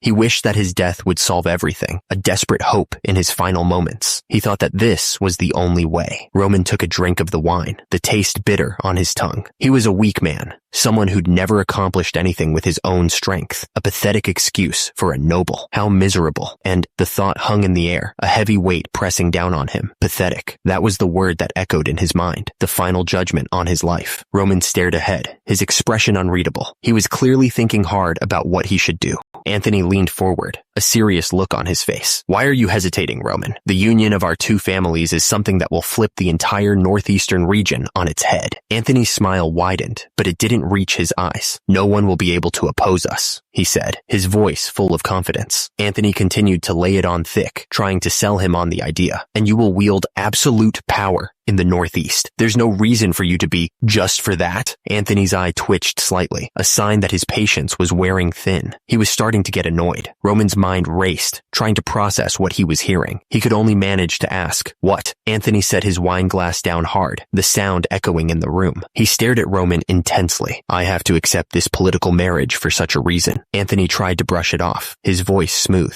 You must be misunderstanding something. Anthony pointed a finger at Roman, his expression hardening. This is not a choice. Anthony's voice dripped with menace. If you refuse, I will expose what happened in the back room to the world. What do you think will happen to the Dmitri family's reputation? Anthony leaned in, his voice low and menacing. He warned Roman to think very carefully if he didn't want to live a life with his head hung low. Anthony's eyes narrowed, boring into Roman with a cold intensity. He was dead serious. Roman crossed his arms, his voice firm as he spoke. How many times did he have to say it? The Dmitri family had no need to accept the Barco family's proposal. The words hung in the air, heavy with Roman's disdain. He thought the reason for all this was pathetic. Meanwhile, back at the party, two ladies whispered to each other, their eyes darting towards Roman and Anthony. The tension in the air was thick enough to cut with a knife. Flora watched Roman, a smile playing on her lips. She seemed to be enjoying the party. Suddenly, Flora called out, Roman! Flora looked concerned. She asked him where he had been. Roman replied that he just had something to attend to. He said that he would have to leave because of it, cutting off Flora's protest that it hadn't been long since the party started. Flora looked disappointed, saying that it was urgent. She told Lord Roman she still had so much she wanted to talk about, and that it was a shame he had to go. Roman said that he felt the same way. He suggested that they talk again when they had the chance. Roman turned and walked away, leaving the Barco family's castle. A man in a suit bowed deeply as he left. Suddenly, Roman's expression twisted into fury. He demanded that someone take back what they had said, recognizing that voice. The room went silent as everyone turned to stare at Roman. The guards looked stunned by his sudden outburst. Roman's eyes narrowed, filled with intense anger. He was ready to explode. The blade pierced straight through the armored foot with a sickening thud. The force of the blow echoed through the hall. Someone screamed, calling out, Kevin! Kevin was on the ground, surrounded by armored knights. Chris stood among them, looking down at him with a cold expression. A voice echoed through the hall, asking what anyone expected to happen. The situation had turned ugly fast. Someone declared that this was the level of Dmitri. Another voice cut through the tension, telling Kevin to just endure it. He had to bear it. Kevin, despite the agony, managed to respond with a weak, yes sir. Two armored knights watched with amusement, a sinister satisfaction on their faces. They seemed to enjoy the suffering. One of the Barco knights scoffed, wondering what Roman was thinking, bringing a brat like Kevin as an escort. Another knight joined in, saying it looked like the escort just grabbed some armor that fit and declared himself an escort. He said this was seriously a new low. Kevin responded, asking if the knights of Barco trained their sneers instead of their swords. The knight then said he was confident he could wield a sword better than this brat, even without training. A Barco knight finished the thought, saying this was why people called your liege a moron. The Barco knight stared down at Kevin, who was still on the ground, wounded. He demanded that Kevin take back what he'd said. Another knight responded with a confused. The Barco knight put his hand on Kevin's head, sneering. He said that young Master Roman didn't even deserve to be called that. He looked absolutely furious. Kevin looked absolutely furious. So, He screamed at the Barco Knight to take back what he had said, calling him a bastard. The Barco Knight was taken aback by Kevin's outburst. He asked Kevin how he dared to speak to him like that, looking down at him with fury. Chris yelled Kevin's name, looking at him with concern. He seemed worried about how this would end. Chris looked back, his face etched with worry. He couldn't shake the feeling that things were about to get much worse. A knight of Barco drew his sword, the steel glinting menacingly. He was ready to fight for his family's honor. The knight of Barco found himself surrounded by two other knights, a clear sign of the growing tension. The Dimitri family was currently at odds with the Barco family, and this confrontation was proof of it. He hesitated, thinking to himself, if I cause a mess here, the consequences could be dire. He realized that any rash actions might not only cause problems for the young master, it could bring serious trouble, which he wanted to avoid at all costs. The words hung in the air, heavy with implication. The intensity in his eyes showed that he meant exactly what he said. It wasn't just one person, but the entire family. He paused, drawing a breath. It was time to make his allegiances clear to everyone present. Kevin declared that he was his liege's knight. Kevin looked angry, his face red with fury. He told the other knight that he had no wish to deal with thugs pretending to be knights. The man let out a dismissive laugh, as if he couldn't believe what he was hearing. The knight looked absolutely furious. He told Kevin he would see how long he could keep his pride. Suddenly, a hand grabbed Kevin's arm. He didn't even see it coming. Kevin's eyes widened in shock. He couldn't believe what was happening. Kevin looked up at Chris, confused. He didn't understand why this was happening. Kevin looked at Roman, desperate for an answer. He asked if Roman was okay. Roman's eyes narrowed, his gaze intense. Something had changed. Something was different about him. Roman stood there, his expression unreadable. The officer's hand moved in a blur, striking Roman across the face. Roman's eyes widened in disbelief. He wondered what just happened. How could he not even react to being slapped? The officer grabbed Kevin, snarling, "A moron like you." Roman's eye twitched. His face contorted in confusion. He wondered what was going on. Roman stared directly at the knight, pointing his finger. He accused him of something. Without a word, Roman punched the knight square in the face. The sound of the impact echoed through the courtyard. The knight stumbled back, clutching his face in pain. He groaned from the force of the blow. Roman didn't give him a chance to recover. He attacked again, striking with brutal efficiency. The knight groaned in pain, clutching his face. The attack had clearly hurt him. Roman stared directly at the knight, his eyes cold and commanding. Roman ordered the knight to raise his head. His voice was icy, filled with authority. Back in the castle, Kevin sat alone on a couch, looking dejected. He seemed lost in thought. Kevin looked down, his expression a mix of confusion and disbelief. He muttered, "Fuck, what the hell happened?" Suddenly, someone shouted something. Anthony Barco told Roman to take responsibility for laying his hands on a lady of his family. He added that his offer for Roman to marry a direct descendant instead of a distant relative was his last consideration. Anthony Barco warned Roman that he was making an irreversible mistake. Roman scoffed, saying he was already called a moron. He didn't think a few more rumors would change anything, since he was already treated like trash. Roman was in the middle of speaking, but he stopped. Someone interrupted him. Roman declared that he chose to end the marriage on his own terms. He made it clear that it wasn't because of their threats. Roman stood his ground, his arms crossed. His expression was unyielding, showing no sign of backing down. Roman continued speaking. He pointed out that since Dimitri had turned their back on Lawrence, Anthony's wish was more or less fulfilled. But now that Anthony had bared his fangs at him, Roman wondered how he should react. Roman's eyes narrowed as he spoke. He suggested he could help the Lawrence family interfere with the Barco family. Roman's expression hardened. He suggested he might act just to relieve his personal grudge against Anthony. Roman had already done his homework on the Barco family. He knew what he was up against. He knew their ties to the central government gave them serious influence that couldn't be ignored. But Roman also realized their power was entirely based on those connections. Without it, they were nothing. If you only looked at their wealth and power, they seemed strong. But Roman knew who the real powerhouse of the Northeast was. It wasn't the Barco family. He made it clear. This wasn't about the Barco family anymore. This was personal. This was about the Dimitria family. Chris sat on the couch, looking up. He knew something was about to happen. He just didn't know what. The question hung in the air, unanswered. What would he do? What could he do? Chris asked if once this matter was settled, Roman Dimitri would leave the Lawrences alone. Roman Dimitri confirmed that was the deal. It was time to end this. It was time to wrap things up. It was time to get this done. Chris sat there, looking down. He was starting to realize something was different. Roman had changed. It wasn't just his face that was different. Something deeper had shifted.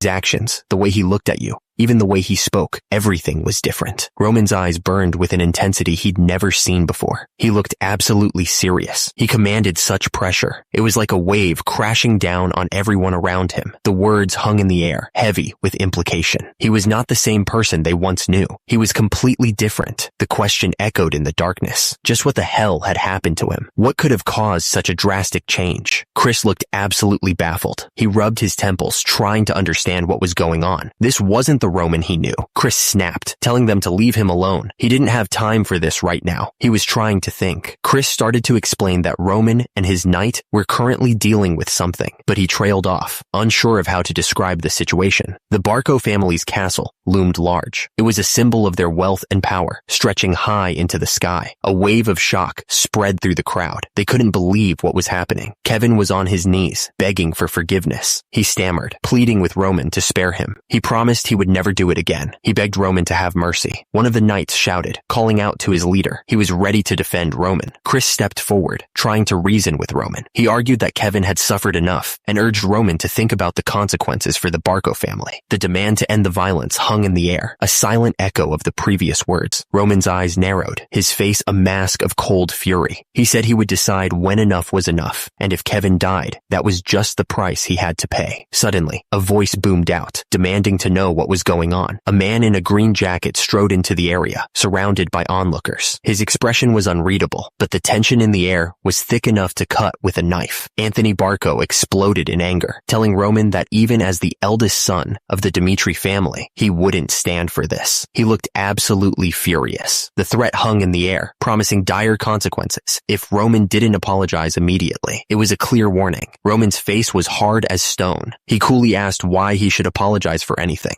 Kevin, still on the ground, pointed out that he had been slandered and attacked. He looked up, pleading for understanding. Anthony Barco pressed the issue, asking if he seriously believed that Roman was in the wrong. He added that Roman had crossed the line. Kevin warned that his personal grudge could destroy not only their relationship, but also the relationship between their families. He looked serious as he spoke. He continued, saying that his actions could have devastating consequences for everyone involved. The air was thick with tension. Roman cut in, telling the other person to watch their step from now on. He stared intently, making sure his words were heard. Roman added that he wasn't a very patient man, demanding that they decide what they were going to do right then and there. He looked absolutely furious. The other man asked if he wouldn't help the Lawrence family interfere with the Barco family. He seemed desperate for an answer. Damn it. He was furious that things had gone this far. He hadn't expected things to turn out this way. Kevin was still on the ground, clutching his injured foot. But then he seemed to realize something, admitting that the other man was right. He continued, saying that he would have given the same punishment. He seemed to be agreeing with Roman's actions. Roman smirked, commenting that they sure got along well. He seemed pleased with how things were going.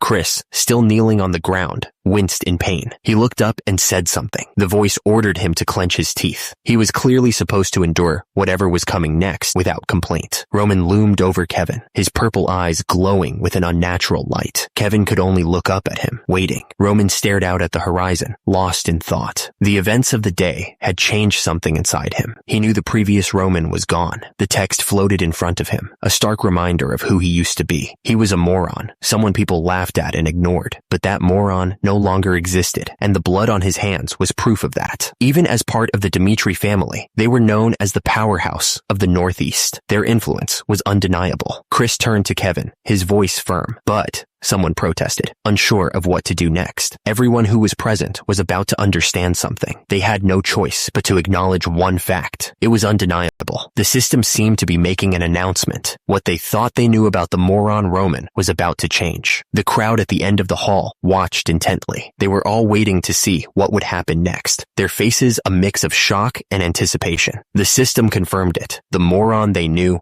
no longer existed. A new Roman was here now. The dark sky hung heavy over the forest. The moon peeked through the trees, casting long shadows across the ground. Kevin looked down, ashamed. Chris stood next to him, equally somber. Kevin spoke, his voice full of regret. He told Roman Dimitri that he was sorry because of him. Chris then spoke, looking down. He was sorry as well, because he did absolutely nothing. Chris continued, explaining that while the Dimitri name was being disgraced, Kevin was being beaten. He felt terrible about it. Roman Dimitri stood there, silent, his expression unreadable. The weight of the situation hung heavy in the air. Kevin and Chris listened intently. Roman Dmitri thanked them for bearing with everything until he arrived. Roman Dmitri continued, explaining that their decisions had prevented the worst-case scenario. Rashness, he said, always brings chaos. Roman Dmitri paused, a heavy silence filling the air. However, he was about to add something. Roman Dmitri's eyes narrowed. That, he said, was not the answer that he had wanted. The sky seemed to burn with the words, a declaration of absolute power. No one in the entire northeast of Cairo would dare to lay a hand on the Dmitri family, a statement that echoed with the weight of their influence. A carriage raced towards the Dmitri family's estate, the sun setting behind it. The estate stood tall, a testament to the family's power and influence. The words hung in the air, a chilling reminder. Even if one had to endure humiliation, it was crucial to remember the face of the person who caused it. The words were a command, a burning ember in his heart. He must never let his spite be quenched, never forget the wrongs that had been done to him. The words echoed in his mind, a driving force. He couldn't bear to see someone above him, a hunger for dominance consuming him. Roman Dmitri stared down at those before him, his gaze intense. He declared that anyone who followed him would have to live a life of standing above everyone else. He sat there silently, his arms crossed, his expression unreadable. Roman Dmitri was thinking about what he'd said, the weight of his words settling in the room. Roman Dmitri's words hung in the air as two men listened intently. He continued, stating that they must adapt to his ways if they wanted to follow him. The carriage rattled along the road, kicking up dust as it went. The rhythmic sound of the horses' hooves echoed through the quiet countryside. The Black Moon Guild had delivered the information he requested. It was all about the Barco family, their recent activities, and their plans. The man standing by the desk reported that, according to the Black Moon Guild, the Barco family's recent movements were very unusual. Roman Dmitri listened intently, absorbing the information. Roman Dmitri just stared at the document in front of him. He was thinking about what he'd just heard. The name Barco hung in the air, a silent accusation. It was time to learn more about them. Turns out, the Barco family had settled in the northeast a little over a century ago. Their influence had been slowly growing ever since. Their rise as a powerhouse in the region started when someone from the Barco family entered the central government. That was the key to their power. Roman Dmitri commented that their military strength didn't seem very impressive, just as he'd already found out. He admitted he was surprised because he thought their military would be strong since they were so powerful. Roman Dmitri continued, saying that it just showed how powerful the central government was. The map showed that the Salamander continent consisted of 2 empires and 6 kingdoms. Among them, the kingdom of Cairo was small and weak. Because powerful enemies lurked outside their borders, they had no choice but to join forces with the central government in order to survive. Due to this, the central government also naturally gained strength. The system gave the central government absolute power when it came to conscription. Their authority was undeniable. If a noble family dared to reject conscription, they were immediately branded as insurgents. Soldiers would be sent without delay. After crushing the insurgents, their land was seized and became the kingdom's property. The consequences were harsh and swift. The neighboring lords who helped with the subjugation were rewarded with a piece of the confiscated land. The rest was given to a new aristocrat loyal to the central government. This system of influence gave the Barcos an incredible amount of power because of their connection to the central government. Their strength wasn't just about soldiers, it was about influence. Hans looked surprised. He said he couldn't believe things had gone that far. Roman Dmitri explained that this was how the Barcos were able to get such a huge loan from the gold bank. They had assumed the Barcos got the loan with just a credit guarantee, without putting up anything valuable as collateral. Turns out, the money they got was used to hire the Berg Mercenary Company. The Berg Mercenary Company was made up of about 100 fighters, led by the A-rank mercenary Berg.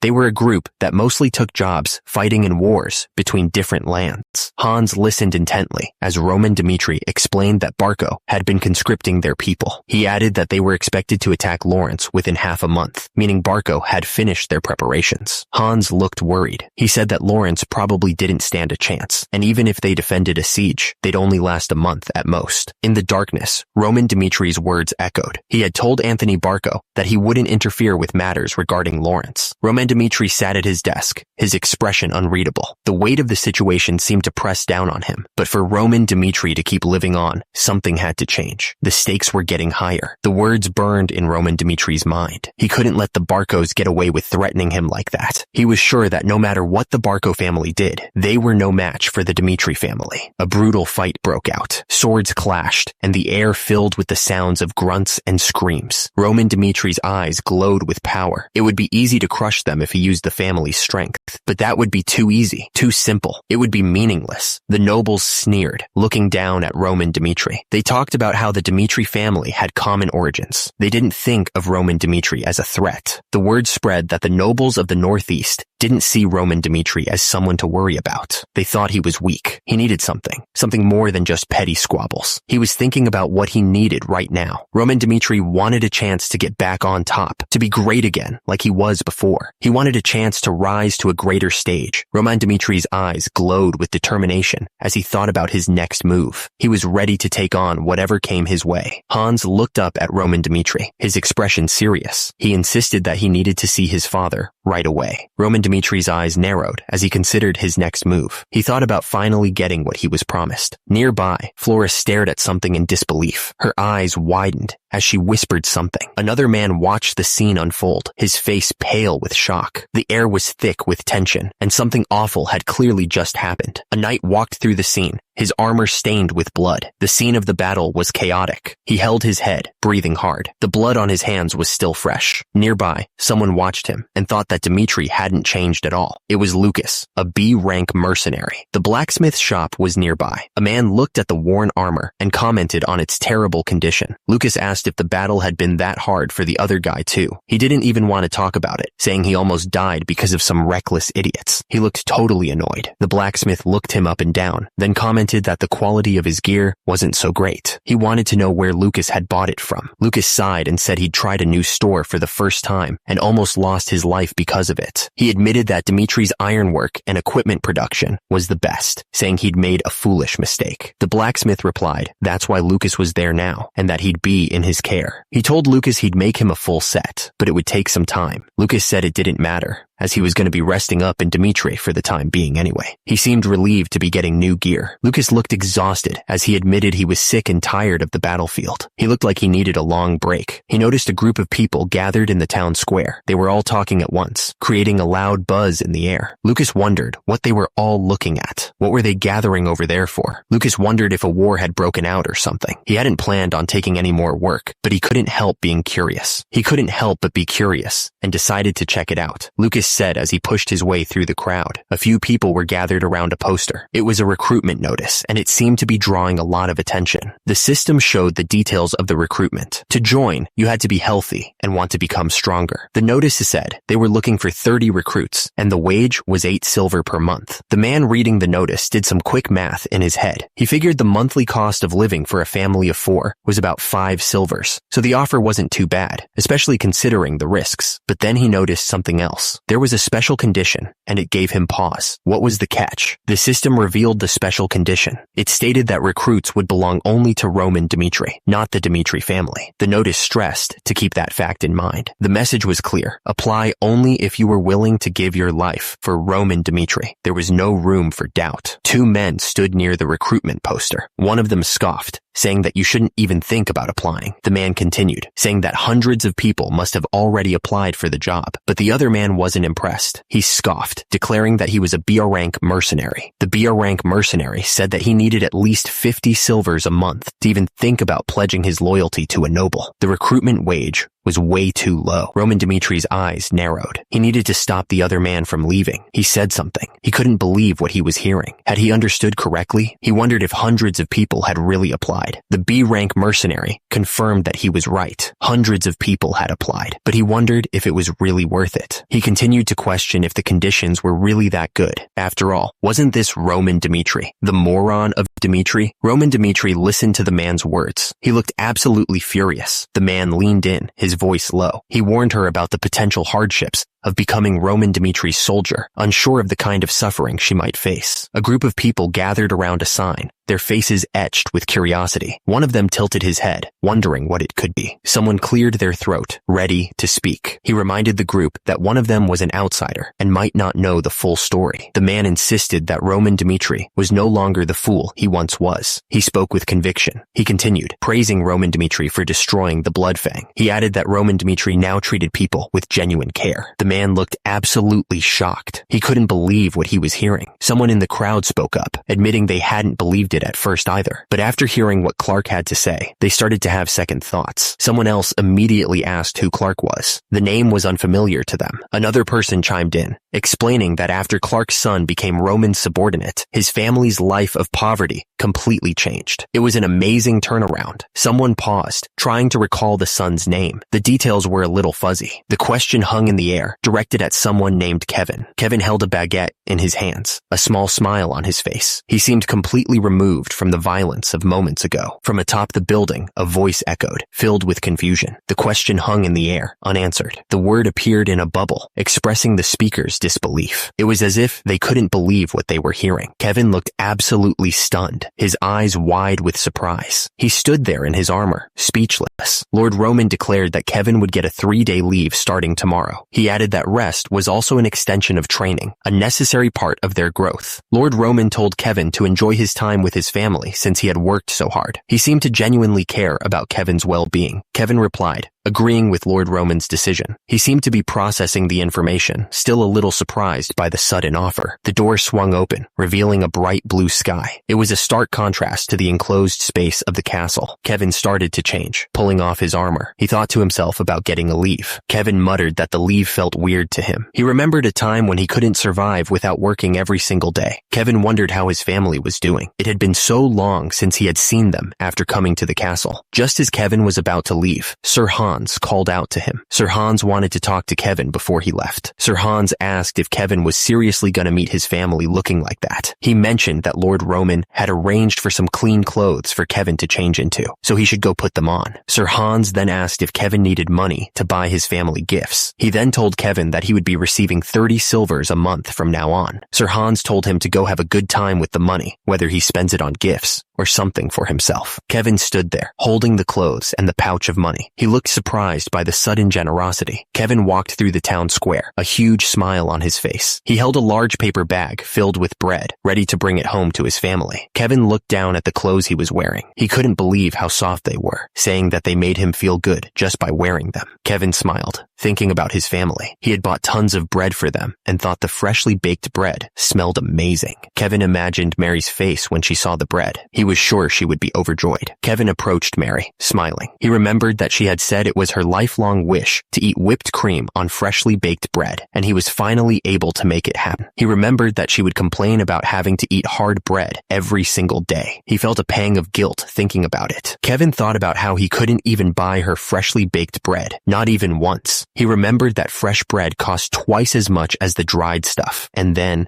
everything changed so fast. Suddenly, Clark burst into the room, yelling. The family huddled together on the floor, clearly terrified. They didn't know what was happening. His hands clenched tightly until his knuckles turned white. No matter what happened, he would do his best. Kevin stared forward, his eyes full of resolve. He promised himself that he would grow stronger under the young master's guidance. Kevin repeated his vow in his mind, trying to make it real. He would grow stronger under the young master's guidance, no matter what it took. The sun shone brightly on the house. The air was still and quiet. Kevin blinked, looking around in confusion. Huh? The woman took a sip from her cup, enjoying the moment. The sunlight streamed through the window, warming her face. The man smiled as he held up a donut, ready to take a bite. Below him, a young girl reached out to touch some flowers, giggling with light. Suddenly, a feeling of shock washed over him. What in the world was going on? Kevin stared at the scene before him, his mouth agape. The place was huge and beautiful, not what he expected at all. Kevin thought to himself that it was weird. He was told to head to the outskirts of the castle instead of the slums. Something was definitely up. Kevin's parents looked up in shock. They shouted out, calling him brother. Kevin, holding a bag with food, heard the shout. He was their son. Kevin hugged his mother tightly, overwhelmed with emotion. His father stood behind them, while his sister ran towards them, excited to see her brother. Kevin's mother hugged him back, tears in her eyes. She told him that Sir Hans had given them a house and land, all thanks to Lord Roman. Kevin's mother continued, explaining that people from the castle had helped them settle in. She said that they finally felt truly alive, unlike their days in the slums. Kevin's eyes widened as the pieces started to fall into place. He realized that Lord Roman was the reason for his family's newfound happiness. Tears streamed down Kevin's face as he hugged his mother tightly, overwhelmed with gratitude. He thanked her, his voice choked with emotion.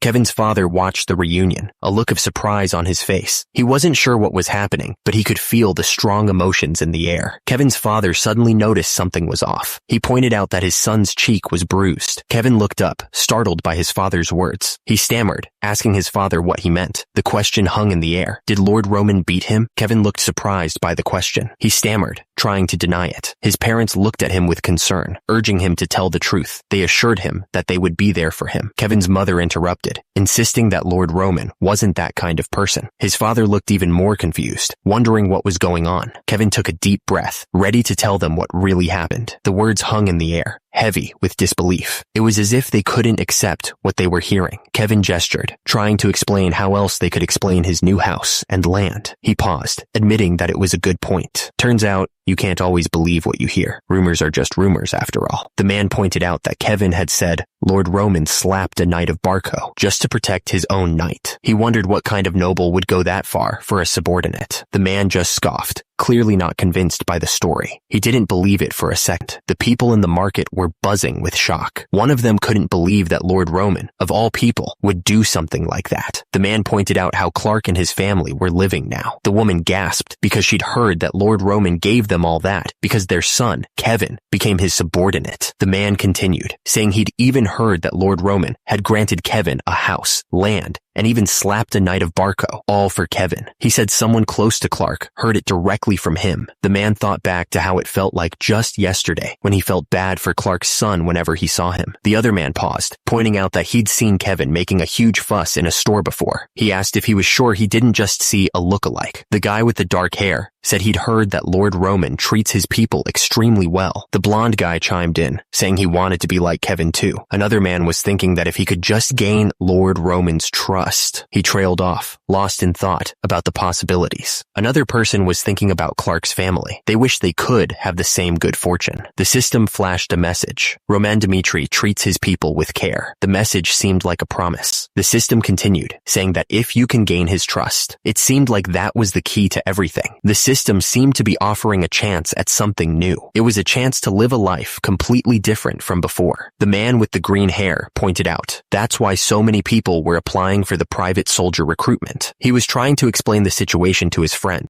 The man with the green hair was totally confused. He wondered what in the world was going on. He was thinking about how Roman had subjugated the Bloodfang and the incident at the social party. One of the men stated that the Roman Dmitri that he knew would not do such a thing. He even remembered seeing him making a fuss in a casino after he lost all his money 2 years ago. The man with the green hair looked at his friend, still trying to understand. He wondered what in the world had happened in those 2 years. That was interesting. Something was definitely up. The gears in his mind started turning. The man with the teal hair smirked, his eyes gleaming with a strange light. He wanted to see it all for himself. Under the moonlight, the trial preparations were moving ahead without a hitch. Everything was falling into place. The plan was set. They would only provide the minimum number of soldiers needed to keep things in order. Lord Roman would be in charge of everything else. The building loomed in the darkness, silent and still. It was the calm before the storm, a moment of peace before the chaos began. A sudden thought popped into his head. Had it really been that long already? Sir Hans looked absolutely serious, his usual jovial face replaced with a stern expression. Kevin gave Sir Hans one last chance to reconsider. He asked if he was really okay with going through with this. Sir Hans poured himself a drink, trying to ignore the warning. Someone pointed pointed out that developing private soldiers just for one person was way too dangerous. The discussion continued. Someone suggested that they should at least ask what his purpose was. The man started to explain his reasoning. He began by saying the name, Jonathan. He continued, explaining that when he heard Roman would be at the Barco social party, he had some serious concerns. Jonathan admitted that he thought Roman was going to team up with the Barcos to get rid of his second-born son. He had completely misjudged Roman's intentions. Jonathan was shocked when Roman, in front of all the nobles, slapped a knight of Barco. He did it even though Anthony tried to stop him. Roman looked absolutely furious. He was about to slap the knight of Barco, his hand raised high for the strike. The man continued, explaining that even if Anthony were to join forces with his second-born son, it wouldn't deter him. He was thinking about all the possible outcomes. He went on, talking about dealing a fatal blow to his right of succession as revenge. The man's face was grim as he considered the possibilities. The man's voice echoed in the room as he spoke of Roman. He mentioned that Roman, who had been seen as a moron for over 10 years, started living his life differently ever since the Bloodfang incident. Jonathan paused, his expression softening. He emphasized that, as a father, he had a certain perspective. He finished his thought, saying that he merely wished to cheer Roman on. He wanted to see his son succeed. Kevin listened to what he was being told. He said that he understood. Hans sat at his desk, taking a drink from his glass. He wondered how many people had actually applied, guessing maybe 50, and saying anything above, that would be a relief. The news spread quickly. It was estimated that over 500 people had applied. Hans sat there, still holding his glass. He couldn't believe what he was hearing. Hans looked absolutely shocked. He couldn't believe it, and he asked what was going on. The tower loomed high above, its stone walls silent. The air was still, holding a sense of anticipation. A low murmur ran through the crowd, a mix of voices creating a tense atmosphere. Kevin was there, listening to the whispers. A man with green hair looked over the crowd, his expression unreadable. He seemed to be watching everything. A man stood before someone of great importance, addressing them with respect. He called out to his liege. The message was clear. The preparations for the trial were complete. Everything was now ready. Roman sat silently on the barrel, his back turned to whatever was behind him. The air was heavy with unspoken thoughts. He was lost in thought, his expression unreadable. His face was set, jaw tight, as if steeling himself for what was to come. The day before the trial had finally arrived. The air was thick with anticipation, the gravity of the upcoming events hanging heavy. The town was quiet under the light of the full moon. Little did they know the next day would bring chaos. He lifted the heavy mug and took a long drink. The beer went down smooth. Dmitri Dark took another swig, a smile spreading across his face. He thought the beer was as great as always, but his expression suddenly changed, his face hardening. Something was clearly bothering him. The tavern was packed. It was surprising to see so many people gathered the day before the trial. There were way more applicants than anyone had expected. There were 3 loud guys sitting at a corner table. They were laughing and joking, not a care in the world. Hanging from their belts were copper IDs. Turns out, they were C-rank mercenaries, probably looking for some action. There were also 3 others at the bar. They didn't look like mercenaries, but they definitely seemed like they had seen some battles.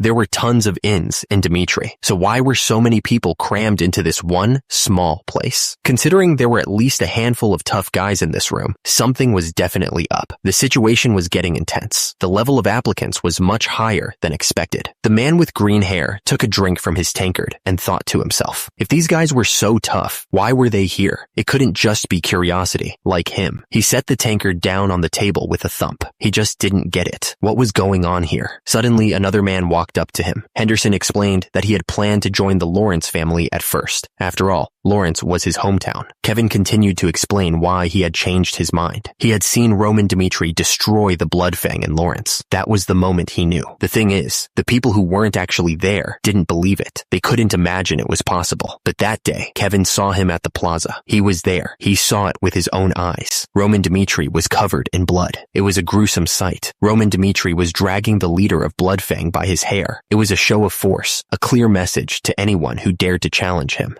Kevin asked if the other man could even imagine it. He was about to tell a story that seemed impossible. Kevin continued, explaining how a young master from a noble family had punished the Bloodfang for messing with his people. The crowd was silent, listening intently. He described how Roman Dmitri traveled to another territory. His goal was to smash the leader's head open, teaching them a lesson they wouldn't forget. Kevin admitted he couldn't get that scene out of his head. The image of Roman's brutal victory was burned into his memory. Kevin stared down, lost in thought. The memory memory of that day still had a strong hold on him. A chill ran down his spine as he thought about what happened. It was a story that would stick with him for a long time. Kevin explained that some folks doubted what really happened in Lawrence. They just couldn't believe it. Kevin insisted that he saw everything with his own eyes. He knew that Roman Dmitri wasn't some weakling, like the rumors said. Kevin declared that Roman Dmitri was a true leader, someone who would fight for his people. The man slammed his mug on the table, showing how much he agreed with Kevin. He was all in on this story. The applicant was talking about the private soldier recruitment. He saw it as a golden chance to become Roman Dmitri's subordinate. He was going to pass that trial, no matter what, get the right to live in Dmitri, and serve Roman Dmitri. The applicant had such admiration for Roman Dmitri. He was willing to do anything to be on his team. The applicant's words hung in the air. He really meant it. He would give his life for Roman Dmitri. Suddenly, a huge commotion erupted. It was hard to ignore. The commotion might not just be a coincidence, though. It felt like something bigger was going on. The day of the trial had arrived. The Dmitri drill hall was buzzing with anticipation. The Dmitri drill hall stood tall, its stone walls a silent witness to the events about to unfold. The air crackled with nervous energy. A couple of guys were talking about grabbing a drink after the trial. One joked that the loser would be buying. The other guy seemed surprised that was even a thing. The words hung in the air, heavy, with unspoken meaning. If everything he'd heard was true, things were about to get complicated. The applicant was lost in thought, his brow furrowed in concentration. What choice should he make? The weight of the decision was heavy on his shoulders. The applicants all shared the same thought. The rumors they'd heard had planted seeds of doubt in their minds. They wondered if they'd made the right choice applying. The moment of truth was nearly at hand. The applicants knew they would have to make a choice. It would change everything. The man with green hair glanced up, waiting to see the real Roman. He knew everything would change in that moment. He blinked, surprised by the sudden silence. What was going on? He had a bad feeling about this. The trial was about to begin. The applicants steeled themselves, ready to face whatever came next. The air was thick with tension. Roman Dmitri stepped forward, his armor gleaming in the dim light. His red cloak billowed behind him as he walked with purpose. The crowd parted as Roman Dmitri continued forward. The sound of his footsteps echoed in the large room. No one had given the command, but everyone unconsciously bowed their heads and made way for him. The applicants seemed awestruck. The rumors were true. The whispers about Roman Dmitri's strength and presence had not been exaggerated. Roman Dmitri continued walking, his red cloak flowing behind him. He seemed unfazed by the attention he was receiving. The sound of someone approaching echoed as heavy boots climbed the stone steps. Each step seemed to carry a weight of anticipation. Roman Dmitri reached the top of the stairs and looked down at the crowd. He seemed to be assessing the people gathered before him.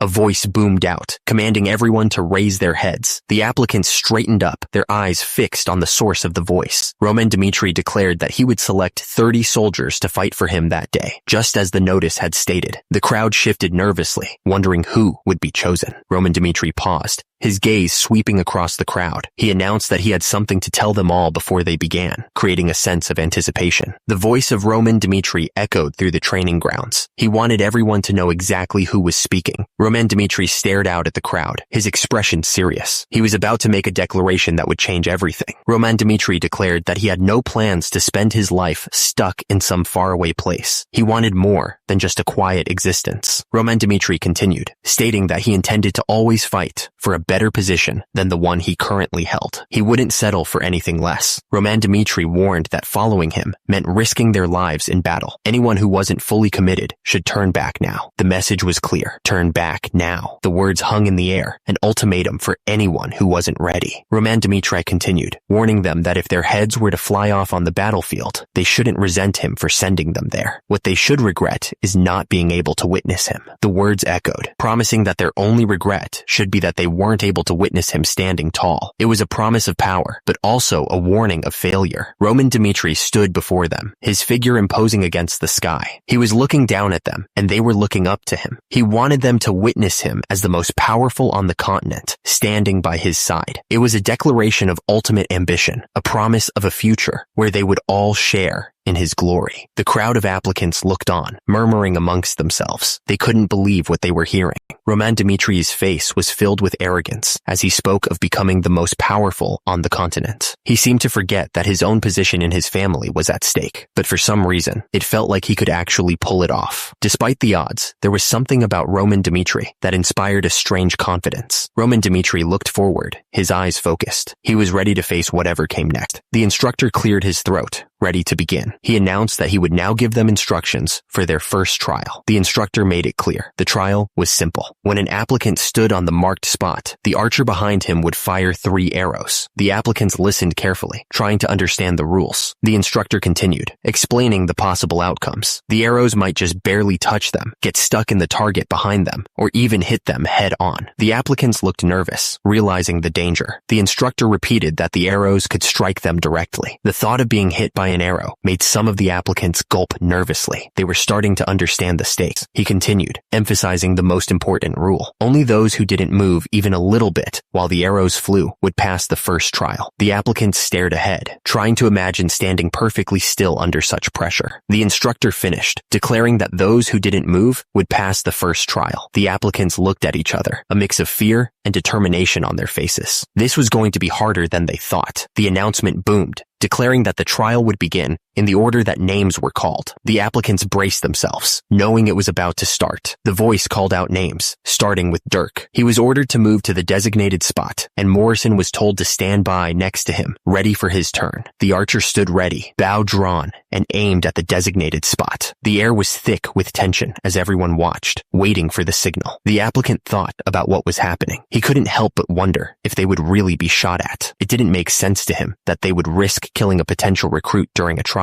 Despite his doubts, the applicant had to admit that the archer seemed incredibly skilled. He hoped that meant the archer knew what he was doing and wouldn't actually hurt anyone. The archer pulled back the string, his eyes narrowed in concentration. He was completely focused, ready to release the arrow at any moment. The archer was sure of his abilities. He knew he would never make a mistake. The arrow shot forward, a blur of motion. The archer didn't flinch, his gaze fixed on the target. The arrow slammed into the applicant's face. The force of the impact sent a shockwave through the air. Henderson watched the scene unfold with a knowing look. He muttered that this was a psychological battle, not just a test of endurance. The archer aimed, completely still. He told the applicant to just hold out, believing nothing would happen. High above the castle walls, someone whispered, hoping the arrow would miss. The applicant was struck, the arrow hitting him hard. Blood splattered on the ground. His face was a mask of shock. He couldn't believe what just happened. The crowd watched in stunned silence. The applicant's eye reflected the horror of the moment. A horrible scream tore through the air. The applicant had been hit, the impact sending shockwaves through his body. Someone yelled for a medic, the sound echoing through the courtyard. The injured applicant lay motionless on the ground. As people rushed to his side, men quickly brought something to carry him on. They carefully lifted the applicant onto a stretcher, preparing to move him. The applicant groaned, his face contorted in pain. He was carried away, leaving a trail of blood behind. The crowd was stunned. One of the men said he couldn't believe they were actually told to prepare to be struck by an arrow. He thought it was insane. The announcer called out, signaling the start of the next round. Everyone watched as the next applicant stepped forward. The announcer called out the next name, Morrison. The crowd waited with bated breath. The announcer was right. The arrow went straight through Morrison's thigh. The crowd gasped at the brutal impact. It was a brutal reminder of the stakes. If the arrow had struck his head, he would have died instantly. One of the men muttered that this was completely insane. He regretted applying, saying he only wanted a chance to become a knight. Chris spoke with confidence. He figured the second in line had already given up,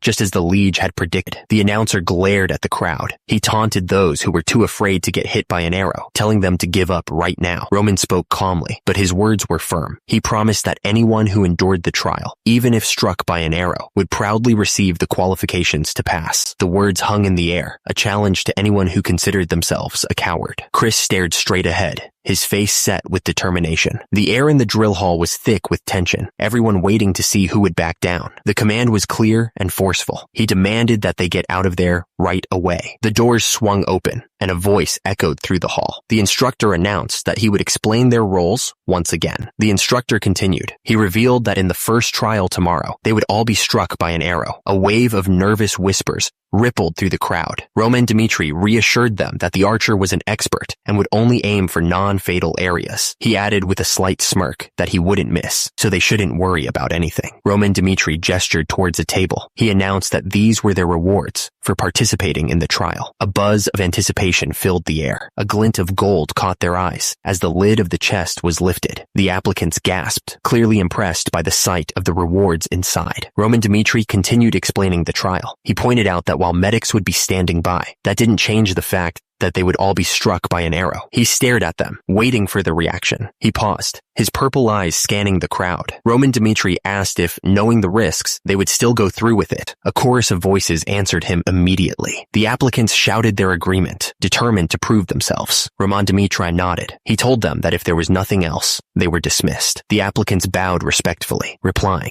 With the briefing over, the heavy doors swung shut. The applicants were left to contemplate the trials ahead. Chris frowned, looking concerned. He wondered why his liege was pushing things so far. Roman Dmitri sat at his desk, looking calm. He explained that he couldn't find the people he needed with just threats. He had to show them that they'd be risking their lives. Roman Dmitri continued, saying that even if there was only a small chance of being struck by an arrow, he paused, adding that most of the applicants would be overcome by the fear of that tiny chance. Chris looked up at Roman Dmitri, his expression serious. He then asked what condition they needed to meet to become his subordinate. Roman Dmitri stared intently, explaining that he wanted someone with a strong mentality. In other words, he needed something more. He needed one born with the heart of a beast. That was the key. Roman Dmitri sat at his with the heart of a beast. That was the key. Roman Dmitri sat at his desk, while Chris stood nearby. Roman Dmitri continued, saying that those born with the heart of a beast would become stronger quickly, even if they started from the bottom. Only those of that level could walk alongside him. He would accept nothing less. Someone watching the trial thought it was insane. The whole thing was messed up. One of the applicants spoke up, demanding to know if Roman Dmitri would take responsibility if they died. The trial was proving to be more dangerous than they'd anticipated. More and more applicants started to give up. They didn't want to risk their lives for Roman Dmitri, especially since he wasn't a noble from the central government. They decided to leave. Chris reported that around 100 people had already left. The trial was definitely weeding out those who weren't serious. Chris addressed Roman Dmitri, calling him young master. He was probably about to give him an update on the situation. Roman Dmitri mused that the heart of a beast was an innate talent. It was something you were born with, not something you could learn. Roman Dmitri continued, explaining that he was looking for people like Kevin, who followed his orders without question. He also mentioned Chris, who sought to get stronger, even from someone who had humiliated him. These were the kinds of people he was looking for. These were the people born with the heart of a beast, Roman thought. It was a quality that couldn't be taught, only discovered. Those who didn't have this innate quality, no matter how strong they became, would never win against those born different, Roman mused. It was the difference between skill and destiny. He had to find these people, Roman decided. This trial would weed out those who didn't have what it took. He ordered them to resume the trial. High above the castle walls, the sky was clear. The trial would continue, no matter the cost. He gasped for air, his lungs burning. The trial was brutal, and he was already feeling the effects. One of the applicants pointed out that he recognized someone from the inn. Turns out, that guy didn't give up after all. Another applicant was shaking like a leaf, clearly terrified. He thought to himself that the guy was telling the truth about something. Sweat dripped down his face as the applicant thought this was his chance to pledge his loyalty to Lord Roman. Standing alone in the courtyard, the applicant resolved not to give up without doing anything. The arrow flew straight toward the applicant's face. He didn't even have time to react. It was happening too fast. The arrow struck him, and he gasped, totally confused. He was hit, but it didn't hurt as much as he thought it would. He wondered. The applicant looked down, questioning his life choices. He wondered if he should just give up now. It seemed like the easiest thing to do. He gritted his teeth, thinking that it would all be worthless if he died here. He couldn't let that happen. He had to keep going. The applicant clenched his fist, realizing he still had a chance. He wasn't out of time yet. He just had to keep pushing forward. The applicant stood frozen, staring straight ahead. He braced himself, waiting for the full impact of the arrow. He let out a small sound as the arrow struck. It stung, but he was alive. He'd made it through this part at least. The instructor announced that Henderson had passed the trial. Henderson collapsed to his knees, completely drained. The instructor watched Henderson, thinking he was lucky. Another second, and he would have given up. He barely made it. With that, the first trial went on without any problems. Applicant after applicant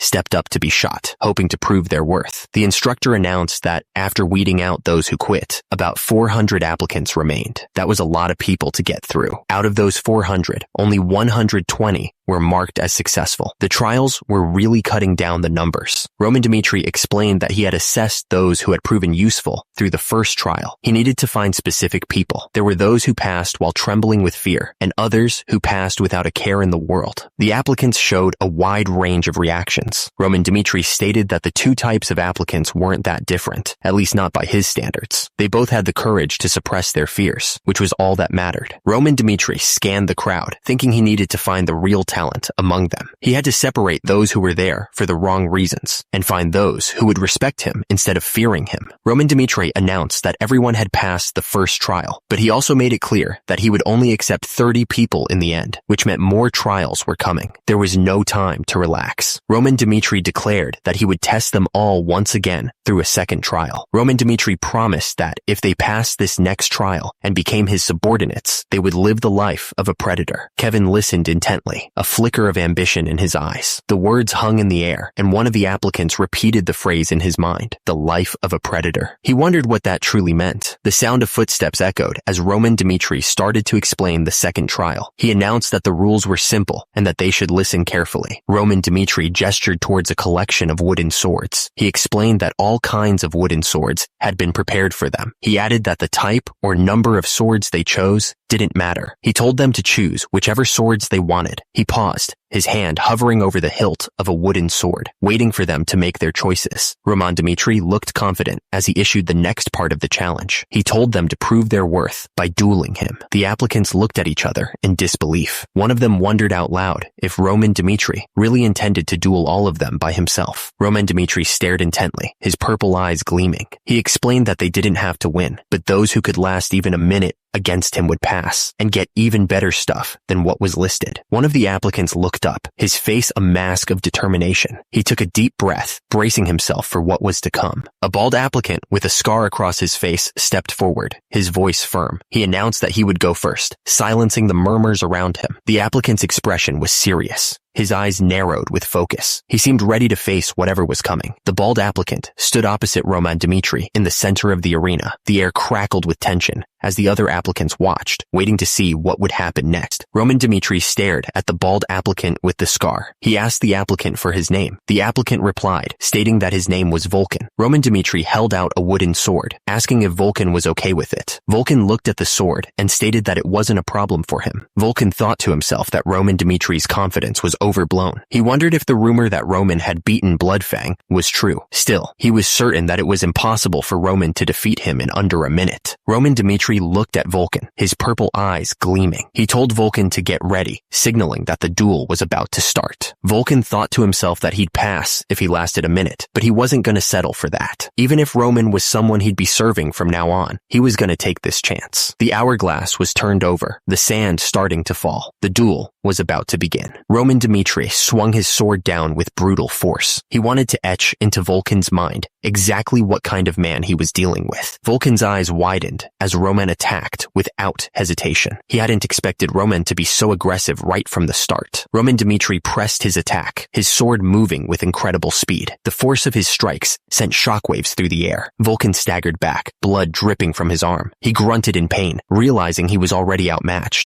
The applicant's eyes went wide with shock. He couldn't believe what he was seeing. Roman Dmitri's sword descended with terrifying speed. The applicant didn't even have time to react before the blade was upon him. Roman Dmitri looked at the next applicant. He simply said something. The applicant was stunned by Roman's speed. He thought to himself that he was in a different league, evading with such insanely swift and light movement, and he couldn't believe such movements were even possible. This trial, it was more than just a test of skill. It was a brutal display of power. Roman Dmitri stood there, his sword gleaming in the light. He announced that the next trial would be much harder than the first one. The moment Vulcan lost instantly to Roman was a shock. The speed of the fight was insane. People thought one thing when they saw Roman standing over his defeated opponent. He looked down at Vulcan, who was still on the ground. The crowd murmured, impressed by Roman's power. They believed Roman was strong, maybe even stronger than they thought. However, things weren't as simple as they seemed. A shift in perspective was coming. As the duels repeated and time passed, people started to expect something different. The applicants began to understand Roman's true strength. Someone figured it'd be easier to face him when his stamina ran ran out. It made sense. An hour had passed since the second trial began. The air crackled with anticipation. 60 duels had already happened. It was a brutal gauntlet. Another applicant fell to the ground, defeated. He grunted in pain, clutching his side. 60 losses. The odds weren't looking good for anyone. Roman called out for the next applicant. His face was set, ready for the next challenger to step up. It was crazy. Roman showed absolutely no signs of fatigue, even after all those fights. He looked like he could keep going all day. One of the applicants remembered what Roman had said before the trial. He started to get a bad feeling. The words echoed in his mind. If you pass this trial and become my subordinate. What did that even mean? The applicant understood. He finally understood what Roman meant by that. If you followed Roman, you'd be able to live the life of a predator. Roman was a predator. Roman stood tall, a predator in a world of survival. He could live however he wanted, taking whatever he pleased. The applicant watched Roman, feeling like his words might actually come true. He had a feeling about this guy. Right now, Roman was still considered a fool, a moron in the Dmitri family. It was a chance to get in on the ground floor. This moment could be the only chance of a lifetime. The opportunity was right in front of him to become Roman's subordinate, but something was holding him back. He wasn't sure if he could do it. The applicant gripped his sword tightly, feeling the dark energy swirling around him. He wondered how they were supposed to face such a monster. The other applicants started to panic, realizing what was at stake. One of them pointed at another, demanding that he go first, or they would all fail. Someone agreed to go first, though you could tell he wasn't exactly thrilled about it. He was probably just trying to avoid being blamed for everyone else's failure. He steeled himself, adjusting his gear and taking a deep breath. The applicant knew he had to face whatever was coming next. He stepped forward and announced something high above the castle walls. The wind howled, whistling through the towers. The ancient stone stood as a silent testament to the power held within. The word monster hung in the air, a label that seemed to cling to Roman Dmitri. He stood there, his expression unreadable, as if he was used to such accusations. A wave of dark energy pulsed around Roman Dmitri, a visual confirmation of the rumors. It was clear, Roman Dmitri was a monster. His overwhelming martial skills were one thing, but it was more than that. The applicant realized that Roman Dmitri could inflict such pressure with just his presence. Roman Dmitri was completely different from how the applicant remembered him. He realized Roman wasn't going to stay rotting away in some backwater place like this. The applicant watched the duels with a growing sense of certainty. He was sure that Roman would move on to dominate the entire continent. Lucas didn't care about the money. He was determined to see if what Roman said was true, and he'd give it a year to find out. To do that, he flipped the hourglass over. The sands of time would measure his trial. The hourglass settled, and a voice echoed, "Begin." Lucas gripped his sword tightly, a surge of determination coursing through him. He knew that he must first pass this trial. The applicant charged forward without any hesitation. Nobody else except the first applicant had been able to make the first move. The applicant's attack strategy was something else. The applicant slashed his sword, aiming right at Roman's head. He looked absolutely determined to win. At the same time, he aimed a dagger towards Roman's heart. He was going all out, not holding anything back. The fight was on. Roman and the applicant's weapons crashed together in a shower of sparks. The force of the impact echoed through the training area. Roman took a quick step back to avoid the dagger. He then parried the sword with a loud clang, showing off his skills. The applicant shouted, trying to throw Roman off balance. He was trying to change things up. The applicant didn't waste any time. He attacked with everything he had. Roman blocked the applicant's sword. The clash of metal echoed in the training area. The applicant's dagger slipped from his grasp. It clattered uselessly on the ground. Roman's sword struck true. The applicant cried out as he felt the impact. The applicant realized that wasn't enough to win. He knew that openings would usually appear if he kept attacking without rest. But Roman was like an unbreakable wall, impossible to get through. Even so, the applicant couldn't stop there. He knew he couldn't hesitate for even a second. To last for 1 minute, he had to keep fighting. He knew he had to keep pushing forward. The applicant had to keep holding on to the initiative, no matter what. Roman watched the applicant's efforts. He thought to himself, Lucas, was it? Not bad.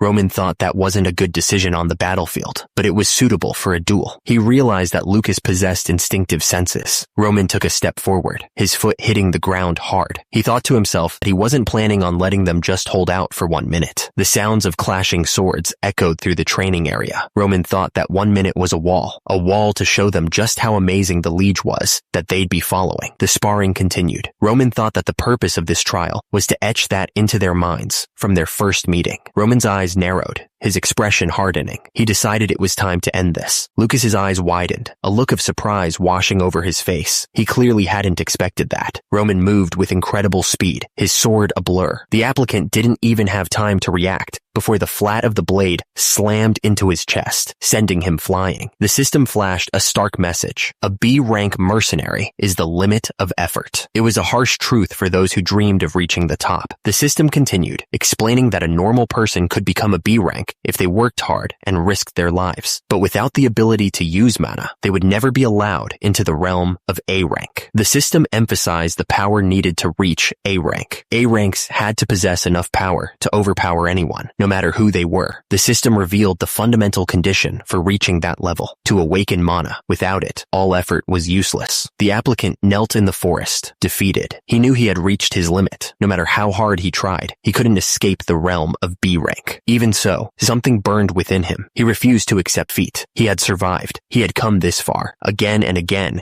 he had survived countless battlefields where others had perished. The memories of those fallen comrades fueled his resolve. From that, he realized something. To survive, to win, one must use any means necessary. He knew he had to win. He would do whatever it took. He resolved to use any means necessary to achieve his goal. The applicant lunged forward, throwing a punch at Roman. The impact sent a shockwave through the air. He sprayed sand. Roman's eyes widened in disbelief. His face contorted in surprise. The applicant knew he only needed to last 1 minute. That was the only condition to pass the trial. The applicant stood over Roman, sword in hand. There were no other rules besides that. He realized he could do whatever he needed to in order to win. Lucas's punch landed with a sickening thud against Roman's face. Electricity crackled around the point of impact, shocking everyone. The force of the blow was intense. Lucas screamed as he followed through with the punch. He was moving so fast, trying to win. He knew this was his only chance. Roman's eye widened in shock as the punch landed. He didn't expect that. He was caught completely off guard. Roman was sent flying backwards, hitting the ground hard. The force of the punch had knocked him off his feet. The crowd was silent, shocked by what had just happened. Roman's purple eyes glowed intensely as he looked up. He was clearly furious. He was not going to let this go. Lucas's eyes were red from the sand, but he stared straight ahead. He was focused, determined to see this through. Roman started to laugh, a strange sound after taking such a hit. He seemed to be enjoying himself. The sword slipped from his grasp, clattering onto the ground. Fight was over. Lucas looked defeated. The words, "Heavenly Demon God Cult," burned bright. It felt like a warning, or maybe a promise. Before they even teach you how to fight, there's something else you need to learn. Turns out, the first thing the cult teaches you is how to keep your eyes open. Roman's eyes glowed with an intense light, like he was trying to burn holes through the darkness. When you're trading blows, even for a moment, you can't let your guard down. A single blink might just get you killed. Just like you need to control your breathing to move your energy, you gotta think about blinking too. It's not just something you do without thinking. He covered his face with his hands, trying to block out the memory of the fight. Hence, the need to master the art of keeping your eyes open, even when everything is telling you to shut them. Roman stood in a cave with a knife. He remembered the grueling training to keep his eyes open no matter what. Roman stared intensely at the knife in front of him. The air in the cave was thick with tension. The knife flashed through the air, a blur of deadly speed. It was a test to see if he would blink. The knife came closer and closer to Roman's eye. One wrong move, one blink, and it would be over. The words burned into his mind, no matter the situation. He knew this lesson would be crucial moving forward. His purple eyes glowed with renewed determination. He would never forget the importance of keeping them open. Lucas finally gave in, realizing he was beaten. He admitted that he surrendered. High above, the castle loomed in the distance, a symbol of power and authority. The place was buzzing with hushed whispers. A hand offered a pouch of water. It was a small act of kindness after a brutal fight. The man in full armor stood there, water dripping from his helmet, a sign of the trial's intensity. Lucas watched him from a short distance away, awaiting whatever came next. Lucas looked down, a wave of regret washing over him. He thought that he wouldn't have used the sand if he knew it was going to turn out like this. Lucas tried to justify his actions. He explained that he tried to use any means necessary. Lucas admitted that his only goal was to last 1 minute and pass the trial. But Lucas stared at the ground, his sword lying uselessly at his feet. He thought to himself what a pathetic result. Lucas was lost in his thoughts, wondering if he had disappointed the instructor. He figured that the instructor probably didn't have any expectations to begin with. He then wondered if he would be punished for his actions. Lucas glanced to the side, his mind racing. He wondered what kind of punishment he would face next. The applicant looked at something with a puzzled expression. His face was filled with concern. The group of people were whispering amongst themselves. themselves. They were surprised that the instructor wasn't even mad, or even asking why Lucas had committed foul play. Lucas and the instructor stood in the training area. The air was thick with tension as they waited for what would happen next. Roman watched Lucas, knowing exactly what he was planning. He had seen through his student's strategy from the start. Lucas, trying to get away, reached for the pouch. He was trying to create some space between himself and Roman, hoping to get an advantage. But Roman let it happen. He wanted to see Lucas at his best, pushing himself to the limit. Roman thought about the hell Lucas had been through. He couldn't imagine how much bloodshed the kid had seen. Roman had no doubt in his mind about Lucas's potential. He knew that the kid was capable of great things. The blood he had seen as Baek Jung-yuk overflowed, filling his vision. It was a sea of crimson, stretching out endlessly. It was enough blood to create an ocean, he thought. A lone figure stood in that ocean, surrounded by the endless red. That was how the heavenly demon was created, from all that bloodshed. Baek Jung-yuk wondered if there were any other applicants left. Time continued to flow, like sand slipping through an hourglass. The trial was still ongoing. A scream echoed through the training grounds. The trials were brutal, pushing the applicants to their breaking points. Lucas swung his weapon with all his might, not holding anything back. The force of the blow echoed through the training grounds. Lucas followed up with a brutal punch, putting all his weight behind the strike. The sound of impact was sickening. A rock came flying out of nowhere, hitting Roman while he was down. He grunted in pain, but didn't get up. Chris realized that Lucas had changed the rules of the game. Now, every applicant was going to do whatever it took to last just 1 minute. Roman scrambled to his feet and ran, trying to get away from Lucas. He was clearly desperate to survive. The foot came down hard, smashing into the applicant's face. The force of the blow echoed through the training grounds, a testament to the heavenly demon's ruthless methods. The instructor watched with cold eyes. He declared that while foul play wouldn't get anyone kicked out, crossing the line meant absolutely no mercy. The defeated applicant lay groaning on the ground, his face a brutal mess. The instructor simply announced, "Next." A nearby applicant watched the scene with wide eyes. He realized that if he hadn't surrendered, he would have ended up just as broken. Another applicant muttered to himself, trying to make sense of what was happening. He thought, this is the 100th duel, and it's already been hours since the trial started. What the hell is going on? Roman stared ahead, his expression unyielding. Despite the grueling trial, not a single drop of sweat dripped from his brow, and his breathing remained perfectly stable. The instructor's words echoed in the air, painting a grim picture of mountains of corpses and seas of blood. On the brink of death, no enemy would show mercy just because someone was tired. The instructor continued, explaining that unstable breathing would blunt movements, turning even the strongest warrior into just another body in the pile. That's why mastering the art of combat was the only choice. Breathe in and breathe out. The simple act was the key to survival, the foundation of all strength. The mana of nature, obtained through this chain of actions, circulated throughout the body, recovering it from the accumulated fatigue. It was the key to pushing beyond limits. Roman felt the ideal management of his body, strengthened by skeletal metamorphosis, maintaining his body at its optimal state. The mana surged through him. Lucas swung his sword, the metal flashing in the light. Roman met the blow head on, the impact ringing through the training yard. Roman recalled a time when he was conquering the Murim, where he'd been in combat for 3 days and nights straight. The memory was vivid. There was no way his stamina would be drained. Not after everything he had been through. He had endured far worse. Roman stared down Lucas, feeling no strain. This sparring match was nothing compared to his past battles. It was far too easy. A loud announcement echoed through the training grounds, ordering all applicants to gather up. The sky was clear, the building silent, waiting for the next event. Chris stepped forward, his face grim. He announced that the number of people who had passed the second trial was 0. Not a single person had made it through. The crowd was silent, absorbing the shocking news. Chris continued, explaining that this didn't mean there were no successful applicants at all. 30 out of the 120 would be selected and told later. The announcement came, "Good work everyone, dismissed." The trial was over, but the waiting had just begun. The night was quiet, the only light filtering through a nearby window. The stars twinkled above, as if waiting for what was about to happen. Chris held out a list of names, his expression serious. He announced that the list contained the names of the successful applicants and ordered someone to take charge of training the 30 people listed. The man nodded, taking the list. He looked it over, confirming that these were the successful applicants who would be under his charge from now on. The man scanned the list, his eyes narrowing as he recognized a few names. He noticed Vulcan, the one who had dared to challenge the young master. He also saw Henderson's name, a guy who seemed like nothing special. He wondered what the young master had seen in him